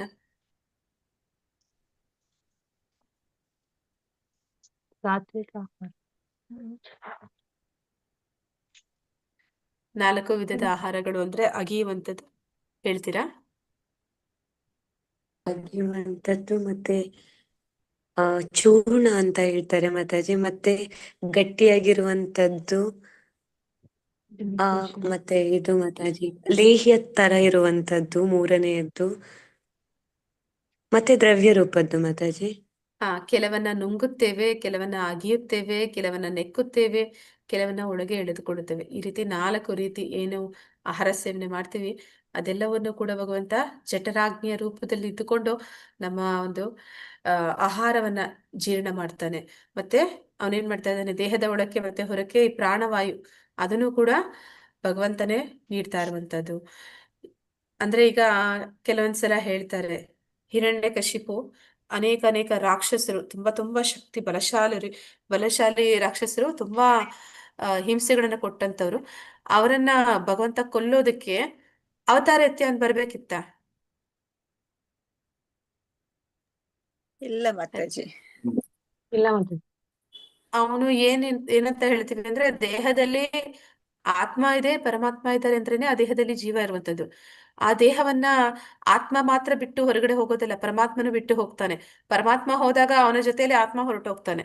ಆದ್ರೆ ಆ ಹಿರಣ್ಯಕಶಿಪುವನ್ನ ಸಾಯಿಸೋದಕ್ಕೆ ಅವನು ಬ್ರಹ್ಮನಿಂದ ಏನೇನೋ ವರ ಕೇಳ್ಕೊಂಡಿದ್ದ ಅಂತ ಹೇಳಿ ಅವನನ್ನ ಆ ರೀತಿ ಒಂದು ನರಸಿಂಹ ರೂಪದಲ್ಲಿ ಬಂದು ಅವನು ಸಾಯಿಸ್ಬೇಕಾಗಿರ್ಲಿಲ್ಲ.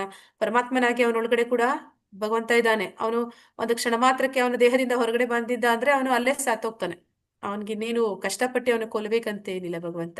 ಅಷ್ಟು ಸುಲಭವಾಗಿ ಅವನು ಕೊಲ್ಬೋದು. ಅಂದ್ರೆ ನಮ್ಮ ದೇಹದಲ್ಲಿ ಪರಮಾತ್ಮ ಇರೋ ಕಾರಣದಿಂದಲೇ ನಾವು ಜೀವಾತ್ಮನು ಕೂಡ ಅಲ್ಲಿ ಇರೋದಕ್ಕೆ ಸಾಧ್ಯ ಆಗ್ತಿದೆ. ಹಾಗೆ ಎಲ್ಲವೂ ಕೂಡ ಆಗ್ತಿರುವಂತದ್ದು ಭಗವಂತನಿಂದಲೇ, ಅವನ ಒಂದು ಇರುವಿಕೆಯಿಂದಾಗಿ. ಹರೇ ಕೃಷ್ಣ. ಓದ್ತೀರಾ? ಹರೇ ಕೃಷ್ಣ ಮಾತಾಜಿ. ಹರೇ ಕೃಷ್ಣ. ಹಾ. ಸರ್ವಸ್ಯ ಚಾಹಂ ಹೃದಯ ಸನ್ನಿವಿಷ್ಟೋ ಮತ್ತ ಸ್ಮೃತಿ ಜ್ಞಾನಮಪೋಹಂಚ ವೇದಶ್ಚ ಸರ್ವೈರಹಮೇವ ವೇದ್ಯೋ ವೇದಾಂತ ಕೃತ್ ವೇದ ವಿವೇದ ಚಾಹಂ. ಅನುವಾದ. ಶ್ರೀಲ ಪ್ರಭುಪಾದರಿಂದ ಪ್ರಭುಪಾದವರಿಗೆ ಜಯವಾಗಲಿ. ನಾನು ಪ್ರತಿಯೊಬ್ಬರ ಹೃದಯದಲ್ಲಿ ನೆಲೆಸಿದ್ದೇನೆ. ಸ್ಮರಣೆ, ಜ್ಞಾನ ಮತ್ತು ಮರೆವು ನನ್ನಿಂದ ಬರುತ್ತವೆ. ಎಲ್ಲ ವೇದಗಳಿಂದ ತಿಳಿಯಬೇಕಾದವನು ನಾನು. ವೇದಾಂತ ಕರ್ತೃ ನಾನು. ವೇದಗಳನ್ನು ತಿಳಿದವನು ನಾನೇ. ಹರೇ ಕೃಷ್ಣ ಮಾತಾಜಿ. ಹರೇ ಕೃಷ್ಣ ಮಾತಾಜಿ. ಅಂದ್ರೆ ಇಲ್ಲಿ ಭಗವಂತ ಏನಂತ ಹೇಳ್ತಾ ಇದ್ದಾನೆ ಅಂದ್ರೆ, ನಮ್ಮಲ್ಲಿ ಏನು ಭಗವಂತ ಹೃದಯದಲ್ಲಿ ಪರಮಾತ್ಮನಾಗಿದ್ದಾನೆ. ಅವನಿರುವ ಕಾರಣದಿಂದಲೇ ಈ ಜೀವಾತ್ಮ ಇನ್ನ ಚಟುವಟಿಕೆಗಳು ಇವೆಲ್ಲವೂ ಕೂಡ ದೇಹದಲ್ಲಿ ನಡೀತಾ ಇರುವಂತದ್ದು. ಆ ಒಂದು ಸಂದರ್ಭದಲ್ಲಿ ನಮ್ಗೆ ಸ್ಮರಣೆ, ನೆನಪು, ಜ್ಞಾನ, ಆ ಮರೆವು ಕೂಡ ಭಗವಂತನೇ ಕೊಡ್ತಾ ಇದ್ದಾನೆ.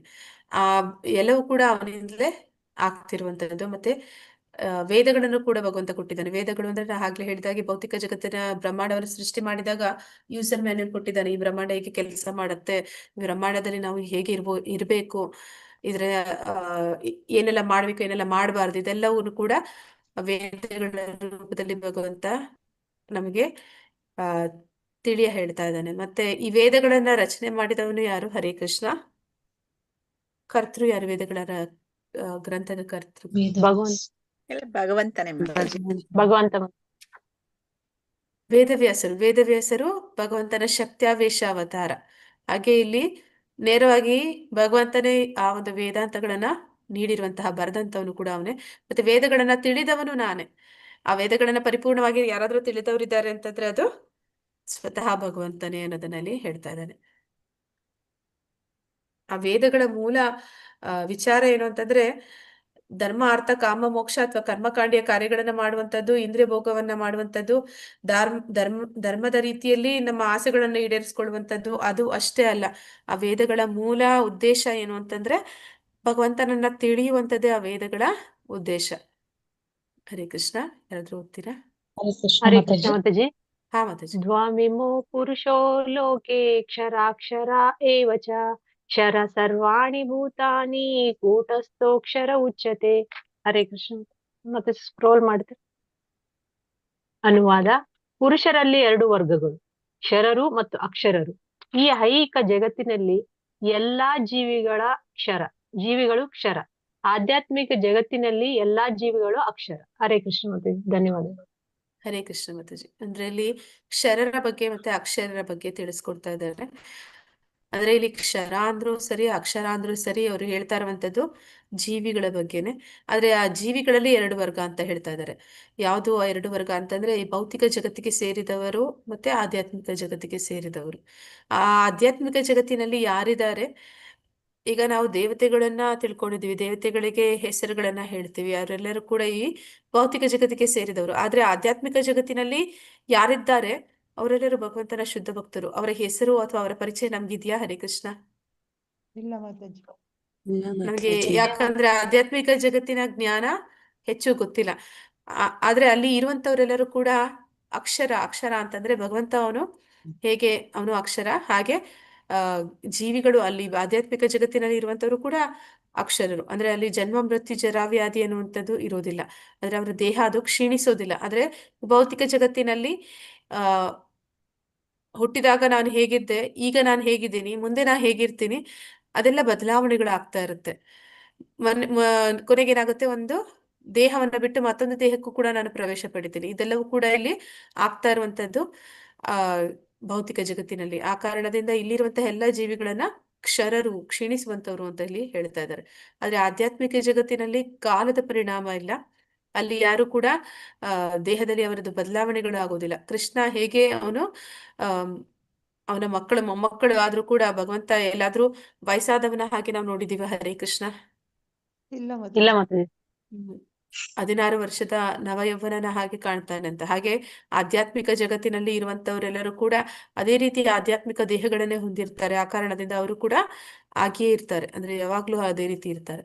ಅದನ್ನೇ ಇಲ್ಲಿ ಹೇಳ್ತಾ ಇದ್ದಾರೆ. ಎರಡು ರೀತಿಯ ಪುರುಷರು ಅಂದ್ರೆ ಎರಡು ರೀತಿಯ ಜೀವಿಗಳು. ಇಲ್ಲಿ ಪುರುಷ ಅಂದ್ರೆ ಏನು? ಹರೇ ಕೃಷ್ಣ. ಭಗವಂತ. ಭೋಗಿಸುವನು ಮಾತಾಜಿ. ನಾವು ಆ, ಮಾತಾಜಿ ಭೋ- ಅನ್ಭವಿಸೋಣ. ಭೋಗಿಸುವವನು ಪುರುಷ. ಆದ್ರೆ ನಾವೆಲ್ಲರೂ ಕೂಡ ಪುರುಷರ ಅಥವಾ ಪ್ರಕೃತಿನ? ಪ್ರಕೃತಿ ಮತ್ತೆ. ವಾಸ್ತವದಲ್ಲಿ ನಾವು ಪ್ರಕೃತಿ, ಆದ್ರೆ ಈ ಭೌತಿಕ ಜಗತ್ತಿನಲ್ಲಿ ಪುರುಷನ ಹಾಗೆ ನಾವು ಆಗೋದಕ್ಕೆ ಪ್ರಯತ್ನ ಮಾಡ್ತಾ ಇದೀವಿ. ಹಾಗೆ ಜೀವಾತ್ಮರು ದೇವೋತ್ತಮ ಪರಮಪುರುಷ ಇರುವುದು ಒಬ್ಬನೇ ಪುರುಷ, ದೇವೋತ್ತಮ ಪರಮಪುರುಷ ಅದು ಕೃಷ್ಣ. ಆದ್ರೆ ನಾವೆಲ್ಲರೂ ಕೂಡ ಪ್ರಕೃತಿ, ಭಗವಂತನ ಭೋಗದಲ್ಲಿ ಪಾಲ್ಗೊಳ್ಳುವಂತವ್ರು. ಆದ್ರೆ ನಾವೇನ್ ಮಾಡ್ತಾ ಇದೀವಿ? ಭಗವಂತನ ಹಾಗೆ ಪುರುಷ ಆಗೋ ಪ್ರಯತ್ನ ಮಾಡ್ತಾ ಇದೀವಿ. ಹಾಗೆ ಈ ಭೌತಿಕ ಜಗತ್ತು ಮತ್ತು ಆಧ್ಯಾತ್ಮಿಕ ಜಗತ್ತಿನಲ್ಲಿ ಎರಡು ರೀತಿಯ ಜೀವಾತ್ಮಗಳನ್ನ ಇಲ್ಲಿ ತಿಳಿಸ್ಕೊಡ್ತಾ ಇದ್ದಾರೆ. ಹರೇ ಕೃಷ್ಣ. ಹರೇ ಕೃಷ್ಣ ಮಾತಾಜಿ. ಹಾ ಮಾತಾಜಿ.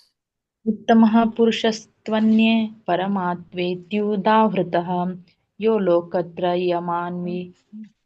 ಯಮಾವಿಶ್ಯ ಬಿಭರ್ತ್ಯವ್ಯಃ ಈಶ್ವರಃ. ಅನುವಾದ ಶ್ರೀಲ ಪ್ರಪಾದ ಕಿ ಜೈ. ಇವರಿಬ್ಬರಲ್ಲದೆ ಅತ್ಯುತ್ತಮ ಜೀವಂತ ವ್ಯಕ್ತಿಯಾದ ಪರಮಾತ್ಮನು ಸ್ವತಃ ಅವಿನಾಶಿ. ಅವನು 3 ಜಗತ್ತುಗಳನ್ನು ಪ್ರವೇಶಿಸಿದ್ದಾನೆ ಮತ್ತು ಅವುಗಳನ್ನು ಪಾಲಿಸುತ್ತಿದ್ದಾನೆ. ಧನ್ಯವಾದ ಮಾತಾಜಿ. ಹರೇ ಕೃಷ್ಣ. ಹರೇ ಕೃಷ್ಣ ಮಾತಾಜಿ. ಅಂದ್ರೆ ಇಲ್ಲಿ ಕ್ಷರರು ಮತ್ತೆ ಅಕ್ಷರರ ಬಗ್ಗೆ ತಿಳಿದ್ವಿ. ಅಂದ್ರೆ ಆಧ್ಯಾತ್ಮಿಕ ಜಗತ್ತಿನಲ್ಲಿ ಇರುವಂತವ್ರು, ಭೌತಿಕ ಜಗತ್ತಿನಲ್ಲಿ ಇರುವಂತವ್ರು, ಈ ಒಂದು ಜೀವಾತ್ಮಗಳ ಬಗ್ಗೆ ತಿಳ್ಕೊಂಡ್ವಿ. ಈಗ ಅವರಲ್ಲದೆ ಇಲ್ಲಿ ಇನ್ನೊಂದು ಉತ್ತಮವಾದ ಅತ್ಯುತ್ತಮವಾದ ಜೀವಂತ ವ್ಯಕ್ತಿ ಅಂದ್ರೆ ಅದು ಪರಮಾತ್ಮ ಅಂತ ಇಲ್ಲಿ ಹೇಳ್ತಾ ಇದ್ದಾನೆ. ಪರಮಾತ್ಮ ಅವನು ಕೂಡ ಸ್ವತಃ ಅವಿನಾಶಿ, ಅವನಿಗೆ ಕೂಡ ನಾಶ ಅನ್ನುವಂಥದ್ದಿಲ್ಲ.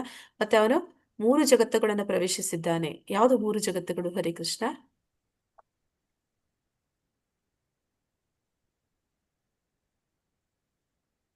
ಈ ಬ್ರಹ್ಮಾಂಡದಲ್ಲಿ ಬರುವಂತದ್ದು ಊರ್ಧ್ವಲೋಕ, ಅಧೋಲೋಕ ಮತ್ತೆ ಈ ಒಂದು ಭೂಲೋಕ. ಹೀಗೆ 3 ಜಗತ್ತುಗಳು. ಎಲ್ಲಾ ಜಾಗದಲ್ಲೂ ಕೂಡ ಪರಮಾತ್ಮ ಅವನು ಅಣುರೇಣ ತೃಣಕಾಷ್ಟದಲ್ಲಿ ಇದ್ದಾನೆ. ಮತ್ತೆ ಅವನೇನ್ ಮಾಡ್ತಾ ಇದ್ದಾನೆ? ಅವುಗಳ ಪಾಲನೆ ಮಾಡ್ತಾ ಇದ್ದಾನೆ. ಎಲ್ಲವನ್ನು ಕೂಡ ಅವನು ನಾ ಆಗ್ಲೇ ಹೇಳ್ದೆ, ಈ ಜೀವಾತ್ಮನ ಜೊತೆ ಪರಮಾತ್ಮ ಇರುವಷ್ಟು ಕಾಲನೇ ಈ ದೇಹದಲ್ಲಿ ಎಲ್ಲ ಚಟುವಟಿಕೆಗಳು ನಡೆಯುವಂಥದ್ದು ಅಂತ. ಹಾಗೆ ಎಲ್ಲವೂ ಕೂಡ ಪಾಲನೆ ಮಾಡ್ತಾ ಇರುವಂತದ್ದು ಪರಮಾತ್ಮ. ಅವನಿಲ್ಲ ಅಂತಂದ್ರೆ, ಕ್ಷಣ ಮಾತ್ರ ಅವನಿಲ್ಲ ಅಂತಂದ್ರೂ ಕೂಡ ಅಲ್ಲಿ ಅದು ನಾಶ ಆಗುತ್ತೆ. ಆ ದೇಹ ಅನ್ನುವಂಥದ್ದು ಉಳಿಯೋದಿಲ್ಲ. ಹರೇ ಕೃಷ್ಣ. ಹರೇ ಕೃಷ್ಣ ಮಾತಾಜಿ. ಊರ್ಧ್ವಲೋಕ, ಅಧೋಲೋಕ, ಮತ್ತೊಂದು ಯಾವ್ದು ಮಾತಾಜಿ? ಮರ್ತ್ಯಲೋಕ, ಇದು ಭೂಲೋಕ. ಅಂದ್ರೆ ಜನರಲ್ ಆಗಿ ಹೇಳೋದು ಮಾತಾಜಿ. ಮಾತಾಜಿ ಮತ್ಸ್ಯನ ಮರ್ತ್ಯ ಅಂತಂದ್ರೆ ಮೃತಲೋಕ ಅಂತ ಹೇಳ್ತಾರೆ ಮಾತಾಜಿ. ಮೃತ್ಯು ಇರುತ್ತೆ. ಹಾ,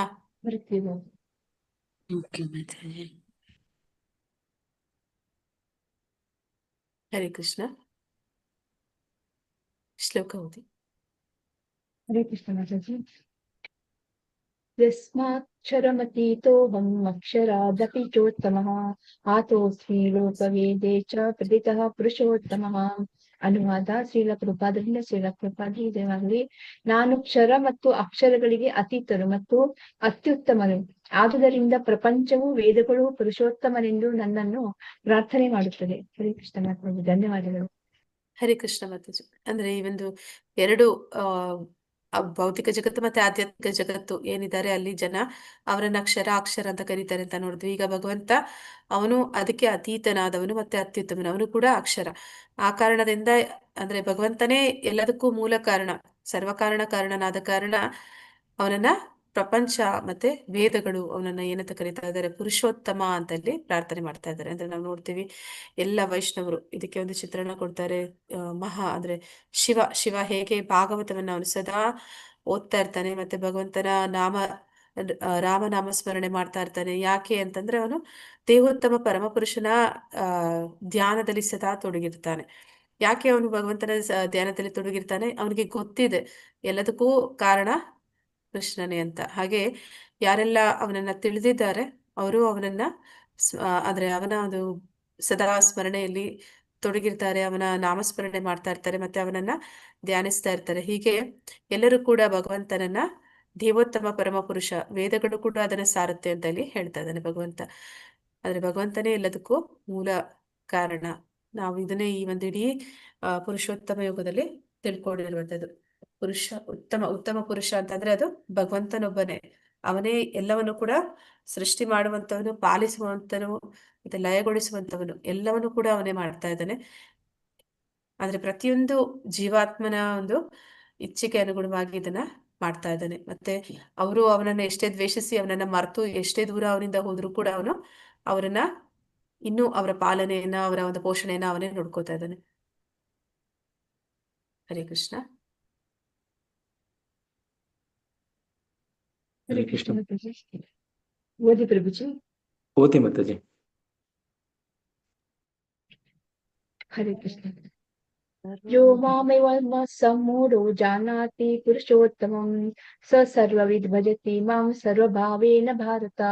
ಅನುವಾದ ಶ್ರೀಲ ಪ್ರಭುಪಾದರಿಂದ ಶ್ರೀಲ ಪ್ರಭುಪಾದಜಿ ಜಯವಾಗಲಿ. ಭರತ ವಂಶದವನಾದ ಅರ್ಜುನನೇ, ಯಾರು ನನ್ನನ್ನು ಸಂದೇಹವಿಲ್ಲದೆ ದೇವೋತ್ತಮ ಪರಮ ಪುರುಷನೆಂದು ತಿಳಿಯುತ್ತಾನೋ ಅವನು ಎಲ್ಲವನ್ನೂ ತಿಳಿದವನು. ಆದ್ದರಿಂದ ಆತನು ಸಂಪೂರ್ಣ ಭಕ್ತಿ ಸೇವೆಯಲ್ಲಿ ನಿರತನಾಗಿರುತ್ತಾನೆ.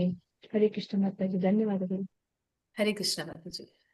ಅಂದ್ರೆ ಇಲ್ಲಿ ಏನ್ ಹೇಳ್ತಾ ಇದ್ದಾರೆ ಭಗವಂತ, ಯಾರಿಗೆ ಈ ವಿಚಾರ ತಿಳಿದಿದೆ, ಅಂದ್ರೆ ಯಾರಿಗೆ ಯಾವುದೇ ಒಂದು ಸಂದೇಹಗಳಿಲ್ಲದೆ ದೇವೋತ್ತಮ ಪರಮ ಪುರುಷ ಅಂದ್ರೆ ಅದು ಕೃಷ್ಣನೇ ಅಂತ ತಿಳಿತಾನೆ, ಅವನು ಭಗವಂತನ ಸೇವೆಯಲ್ಲಿ ತೊಡಗ್ತಾನೆ ಅಂತ.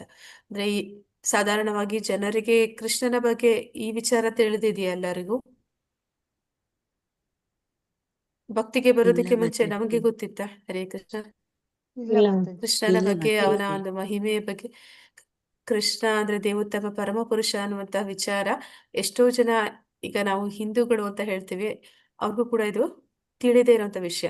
ಅಂದ್ರೆ ನಾವು ಹಿಂದೂಗಳು ಏನ್ ಮಾಡ್ತಾ ಇರ್ತೀವಿ, ನಾವೆಲ್ಲ ದೇವತೆಗಳ ಆರಾಧನೆ ಮಾಡ್ತಾ ಇರ್ತೀವಿ. ಅಂದ್ರೆ ಸಂಕಷ್ಟಹಾರ ಬಂದ್ರೆ ಗಣೇಶನಿಗೆ ಉಪವಾಸ ಮಾಡ್ತೀವಿ. ಹಾಗೆ ಬೇರೆ ಬೇರೆ ದೇವತೆಗಳಿಗೆ ಬೇರೆ ಬೇರೆ ದಿನಗಳಲ್ಲಿ ಅವರಿಗೆ ಒಂದು ನಾವು ಪೂಜೆಗಳನ್ನ ಮಾಡುವಂಥದ್ದು, ಅವರನ್ನ ಆರಾಧನೆ ಮಾಡುವಂಥದ್ದು, ಇದರಲ್ಲೇ ತೊಡಗ್ತೀವಿ. ಆದ್ರೆ ನಮಗೆ ಆ ಇರುವುದು ಒಬ್ಬನೇ ಭಗವಂತ ಕೃಷ್ಣ ಅನ್ನುವಂತಹ ಒಂದು ವಿಚಾರ ನಮಗೆ ಗೊತ್ತಿಲ್ಲ. ಆ ವಿಚಾರ ಗೊತ್ತಿಲ್ಲದೆ ಇರೋ ಕಾರಣ ಏನಾಗುತ್ತೆ, ನಾವು ಆ ಜ್ಞಾನ ಇಲ್ಲದ ಕಾರಣ ನಾವೇನ್ ಮಾಡ್ತೀವಿ, ಆ ಯಾವ್ದ್ಯಾವ್ದೆಲ್ಲ ನಮ್ಮ ಮನಸ್ಸಿಗೆ ಬರುತ್ತೆ, ನಮ್ಮ ಗುಣಗಳಿಗೆ ಅನುಗುಣವಾಗಿ ನಾವು ನೋಡ್ತೀವಿ 17ನೇ ಅಧ್ಯಾಯದಲ್ಲಿ ಅವರವರ ಗುಣಕ್ಕೆ ಅನುಗುಣವಾಗಿ ಭೂತ ಪ್ರೇತಗಳನ್ನ ಕೂಡ ಆರಾಧನೆ ಮಾಡುವಂತ ಜನ ಇರ್ತಾರೆ.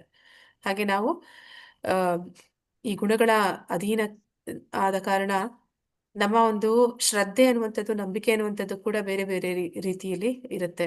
ಆದ್ರೆ ಯಾರು ದೇವೋತ್ತಮ ಪರಮ ಪುರುಷ ಅನ್ನುವಂಥದ್ದನ್ನ ತಿಳಿತಾರೆ, ಅವರು ಹೇಗೆ ತಿಳಿಯೋದಕ್ಕೆ ಸಾಧ್ಯ ಆಗುತ್ತೆ ಅವನನ್ನ?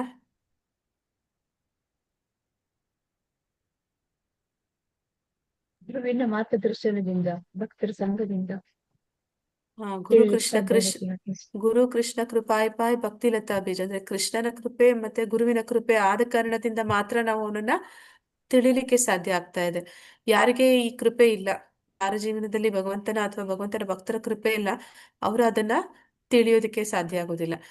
ಅದನ್ನ ಇಲ್ಲಿ ಹೇಳ್ತಾ ಇದ್ದಾರೆ. ಆದ್ರಿಂದ ಯಾವಾಗ ಅವನಿಗೆ ಗೊತ್ತಾಯ್ತು ವಾಸ್ತವದಲ್ಲಿ ಇರೋದು ಒಬ್ಬನೇ ಭಗವಂತ ಕೃಷ್ಣ, ಉಳಿದವರೆಲ್ಲ ಅವನ ಸೇವಕರು ಅನ್ನುವಂಥದ್ದು, ಆ ವಿಚಾರ ತಿಳಿದಂತವನ್ ಏನ್ ಮಾಡ್ತಾನೆ, ಸಂಪೂರ್ಣ ಭಕ್ತಿ ಸೇವೆಯಲ್ಲಿ ನಿರತನಾಗ್ತಾನೆ ಅಂತ ಇಲ್ಲಿ ಹೇಳ್ತಾ ಇದ್ದಾರೆ. ಅಂದ್ರೆ ಬೇರೆ ಬೇರೆ ವಿಷಯಗಳು ಇದ್ದಾಗ ಏನಂತ ಹೇಳ್ತಾರೆ ಅಂತಂದ್ರೆ,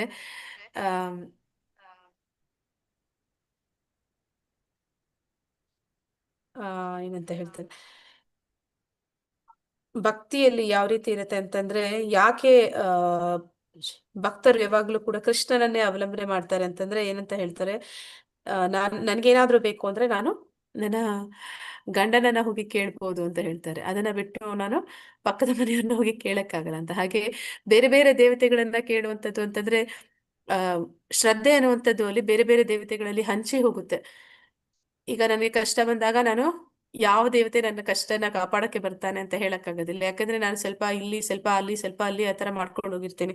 ಆದ್ರೆ ನನಗೆ ಪರಿಪೂರ್ಣವಾಗಿ ಸಂಪೂರ್ಣವಾಗಿ ನನ್ನ ಶ್ರದ್ಧೆನ ಒಬ್ಬರ ಮೇಲೆ ನಾನು ಯಾವಾಗ ಸ್ಥಿರವಾಗಿ ಇಡೋದಕ್ಕೆ ಸಾಧ್ಯ ಆಗುತ್ತೆ ಅಂದ್ರೆ ಅದು ಯಾವಾಗ ನನಗೆ ದೇವೋತ್ತಮ ಪರಮ ಪುರುಷ ಯಾರು ಅಂತ ಗೊತ್ತಾಗುತ್ತೆ, ಆಗ ನಾನು ಅದನ್ನು ಮಾಡಕ್ಕಾಗತ್ತೆ ಅಂತ. ಹಾಗೆ ಕೃಷ್ಣನೇ ದೇವೋತ್ತಮ ಪರಮ ಪುರುಷ ಅಂತ ತಿಳಿದಂತವ್ರು ಪರಿಪೂರ್ಣವಾಗಿ ಭಗವಂತನನ್ನ ಆರಾಧನೆ ಮಾಡೋದಕ್ಕೆ ಸಾಧ್ಯ ಆಗುತ್ತೆ. ಇಲ್ಲ ಅಂತಂದ್ರೆ ಅವರ ಶ್ರದ್ಧೆ, ಅವರ ನಂಬಿಕೆ, ಅವರ ಆ ಏನಂತ ಹೇಳ್ತಾರೆ, ಒಂದು ದಿನ ಈ ದೇವತೆ, ಇನ್ನೊಂದು ದಿನ ಮತ್ತೊಂದು ದೇವತೆ, ಹೀಗೆ ಬದಲಾಗ್ತಾ ಹೋಗ್ತಾ ಇರುತ್ತೆ.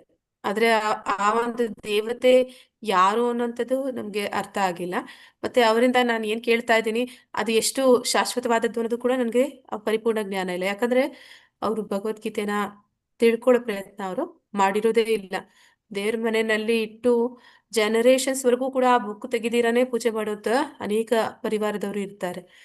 ಆದ್ರೆ ಒಂದಲ್ಲ ಒಂದು ದಿನ ಅದನ್ನ ತೆಗೆದು ಯಾರಾದ್ರೂ ಅದನ್ನ ಓದಿ ತಿಳ್ಕೊಳ್ಳುವಂಥದ್ದು ಕೂಡ ಗುರುಗಳ ಕೃಪೆಯಿಂದ ಮತ್ತು ಭಗವಂತನ ಕೃಪೆಯಿಂದ ಮಾತ್ರ ಅದು ಸಾಧ್ಯ ಆಗುತ್ತೆ.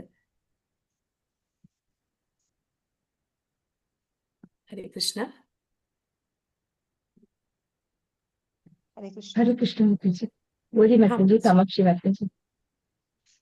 इति गुह्यतमं शास्त्रम् इदमुक्तं मया नघ एतद् बुद्ध्वा बुद्धिमान् स्यात्कृतकृत्यश्च भारत. ಅನುವಾದ ಶ್ರೀಲ ಪ್ರಭುಪಾದರಿಂದ ಶ್ರೀಲ ಪ್ರಭುಪಾದ ಕೀಜೆ.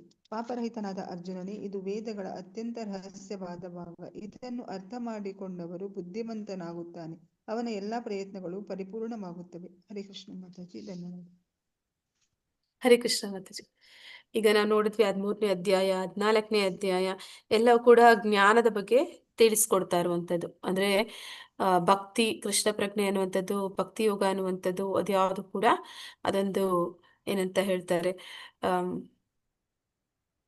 ಅಂಧ ಆಚರಣೆ ಅಲ್ಲ. ಅಂದ್ರೆ ಅಂಧ ಭಕ್ತ ಅಂತ ಹೇಳ್ತಾರೆ. ಅಂದ್ರೆ ಅವರೆಲ್ಲರೂ ಕೂಡ ಎಮೋಷನಲ್ಸ್ ಇರ್ತಾರೆ. ಭಗವಂತನ ಮೇಲೆ ಆ ಒಂದು ಎಮೋಷನಲಿ ಅವರು ಡಿಪೆಂಡ್ ಅಂದ್ರೆ ಭಾವುಕರಾಗಿ ಇರ್ತಾರೆ ಅಂತ. ಹಾಗೆ ಇದು ಭಾವುಕತೆ ಅಲ್ಲ, ಇದು ಮಹಾವಿಜ್ಞಾನ. ಇದು ತುಂಬಾ ದೊಡ್ಡ ವಿಜ್ಞಾನ. ಆ ವಿಜ್ಞಾನ ನಿಜವಾಗ್ಲೂ ಕೂಡ ಅಭಕ್ತರಿಗೆ ಗೊತ್ತಿಲ್ಲ. ಯಾರು ಅಭಕ್ತರಿದ್ದಾರೆ ಅವರಿಗೆ ಪ್ರಕೃತಿಯ ಗುಣಗಳ ಬಗ್ಗೆ ಗೊತ್ತಿಲ್ಲ, ಕರ್ಮ ಸಿದ್ಧಾಂತದ ಬಗ್ಗೆ ಗೊತ್ತಿಲ್ಲ, ಆತ್ಮನ ಬಗ್ಗೆ, ಪರಮಾತ್ಮನ ಬಗ್ಗೆ ಗೊತ್ತಿಲ್ಲ, ಈ ಒಂದು ಬ್ರಹ್ಮಾಂಡದ ರಚನೆ ಯಾವ ರೀತಿ ಆಗಿದೆ, ಈ ಸೃಷ್ಟಿ ಹೇಗೆ ಆಗಿದೆ, ಇಲ್ಲಿ ಎಲ್ಲವೂ ಕೂಡ ಯಾರಿಂದ ನಡೀತಾ ಇದೆ, ಈ ಯಾವುದೇ ವಿಚಾರ ಅವ್ರಿಗೆ ಗೊತ್ತಿಲ್ಲ. ಆದ್ರೆ ಭಕ್ತನಾದವನಿಗೆ ಎಲ್ಲವನ್ನು ಕೂಡ ಭಗವಂತ ತಿಳಿಸ್ಕೊಡ್ತಾನೆ ಅವನ ಒಂದು ಕೃಪೆಯಿಂದ ಅಂತ ಇಲ್ಲಿ ಹೇಳ್ತಾ ಇದೀವಿ. ಅಂದ್ರೆ ನಾವು ನೋಡ್ತಾ ಇದೀವಿ ಭಗವಂತ ಈ ರಹಸ್ಯವನ್ನ ಅವನ ಪಾಪರಹಿತನಾದ ಅರ್ಜುನನಿಗೆ ಹೇಳ್ತಾ ಇದ್ದಾನೆ. ಯಾರು ಪಾಪಗಳನ್ನ ಮಾಡಿದ್ದಾರೆ ಅವನು ಭಗವಂತನ ಹತ್ರ ಹೋಗೋದಕ್ಕೆ ಸಾಧ್ಯ ಇಲ್ಲ. ಭಗವಂತನ ಹತ್ರ ಹೋಗ್ಬೇಕಂದ್ರೆ ನಮ್ಮಲ್ಲಿ ಎಷ್ಟೋ ಜನ್ಮದ ಪಾಪಗಳದು ಹೋಗಿರ್ಬೇಕು. ಅಂದ್ರೆ ಈಗ ಪ್ರಭುಪಾದ್ರು ಕೂಡ ಹೇಳ್ತಾರೆ, ಈಗ ನಾವೆಲ್ಲರೂ ಕೂಡ ಕೃಷ್ಣ ಪ್ರಜ್ಞೆಗೆ ಬಂದಿದ್ದೀವಿ ಅಂತಂದ್ರೆ ಎಷ್ಟೋ ಜನ್ಮಗಳಿಂದ ನಾವು ಅದಕ್ಕೆ ಯಾವುದೋ ಒಂದು ಅಜ್ಞಾತ ಸುಕೃತಿ ಅಂತ ಹೇಳ್ತಾರೆ, ಅದನ್ನ ಮಾಡಿರ್ತೀವಿ. ಮಾಡಿದ್ರೆ ಮಾತ್ರನೇ ನಾವು, ಎಷ್ಟೋ ಜನ ಇದ್ದಾರೆ ಅಂದ್ರೆ ಪ್ರಭುಪಾದ್ರು ಹಿಂದಿನ ಒಂದು ಅಧ್ಯಾಯದಲ್ಲಿ ಹೇಳಿದ್ರು ಏನಂತ, 1% ಜನ ಆದ್ರೂ ಭಕ್ತಿಗೆ ಬರಬೇಕು ಅಂತ. ಎಲ್ಲರೂ ಬರಕ್ಕಾಗಿಲ್ಲ ಅಂದ್ರೆ ಪರವಾಗಿಲ್ಲ, 1% ಜನ ಬರ್ಬೇಕು ಅಂತ. ಆ 1% ಜನರಲ್ಲಿ ನಾವು ಕೂಡ ಆಗ್ತೀವಿ ಅಂತಂದ್ರೆ ಯಾವ್ದೋ ಒಂದು ಪುಣ್ಯ ನಾವು ಮಾಡಿದೀವಿ. ಅಂದ್ರೆ ಎಂತ ಪುಣ್ಯ, ಸ್ವರ್ಗಕ್ಕೆ ಹೋಗೋ ಪುಣ್ಯ ಮಾಡಿಲ್ಲ, ಭಕ್ತಿ ಪುಣ್ಯವನ್ನ ಮಾಡಿದ್ದೀವಿ. ಮಾಡಿದ್ರೆ ಮಾತ್ರನೇ ನಮ್ಗೆ ಈ ಎಲ್ಲ ರಹಸ್ಯಗಳು ಅರ್ಥ ಮಾಡ್ಕೊಳಕ್ಕೆ ಸಾಧ್ಯ ಆಗತ್ತೆ. ಅದನ್ನ ಇಲ್ಲಿ ಹೇಳ್ತಾ ಇದ್ದಾರೆ. ರಹಸ್ಯಗಳನ್ನ ನಾವು ತಿಳಿಬೇಕು ಅಂತಂದ್ರೆ ನಮ್ಮ ಹಿಂದಿನ ಅನೇಕ ಪಾಪ ಕರ್ಮಗಳು ಅದು ಹೋಗಿರ್ಬೇಕು. ಮತ್ತೆ ಇದನ್ನ ಅರ್ಥ ಮಾಡಿಕೊಂಡವನು ಏನಾಗ್ತಾನೆ, ಅವನು ಬುದ್ಧಿವಂತನಾಗ್ತಾನೆ. ಅದನ್ನ ತಿಳ್ಕೊಂಡಂತವನು ಬುದ್ಧಿವಂತ ಯಾವಾಗ ಆಗ್ತಾನೆ, ತಿಳ್ಕೊಂಡು ಮಾತ್ರ ಸಾಲದು, ಅದನ್ನ ಜೀವನದಲ್ಲಿ ಅಳವಡಿಸ್ಕೊಳ್ಳೋ ಪ್ರಯತ್ನ ಮಾಡ್ತಾನೆ. ಅದೇ ರೀತಿ ಬದುಕನ್ನ ಅವನು ಬದುಕೋದಕ್ಕೆ ಪ್ರಯತ್ನ ಮಾಡ್ತಾನೆ. ಅಂತಹ ಒಂದು ನಿಟ್ಟಿನಲ್ಲಿ ಯಾರು ಪ್ರಯತ್ನ ಮಾಡ್ತಾ ಇದ್ದಾರೆ ಅವರೆಲ್ಲ ಪ್ರಯತ್ನಗಳು ಅದು ಪರಿಪೂರ್ಣ ಆಗುತ್ತೆ ಅನ್ನೋದನ್ನ ಇಲ್ಲಿ ಹೇಳ್ತಾ ಇದ್ದಾರೆ. ಕೆಲವೊಂದ್ಸಲ ನನ್ನ ಅನುಭವ ಹೇಳ್ತೀನಿ, ತಿಳ್ಕೊಂಡಿದೀವಿ, ಪ್ರಯತ್ನನೂ ಪಡ್ತಾ ಇದೀವಿ, ಆದ್ರೆ ಪಾಪರಹಿತನಾದ ಅರ್ಜುನನ್ನೇ ಅಂತ ಹೇಳ್ತಾ ಇದ್ದಾನೆ. ಇದನ್ನ ತಿಳ್ಕೊಬೇಕು ಅಂದ್ರೆ ನೀನ್ ಪಾಪ ಹೋಗಿರ್ಬೇಕು ಅಂತ. ಆದ್ರೆ ನಮ್ಮ ಪಾಪ ಅಷ್ಟು ಸುಲಭವಾಗಿ ಹೋಗುವಂಥದ್ದಲ್ಲ, ನಾವು ಇನ್ನ ತುಂಬಾನೇ ಜಾಸ್ತಿ ಮಾಡಿದೀವಿ. ಏನಾಗುತ್ತೆ ಅಂತಂದ್ರೆ ಆ ಪ್ರಯತ್ನ ನಾವೇನ್ ಪಡ್ತಾ ಇದೀವಿ ಅಲ್ಲೂ ಕೂಡ ಅಡ್ಡಿ ಆತಂಕಗಳು ಬರ್ತಾ ಇರುತ್ತೆ. ಆಗ ಅನ್ಸುತ್ತೆ, ಓ ನಾನ್ ಮಾಡಿರೋ ಕರ್ಮ ಇನ್ನ ನನ್ನನ್ನ ನಿಲ್ಲಿಸ್ತಾ ಇದೆ, ನನ್ನನ್ನ ಆ ಒಂದು ದಾರಿಯಲ್ಲಿ ಮುಂದುವರಿಯೋದಕ್ಕೆ ಕಷ್ಟಗಳು, ನಮ್ಗೆ ಅಡ್ಡಿ ಆತಂಕಗಳು ಇನ್ನು ಬರ್ತಾ ಇದೆ ಅಂತ. ಆದ್ರೆ ನಮ್ಮ ಪ್ರಯತ್ನವನ್ನ ನಾವು ಬಿಡಬಾರ್ದು. ನಮ್ಮ ಪ್ರಯತ್ನವನ್ನ ಕೊನೆಯವರೆಗೂ ನಾವು ಯಾವತ್ತು ಬಿಟ್ಕೊಡ್ಬಾರ್ದು. ಅವಾಗ ಮಾತ್ರನೇ ಅದರಲ್ಲಿ ನಾವು ಪರಿಪೂರ್ಣತೆಯನ್ನ ಸಾಧಿಸೋದಕ್ಕೆ ಸಾಧ್ಯ ಆಗುತ್ತೆ. ಇಲ್ಲಿಗೆ ಈ ಒಂದು ಅಧ್ಯಾಯ ಮುಕ್ತಾಯ ಆಗುತ್ತೆ. ಪುರುಷೋತ್ತಮ ಯೋಗ ಇಲ್ಲಿವರೆಗೂ ನಾವು ತಿಳ್ಕೊಂಡಿದ್ದೀವಿ. ಈಗ ಸ್ಲೈಡ್ಸ್ ನೋಡೋಣ.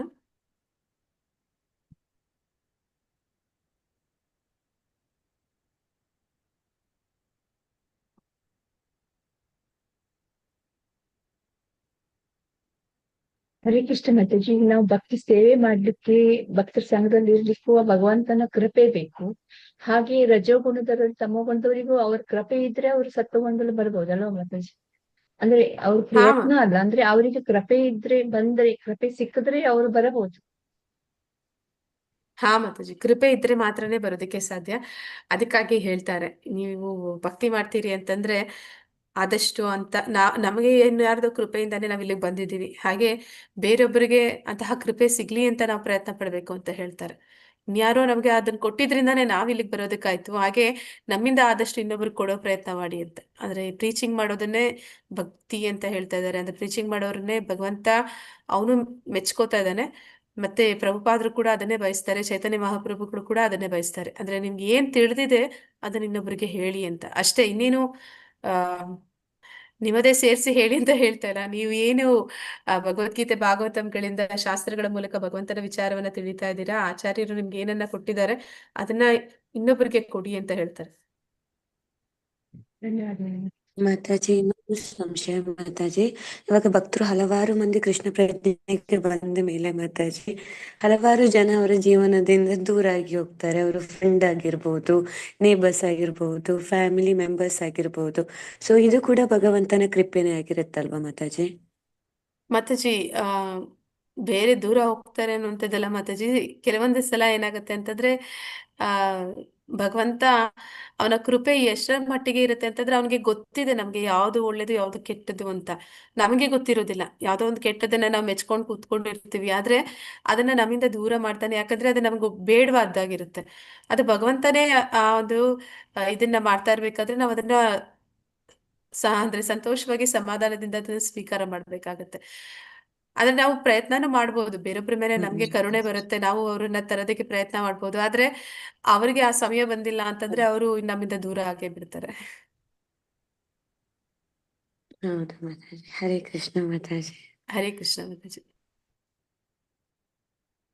ಓಕೆ, ಭಗವದ್ಗೀತೆ ಅಧ್ಯಾಯ 15 ಇದರಲ್ಲಿ ಏನೆಲ್ಲ ವಿಷಯಗಳನ್ನ ಇವತ್ತಿನ ಒಂದು ಅಧ್ಯಾಯದಲ್ಲಿ ತಿಳ್ಕೊಂಡ್ವಿ ಅಂದ್ರೆ ಅಶ್ವತ್ಥ ವೃಕ್ಷದ ಬಗ್ಗೆ ಅದರ ವಿವರಣೆಯನ್ನ ಮೊದಲ 5 ಶ್ಲೋಕಗಳಲ್ಲಿ ತಿಳಿಸ್ಕೊಟ್ರು. ಮತ್ತೆ ಪರಿವರ್ತನೆ 6ರಿಂದ 11, ಅಂದ್ರೆ ಹೇಗೆ ನಾವು ಈ ಭೌತಿಕ ಜಗತ್ತನ್ನ ಬಿಟ್ಟು ಹೋಗುವಂಥದ್ದು. ಅಸಂಗ ಶಸ್ತ್ರೇನ ದೃಢೇನ ಚಿತ್ವ, ಅಂದ್ರೆ ವೈರಾಗ್ಯವನ್ನ ಬೆಳೆಸ್ಕೋಬೇಕು. ಮತ್ತೆ ಎಲ್ಲಿಗೆ ಹೋಗ್ಬೇಕು ಅನ್ನೋಂಥ ಒಂದು ವಿಷಯ ಬಗ್ಗೆ, ಮತ್ತೆ ಅಲ್ಲಿ ಏನೆಲ್ಲ ಇದೆ ಆ ಒಂದು ಜ್ಞಾನವನ್ನು ಕೂಡ ನಾವು ತಿಳ್ಕೊಂಡಿರ್ಬೇಕು. ಮತ್ತೆ ಹೋಗ್ಬೇಕಾದ್ರೆ ಎಲ್ಲಿಗೆ ಹೋಗ್ಬೇಕು, ಇಲ್ಲಿ ವೈರಾಗ್ಯ ಬೆಳೆಸ್ಕೊಂಡಿದ್ದಾಯ್ತು, ಮತ್ತೆ ಮುಂದೆ ಎಲ್ಲಿಗೆ ಹೋಗುವಂಥದ್ದು, ಯಾವ್ದ್ರಲ್ಲಿ ಆಸಕ್ತಿ ಬೆಳೆಸ್ಕೋಬೇಕು ಅದನ್ನ ನಾವು ತಿಳ್ಕೋಬೇಕು.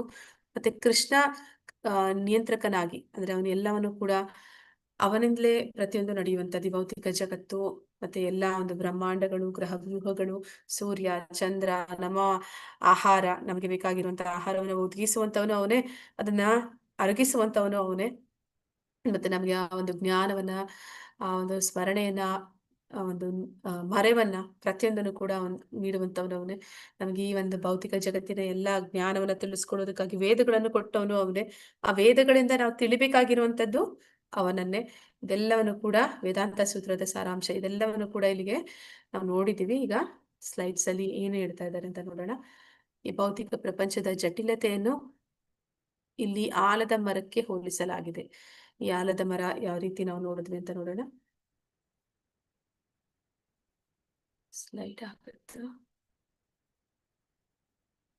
ಹರೇ ಕೃಷ್ಣ ಮಾತಾಜಿ. ಆಲದ ಮರ ಮತ್ತೆ ಅಶ್ವತ್ಥ ಮರ ಬೇರೆ ಬೇರೆನ ಒಂದೇನ ಮಾತಾಜಿ?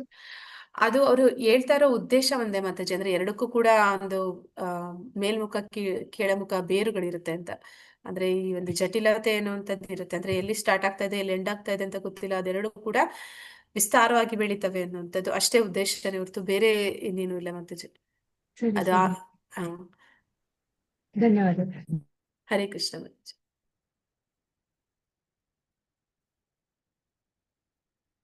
ಈ ಆಲದ ಮರ ಅಂದ್ರೆ ಇದನ್ನ ನಾವು ಎಲ್ಲಿ ನೋಡ್ತಾ ಇದೀವಿ, ಕಾಮದ ಪ್ರತಿಬಿಂಬವಾಗಿದೆ. ಕಾಮದ ಪ್ರತಿಬಿಂಬ ಅಂತಂದ್ರೆ ಆ ಆಸೆ ಬಯಕೆ ಅನ್ನುವಂತಹ ನೀರಿನ ಮೇಲೆ ನಾವು ಈ ಒಂದು ಆಲದ ಮರದ ಒಂದು ಬಿಂಬವನ್ನ, ಆ ಒಂದು ಪ್ರತಿಬಿಂಬವನ್ನ ನಾವು ನೋಡ್ತಾ ಇದೀವಿ. ಆಕ್ಚುಲಿ ಇದು ಸ್ಲೈಡ್ ಶೋ ಆಗ್ಬೇಕಿತ್ತು, ಅಲ್ಲೋವೇ ಮಾಡ್ತಾರ.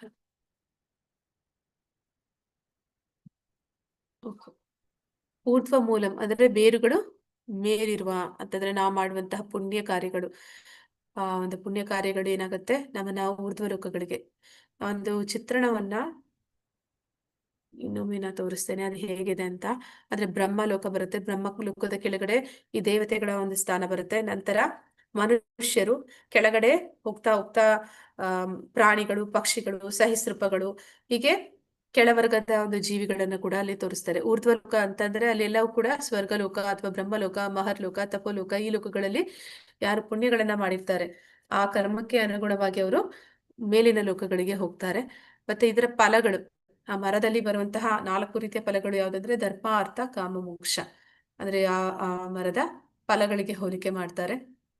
ಕೆಲವೊಂದು ಸರಿ ಅದು ಸಿಹಿಯಾಗಿರುತ್ತೆ, ಕೆಲವೊಂದು ಸಲ ಅದು ಕಹಿಯಾಗಿ ಕೂಡ ಇರೋದಕ್ಕೆ ಸಾಧ್ಯ ಇದೆ ಅಂತ ಹೇಳ್ತಾರೆ.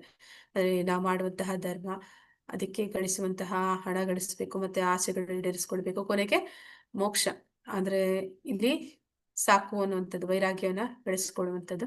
ಮತ್ತೆ ಇಲ್ಲಿ ಕೊಂಬೆಗಳು ಏನಿದೆ ಅದು ಇಂದ್ರಿಯ ವಸ್ತುಗಳು, ಕೊಂಬೆಯ ಕುಡಿಗಳು ಇಂದ್ರಿಯಗಳು, ಮತ್ತೆ ಎಲೆಗಳು ಅದು ವೇದ ಮಂತ್ರಗಳು, ಕೆಳಮುಖವಾದ ಕೊಂಬೆಗಳು ಅದು ನಾವು ಮಾಡುವಂತಹ ಪಾಪ ಕರ್ಮಗಳಿಗೆ ಅನುಗುಣವಾಗಿ ನಾವೇನು ಶಿಕ್ಷೆಗಳನ್ನ ಅನುಭವಿಸೋದಕ್ಕಿದೆ ಅದಕ್ಕೆ ನಾವೇನು ಮಾಡ್ತೀವಿ, ಆ ಒಂದು ಪಾತಾಳ ಲೋಕಗಳಿಗೆ, ನರಕ ಲೋಕಗಳಿಗೆ ಹೋಗ್ತೀವಿ, ಅಲ್ಲಿ ಶಿಕ್ಷೆಯನ್ನ ಪಡಿತೀವಿ, ಮತ್ತೆ ಪ್ರಾಣಿ ವರ್ಗಗಳಲ್ಲಿ ಒಂದು ಜನ್ಮವನ್ನ ಪಡಿತೀವಿ, ಅದನ್ನ ಹೇಳ್ತಾ ಇದ್ದಾರೆ.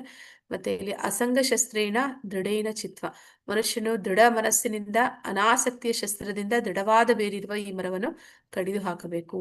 ಇದು ಪ್ರಾರಂಭ ಆಗಿದ್ದು ಎಲ್ಲಿ ಅಂತಂದ್ರೆ ಇದು ಆ ಬಯಕೆ, ಕಾಮದ ಪ್ರತಿಬಿಂಬ ಅಂತ ಹೇಳ್ತಾರೆ. ಕಾಮದಿಂದ ಇದು ಶುರುವಾಗಿದೆ. ಆ ಕಾಮವನ್ನ ವೈರಾಗ್ಯವಾಗಿ ನಾವು ಪರಿವರ್ತಿಸ್ಬೇಕು. ಮತ್ತೆ ಇಲ್ಲಿ ನಾವ್ ಇದನ್ನ ಬಿಡಬೇಕು ಅಂತ ಅಂದ್ಮೇಲೆ ಮತ್ತೆ ಎಲ್ಲಿಗೆ ಹೋಗ್ಬೇಕು ಅನ್ನೋಂಥದ್ದು ನಮ್ಗೆ ಗೊತ್ತಿರ್ಬೇಕು. ಗೊತ್ತಿಲ್ಲದೆ ಇರುವಂತವ್ರು ನಿರಾಕಾರವಾದಿಗಳು ಏನ್ ಮಾಡ್ತಾರೆ, ಅವ್ರು ಹೋಗಿ ಭಗವಂತನಲ್ಲಿ ಲೀನ ಆಗ್ಬಿಡ್ತೀನಿ ಅಂತ ಹೇಳಿ ಅದನ್ನ ಪ್ರಭುಪಾದರು ಯಾವ್ದಕ್ಕೆ ಹೋಲಿಸ್ತಾರೆ ಅಂದ್ರೆ, ಈ ಭೌತಿಕ ಜಗತ್ತು ಅನ್ನುವಂಥದ್ದು ಜೈಲು ಅಂತಂದ್ರೆ ಆ ಒಂದು ಬ್ರಹ್ಮ ಜ್ಯೋತಿ ಅನ್ನುವಂಥದ್ದು ಏನಿದೆ ಅದು ಆ ಜೈಲಿಗೆ ಇರುವಂತ ಕಾಂಪೌಂಡ್ ಅಂತ ಹೇಳ್ತಾರೆ. ಅದನ್ನ ಏನಂತ ಹೇಳ್ತಾರೆ ಪ್ರಭುಪಾದರು ಅಂದ್ರೆ, ಒಬ್ಬ ವ್ಯಕ್ತಿ ಜೈಲಿನಿಂದ ತಪ್ಪಿಸ್ಕೋಬೇಕು ಅಂತ ಗೊತ್ತಾಗಿದೆ ಅವನಿಗೆ, ಹೋಗಿ ಕಾಂಪೌಂಡ್ ಮೇಲೆ ಕೂತಿದ್ದಾನೆ. ಅಲ್ಲಿಂದ ಅವನು ಮುಂದೆ ಎಲ್ಲಿಗೆ ಹೋಗ್ಬೇಕು ಅಂತ ಅವನಿಗೆ ಗೊತ್ತಿಲ್ಲ. ಎಷ್ಟೊತ್ತು ಆ ಕಾಂಪೌಂಡ್ ಮೇಲೆ ಒಬ್ಬನೇ ಕೂತಿರಕ್ ಸಾಧ್ಯ ಆಗತ್ತೆ ಅಂತ. ಹಾಗೆ ಆ ಒಂದು ಆ ನಿರಾಕಾರ ಬ್ರಹ್ಮ ಜ್ಯೋತಿಯಲ್ಲಿ ಲೀನ ಆಗುವಂಥದ್ದು. ಅಲ್ಲಿ ಭಗವಂತನ ಸಂಪರ್ಕ ಇಲ್ಲ, ಭಕ್ತರ ಸಂಪರ್ಕ ಇಲ್ಲ. ಆ ವ್ಯಕ್ತಿ ಒಬ್ಬನೇ ಎಷ್ಟು ದಿನ ಅಂದ್ರೆ, ಈಗ ಯಾರಾದ್ರೂ ತುಂಬಾ ಬೇಜಾರಾಗಿದೆ ಅಂತಂದಾಗ ಎಲ್ಲಾದ್ರೂ ಹೊರಗಡೆ ಹೋಗ್ಬೇಕು ಅಂತ ಆಸೆ ಪಡ್ತಾರೆ. ಅಂದ್ರೆ ಕಂಟಿನ್ಯೂಸ್ ರೂಟೀನ್ ವರ್ಕ್ ಮಾಡ್ತಾ ಇರ್ತಾರೆ. ಮಾಡ್ತಾ ಮಾಡ್ತಾ ಮಾಡ್ತಾ ಒಂದೇ ದಿನ ಹಾಲಿಡೇಸ್ಗೆ ಹೋಗ್ಬೇಕು ಅಂತ ಅನ್ಸುತ್ತೆ. ಕೆಲವು ತಿಂಗಳ ಆದ್ಮೇಲೆ ಅವ್ರಿಗೆ ಅನ್ಸುತ್ತೆ. ಆದ್ರೆ ಆ ಹಾಲಿಡೇಸ್ಗೆ ಹೋದ್ಮೇಲೆ ಅಲ್ಲಿಯೇ ಇರ್ತಾರ, ಇರಕ್ಕೆ ಅವ್ರಿಗೆ ಇಷ್ಟ ಆಗುತ್ತಾ? ಎಲ್ಲಾ ರೂಟೀನ್ ಬಿಟ್ಟು ತುಂಬಾ ದಿನ ಹಾಲಿಡೇಸ್ ಅಲ್ಲಿ ರೆಸ್ಟ್ ಅಲ್ಲಿ ಇರ್ತಾರೆ. ಆ ತರ ರೆಸ್ಟ್ ಅಲ್ಲಿ ತುಂಬಾ ದಿನ ಇರಕ್ಕಾಗತ್ತೆ ಯಾರ ಕೈಲಾದ್ರು? ಇಲ್ಲ ಮತ್ತೆ ಇಲ್ಲ ಮಾತಾಡಿ. ಮತ್ತೆ ಮತ್ತೆ ನಾವು ವಾಪಸ್ ಬರ್ಬೇಕು ಅನ್ಸುತ್ತೆ. ಹಾಗೆ ಇವ್ರೇನ್ ಮಾಡ್ತಾರೆ, ಅಲ್ಲಿ ತುಂಬಾ ಹೊತ್ತು ಶಾಂತಿ ಶಾಂತಿ ಅಂತ ಇದ್ದು ಆಮೇಲೆ ಬೇಜಾರಾಗಿ ಅಯ್ಯೋ ಇಲ್ಲಿಗೆ ವಾಪಸ್ ಬರೋಣ ಅಂತ ಅವ್ರಿಗೆ ಈ ಒಂದು ಆಸೆ ಬರುತ್ತೆ. ಅವಾಗ ಏನ್ ಮಾಡ್ತಾರೆ, ಭೌತಿಕ ಜಗತ್ತಿಗೆ ವಾಪಸ್ ಆಗ್ಬಿಡ್ತಾರೆ. ನಾವು ಅದನ್ನ ಮಾಡಬಾರ್ದು ಅನ್ನೋದನ್ನ ಹೇಳ್ತಾ ಇದ್ದಾರೆ. ಅದಕ್ಕೆ ನಾವ್ ಏನ್ ಮಾಡ್ಬೇಕು, ಆಧ್ಯಾತ್ಮಿಕ ಜಗತ್ತಿನ ಜ್ಞಾನ ಕೂಡ ನಮ್ಗೆ ಗೊತ್ತಿರ್ಬೇಕು. ಆಧ್ಯಾತ್ಮಿಕ ಜಗತ್ತು ಹೇಗಿದೆ, ಏನಿದೆ ಅಲ್ಲಲ್ಲಿ, ಅದೆಲ್ಲವನ್ನು ಕೂಡ ಆ ವಿಷಯಗಳನ್ನು ಕೂಡ ತಿಳಿದಿರ್ಬೇಕು. ಮತ್ತೆ ಅಲ್ಲಿಗೆ ಹೇಗೆ ಹೋಗ್ಬೇಕು ಅನ್ನೋಂಥದ್ದು ಕೂಡ ಗೊತ್ತಿರಬೇಕು.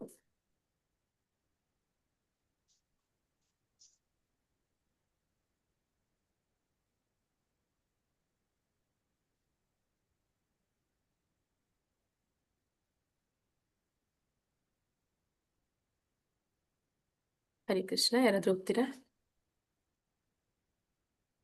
ಹರೇ ಕೃಷ್ಣ ಮಾತಾಜಿ. ಹಾ ಊರ್ಧ್ವ ಮೂಲಂ ಹೇಗೆಂದರೆ, ಯಾರಾದರೂ ನಿಮ್ಮ ಕಾಲುಗಳನ್ನು ಮೇಲಕ್ಕೆ ಮತ್ತು ತಲೆಯನ್ನು ಕೆಳಕ್ಕೆ ಇರಿಸಿದರೆ ನೀವು ಎಷ್ಟು ಸಮಯದವರೆಗೆ ಹಾಯಾಗಿರುತ್ತೀರಿ? ಯಾರಾದರೂ ನಿಮ್ಮ ಕಾಲನ್ನು ಮತ್ತು ನಿಮ್ಮನ್ನು ಹಿಡಿದು ತಲೆಯನ್ನು ಕೆಳಕ್ಕೆ ಮಾಡಿದರೆ ಅದು ತುಂಬಾ ಹಿತಕರವಾಗುವುದಿಲ್ಲ. ಆದ್ದರಿಂದ ಈ ಸಂಪೂರ್ಣ ಭೌತಿಕ ಪ್ರಪಂಚವು ಹಾಗೆ. ಊರ್ಧ್ವ ಮೂಲಂ ಕೆಳಗಿರಬೇಕಿತ್ತು, ಆದರೆ ಮೇಲಿದೆ. ಆದ್ದರಿಂದ ಇದು ಅಹಿತಕರವಾಗಿದೆ. ಹರೇ ಕೃಷ್ಣ ಮಾತಾಜಿ, ಧನ್ಯವಾದಗಳು. ಹರೇ ಕೃಷ್ಣ ಮಾತಾಜಿ. ಅಂದ್ರೆ ಇಲ್ಲಿ ಏನಂತ ಹೇಳ್ತಾ ಇದಾರೆ, ಇದು ದುಃಖಾಲಯ ಯಾಕೆ ಅಂತ ಇಲ್ಲಿ ಹೇಳ್ತಾ ಇದ್ದಾರೆ. ಯಾವ ರೀತಿ ಹೋಲಿಸ್ತಾ ಇದಾರೆ ಪ್ರಭುಪಾದ್ರ ಅಂದ್ರೆ, ಒಬ್ಬ ವ್ಯಕ್ತಿಯನ್ನ ಈ ಒಂದು ಏರೋಪ್ಲೇನ್ ಹತ್ತಿಸ್ತಾರಂತೆ ಪೊಲೀಸ್ ಸ್ಟೇಷನ್ ಅಲ್ಲಿ.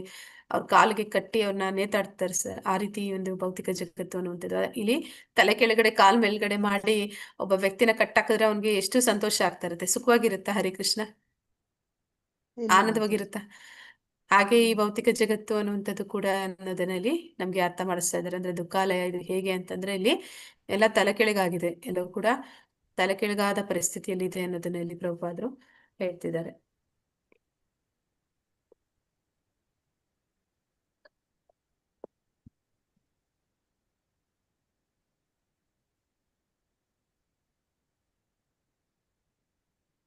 ಹರಿಕೃಷ್ಣ ಓದ್ತೀರಾ? ಹರೇ ಕೃಷ್ಣ ಮಾತಾಜಿ. ಹಾ ಮಾತಾಜಿ. ಇನ್ನೊಂದು ವಿವರಣೆ ಎಂದರೆ ಇದು ವಿಕೃತ ಪ್ರತಿಬಿಂಬ. ನಮಗೆ ಊರ್ಧ್ವ ಮೂಲದ ಅನುಭವವಿದೆ. ನಾನು ವಿವರಿಸಿದ್ದೇನೆ ಎಂದು ನಾನು ಭಾವಿಸುತ್ತೇನೆ. ಒಂದು ಮರ ನದಿಯ ದಡದಲ್ಲಿ ಅಥವಾ ಕೊಳದ ದಡದಲ್ಲಿ ಮರವು ನಿಂತಿದೆ. ಆದರೆ ಪ್ರತಿಬಿಂಬ ಅದೇ ಮರವು ಊರ್ಧ್ವ ಮೂಲ ಮತ್ತು ಅಧಃಶಾಖಂ ಆಗಿರುವುದನ್ನು ಕಾಣುತ್ತದೆ. ಆದ್ದರಿಂದ ಈ ಹೇಳಿಕೆಯಿಂದ ಇದು ನಿಜವಲ್ಲ ಎಂದು ಕೃಷ್ಣ ಹೇಳುತ್ತಾನೆ. ನೀರಿನಲ್ಲಿರುವ ಮರದ ಪ್ರತಿಬಿಂಬವು ನಿಜವಲ್ಲ, ನಿಜವಾದ ಮರ ಮೇಲಿದೆ. ಹಾಗೆಯೇ ನಿಜವಾದ ಆನಂದ, ನಿಜವಾದ ವಿವಿಧತೆಗಳು ಎಲ್ಲವೂ ಆಧ್ಯಾತ್ಮಿಕ ಜಗತ್ತಿನಲ್ಲಿದೆ. ಇದು ಕೇವಲ ಪ್ರತಿಬಿಂಬವಾಗಿದೆ, ಇದು ವಾಸ್ತವವಲ್ಲ. ಆದ್ದರಿಂದ ಇಲ್ಲಿ ನಮ್ಮ ಆನಂದವನ್ನು ಮಾಯೆ ಅಥವಾ ಭ್ರಮೆ ಎಂದು ಕರೆಯಲಾಗುತ್ತದೆ. ಹರೇ ಕೃಷ್ಣ ಮಾತಾಜಿ, ಧನ್ಯವಾದಗಳು.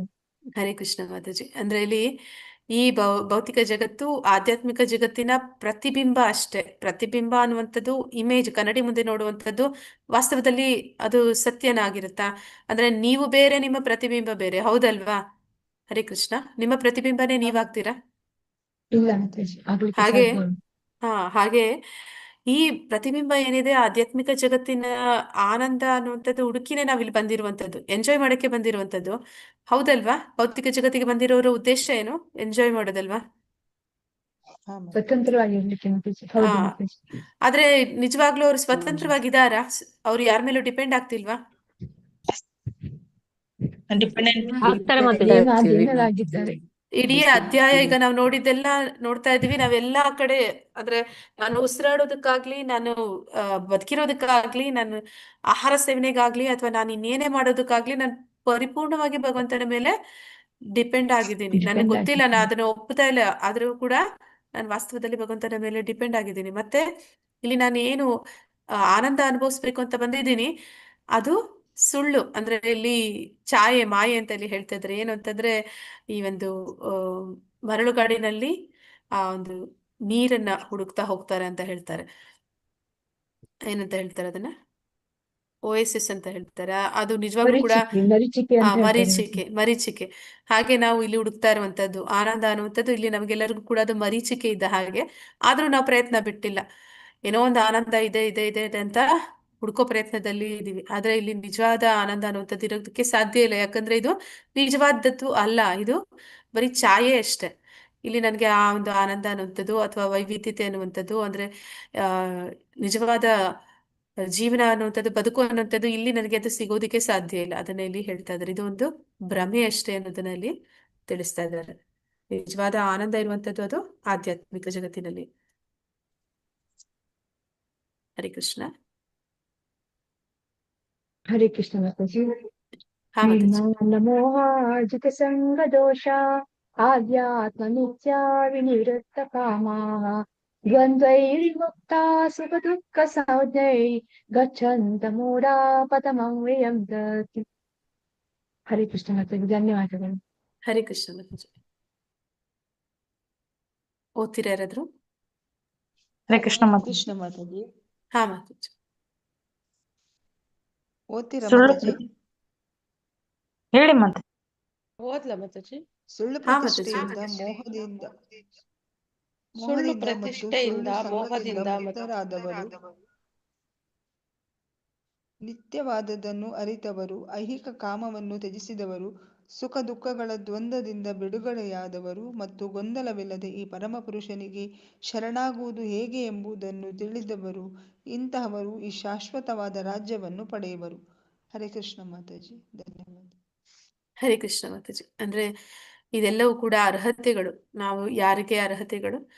ಈ ಭೌತಿಕ ಜಗತ್ತನ್ನ ಬಿಟ್ಟು ಆಧ್ಯಾತ್ಮಿಕ ಜಗತ್ತಿಗೆ ಯಾರು ಹೋಗ್ತಾರೆ, ಶುದ್ಧ ಭಕ್ತರು ಯಾರಿದ್ದಾರೆ ಅವರ ಒಂದು ಅರ್ಹತೆಗಳ ಅವರ ಗುಣಲಕ್ಷಣಗಳನ್ನ ಇಲ್ಲಿ ಹೇಳ್ತಾ ಇದ್ದಾರೆ. ಅಂದ್ರೆ ಅವರಿಗೆ ಈ ಒಂದು ದೇಹ ಭಾವನೆಯಲ್ಲಿ ಅವರು ಇರೋದಿಲ್ಲ, ಮತ್ತೆ ಅವರಿಗೆ ಈ ಒಂದು ಮಿಥ್ಯಾಹಂಕಾರ ಇರೋದಿಲ್ಲ, ಅವರು ಯಾವುದೇ ಒಂದು ರೀತಿಯ ಅಂದ್ರೆ ಆಸಕ್ತಿಯನ್ನ ಅವರು ಭೌತಿಕ ಜಗತ್ತಿನ ಜೊತೆಯಲ್ಲಿ ಅವರು ಬೆಳೆಸೋದಿಲ್ಲ. ಮತ್ತೆ ಅವ್ರು ಏನ್ ಮಾಡ್ತಾರೆ, ನಿತ್ಯವಾದದ್ದು ಯಾವುದು ಭಗವಂತ ನಿತ್ಯನಾದವನು ಅವನಲ್ಲಿ ಅವರಿಗೆ ಆಸಕ್ತಿ ಅನ್ನುವಂಥದ್ದು ಇರುತ್ತೆ. ಮತ್ತೆ ಅವರಿಗೆ ಈ ಒಂದು ಐಹಿಕ ಕಾಮ ಅನ್ನುವಂಥದ್ದು ಇರೋದಿಲ್ಲ, ಬಯಕೆಗಳಿರೋದಿಲ್ಲ.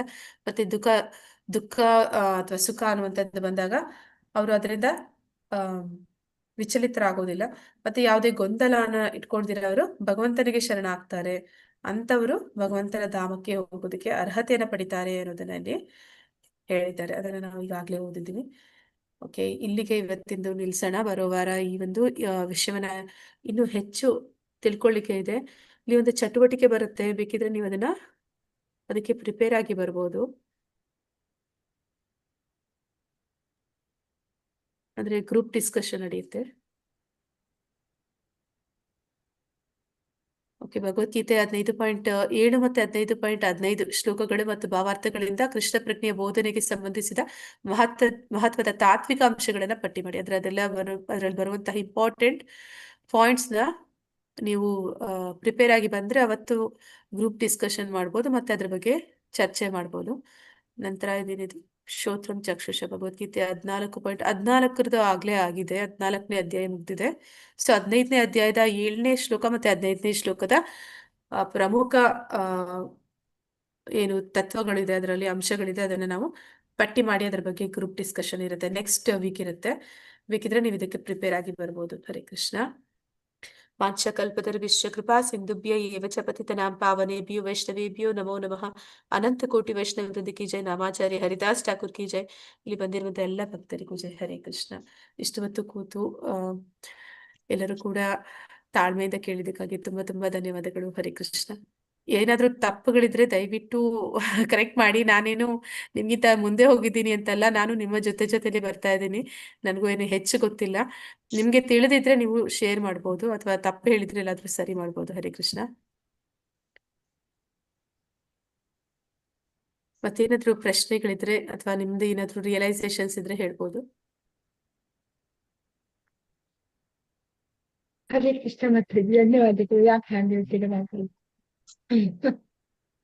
ತುಂಬಾ ತುಂಬಾ ಧನ್ಯವಾದಗಳು ಮಾತಾಜಿ. ಹರೇ ಕೃಷ್ಣ. ಹರೇ ಕೃಷ್ಣ ಮಾತಾಜಿ. ಹರೇ ಕೃಷ್ಣ ಮಾತಾಜಿ. ಹಾ ಮಾತಾಜಿ. ಜಾಯ್ನ್ ಆಗ್ತಾ ಇದ್ದೀನಿ ಮಾತಾಜಿ. ಇವಾಗ ಅವಾಗ್ಲೇ ನಾವು ತಿಳ್ಕೊಂಡ್ವಿ, ಅಂದ್ರೆ ಭಗವಂತನ ಧಾಮಕ್ಕೆ ಹೋಗುವಾಗ ಆತ್ಮನೂ ಬಿಡ್ತೀವಿ, ಮತ್ತೆ ಅಂದ್ರೆ ಸೂಕ್ಷ್ಮ ಶರೀರ ಸ್ಥೂಲ ಶರೀರನು ಬಿಡ್ತೀವಿ ಅಂತ ಹೇಳಿದ್ರಲ್ಲ ಮಾತಾಜಿ. ಅಥವಾ ನಾವು ಹೋಗ್ಬೇಕಾದ್ರೆ ಬೇರೆ ಯಾವ ಒಂದು ಇದ್ರನ್ನ ಪಡ್ಕೊಂಡು ಹೋಗೋದು, ಅಂದ್ರೆ ನಿಜ ಸ್ವರೂಪ ಜೀವನ ಸ್ವರೂಪ ನಿತ್ಯನೇ ಕೃಷ್ಣದಾಸ್, ಅದು ಯಾವ ರೂಪದಲ್ಲಿ ಇರುತ್ತೆ ಅನ್ನೋದು ಸ್ವಲ್ಪ ಕನ್ಫ್ಯೂಷನ್ ಆಯ್ತು ಮಾತಾಜಿ. ಅಂದ್ರೆ ಮಾತಾಜಿ, ಕೃಷ್ಣನಿಗೆ ಆತ್ಮಕ್ಕೆ ದೇಹಕ್ಕೆ ವ್ಯತ್ಯಾಸ ಇಲ್ಲ ಅಂತ ಹೇಳ್ತೀವಿ. ಅದೇ ರೀತಿ ಯಾರು ಅಲ್ಲಿಗೆ ಹೋಗಿದ್ದಾರೆ ಅಕ್ಷರರು, ಅವರ ಆತ್ಮಕ್ಕೂ ದೇಹಕ್ಕೂ ವ್ಯತ್ಯಾಸ ಇಲ್ಲ. ಅಂದ್ರೆ ಅವರು ಏನು ರೂಪ ಪಡೆದಿದ್ದಾರೆ ಆ ರೂಪ ಕೂಡ ಅದು ಆಧ್ಯಾತ್ಮಿಕವಾದ ರೂಪನೇ ಪಡ್ಕೋತಾರೆ. ಅಂದ್ರೆ ಭೌತಿಕ ವಾದದ್ದು ಏನೆಲ್ಲ ಇದೆ ಅದೆಲ್ಲವನ್ನು ಕೂಡ ಅವರು ಇಲ್ಲಿ ತ್ಯಜಿಸಿ ಹೋಗ್ತಾರೆ. ಅಂದ್ರೆ ಇಲ್ಲಿ ಸುತ್ತುವಷ್ಟು ಕಾಲ ಏನಾಗುತ್ತೆ ಅಂದ್ರೆ 8 ವಿಷಯಗಳು ನಮ್ಮಲ್ಲಿ ಇದೆ ಅಂತ ಹೇಳ್ತಾರೆ. ಈ ಪಂಚಭೂತಗಳ ಜೊತೆಲಿ ಆ ಮನಸ್ಸು ಬುದ್ಧಿ ಅಹಂಕಾರ ಎಲ್ಲರೂ ಕೂಡ ಸತ್ತಾಗ ಏನ್ ಮಾಡ್ತಾರೆ, 5 ಬಿಡ್ತಾರೆ, ಇನ್ನ 3 ತಗೊಂಡೇ ಹೋಗ್ತಾ ಇರ್ತಾರೆ. ಯಾವಾಗ 8 ಬಿಡ್ತಾರೆ ಅವಾಗ ಅವರು ನಿಜವಾಗ್ಲೂ ಈ ಒಂದು ಬ್ರಹ್ಮಾಂಡವನ್ನ ಬಿಟ್ಟು ಹೊರಗಡೆ ಹೋಗ್ತಾರೆ. ಅಲ್ಲಿ ಇದನ್ನ ಬಿಟ್ಟು ಹೊರಗಡೆ ಹೋಗ್ಬೇಕಾದ್ರೆ ಧಾಮಕ್ಕೆ ಹೋಗ್ಬೇಕಾದ್ರೆ 8 ನಾವು ಬಿಡಬೇಕಾಗತ್ತೆ. Okay, thank you Mataji. Hare Krishna. Hare Krishna Mataji. Krishna Mataji. ಧನ್ಯವಾದಗಳು ಮಾತಾಜಿ. ಧನ್ಯವಾದಗಳು ಮಾತಾಜಿ. ಹರೇ ಕೃಷ್ಣ. ಧನ್ಯವಾದಗಳು. ಎಲ್ಲರೂ ಅಟೆಂಡೆನ್ಸ್ ಫಿಲ್ ಮಾಡಿದ್ದೀರಾ ಅನ್ಕೋತೀನಿ. ಪ್ರಭುಜಿ ಹಾಕಿದ್ರ ಅನ್ಸುತ್ತೆ. ಹಾಕಿದ್ದೀನಿ ಮಾತಾಜಿ. ಹಾ, ಎಲ್ಲರದು ಆಗಿದೆ ಅಲ್ವಾ? ಹಾ ಪ್ರಭುಜಿ ಮಾಡಿದ್ದೀನಿ ಮಾತಾಜಿ. ತುಂಬಾ ತುಂಬಾ ಧನ್ಯವಾದ ಮಾತಾಜಿ. ಹರೇ ಕೃಷ್ಣ ಮಾತಾಜಿ. ಧನ್ಯವಾದಗಳು ಪ್ರಭುಜಿ. ಹರೇ ಕೃಷ್ಣ. ಹರೇ ಕೃಷ್ಣ ಮಾತಾಜಿ. ಧನ್ಯವಾದಗಳು ಮಾತಾಜಿ. ಹರೇ ಕೃಷ್ಣ ಮಾತಾಜಿ. ಹರೇ ಕೃಷ್ಣ ಮಾತಾಜಿ. ಧನ್ಯವಾದಗಳು. ಹರೇ ಕೃಷ್ಣ ಮಾತಾಜಿ. ಹರೇ ಕೃಷ್ಣ. ಪ್ರಭುಜಿ, ನಂದು ಅಟೆಂಡೆನ್ಸ್ ಆಗ್ತೀರಾ ಪ್ರಭುಜಿ? ನನ್ ಮಗಳಿಲ್ಲ. ಪ್ರಭುಜಿ ಅಟೆಂಡೆನ್ಸ್ ಲಿಂಕ್ ಬಂದಿಲ್ಲ ನನಗೂ. ಪ್ರಭುಜಿ ಇನ್ನೊಮ್ಮೆ ಹಾಕ್ತೀನಿ ಪ್ರಭುಜಿ. ಒಂದೇ ನಿಮಿಷ ಎಸ್ ಪ್ರಭುಜಿ. ವಿನಯ್ ಪ್ರಭು, ನಮ್ದು ಸುಜಾತ ಮಾತಾಜಿ ನಮ್ ಮಗ ಇದ್ದ ಹಾಕ್ಸಿನ್ ನೋಡ್ ಪ್ರಭು, ನಾನು ಬಂದದೇನ್ ನೋಡ್ರಿ. ನಾನು ಹಾಕ್ಸಿದೀನಿ, ಮತ್ತೆ ನಾನು ಹಾಕಿದೆ ಮಾತಾಜಿ. ನಿಮ್ದು ಆರಾಧನೆ ಮಾತಾಜಿ, ಸರಿ ಗೀತಾ ಪ್ರಭು. ಪೂಜೆ ಇಲ್ಲ ಮಾತಾಜಿ ಪ್ರಭು, ಮಗ ಹಾಕಿದ್ದೀನಿ. ಇದ್ದ ಹಾಕ್ಸಿದೆ, ಹಾಕಿ ನೋಡ್ರಿ, ಇಲ್ಲಾಂದ್ರೆ ಹಾಕಿ ಬಿಡು ಪ್ರಭು. ಧನ್ಯವಾದ ಪ್ರಭು. ಪ್ರಭುಜಿ ಒಂದೇ ಒಂದು ಸೆಕೆಂಡ್ ಪ್ರಭುಜಿ, ಹಾಕ್ತೀನಿ, ಲಿಂಕ್ ಹಾಕ್ತೀನಿ ಇನ್ನೊಮ್ಮೆ. ಎಸ್ ಪ್ರಭುಜಿ, ವೇಟ್ ಮಾಡ್ತಿದ್ದೇನೆ ಪ್ರಭು.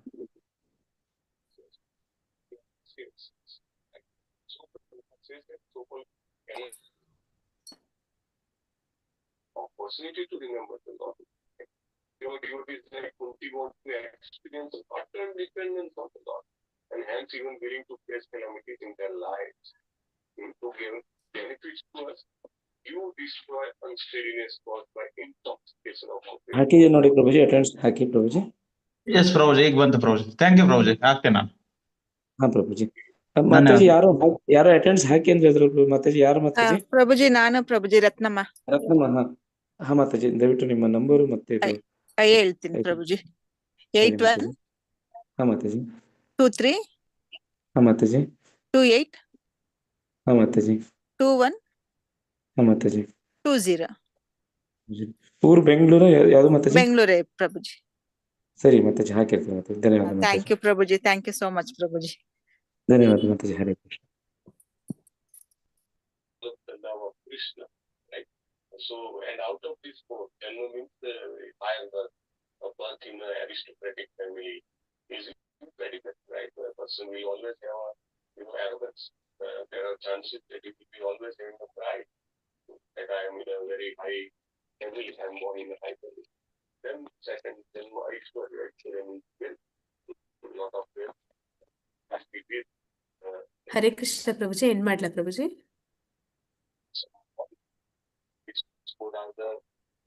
ಹಾ ಮಾತಾಜಿ, ಧನ್ಯವಾದ ಮಾತಾಜಿ. ಹರೇ ಕೃಷ್ಣ ಮಾತಾಜಿ.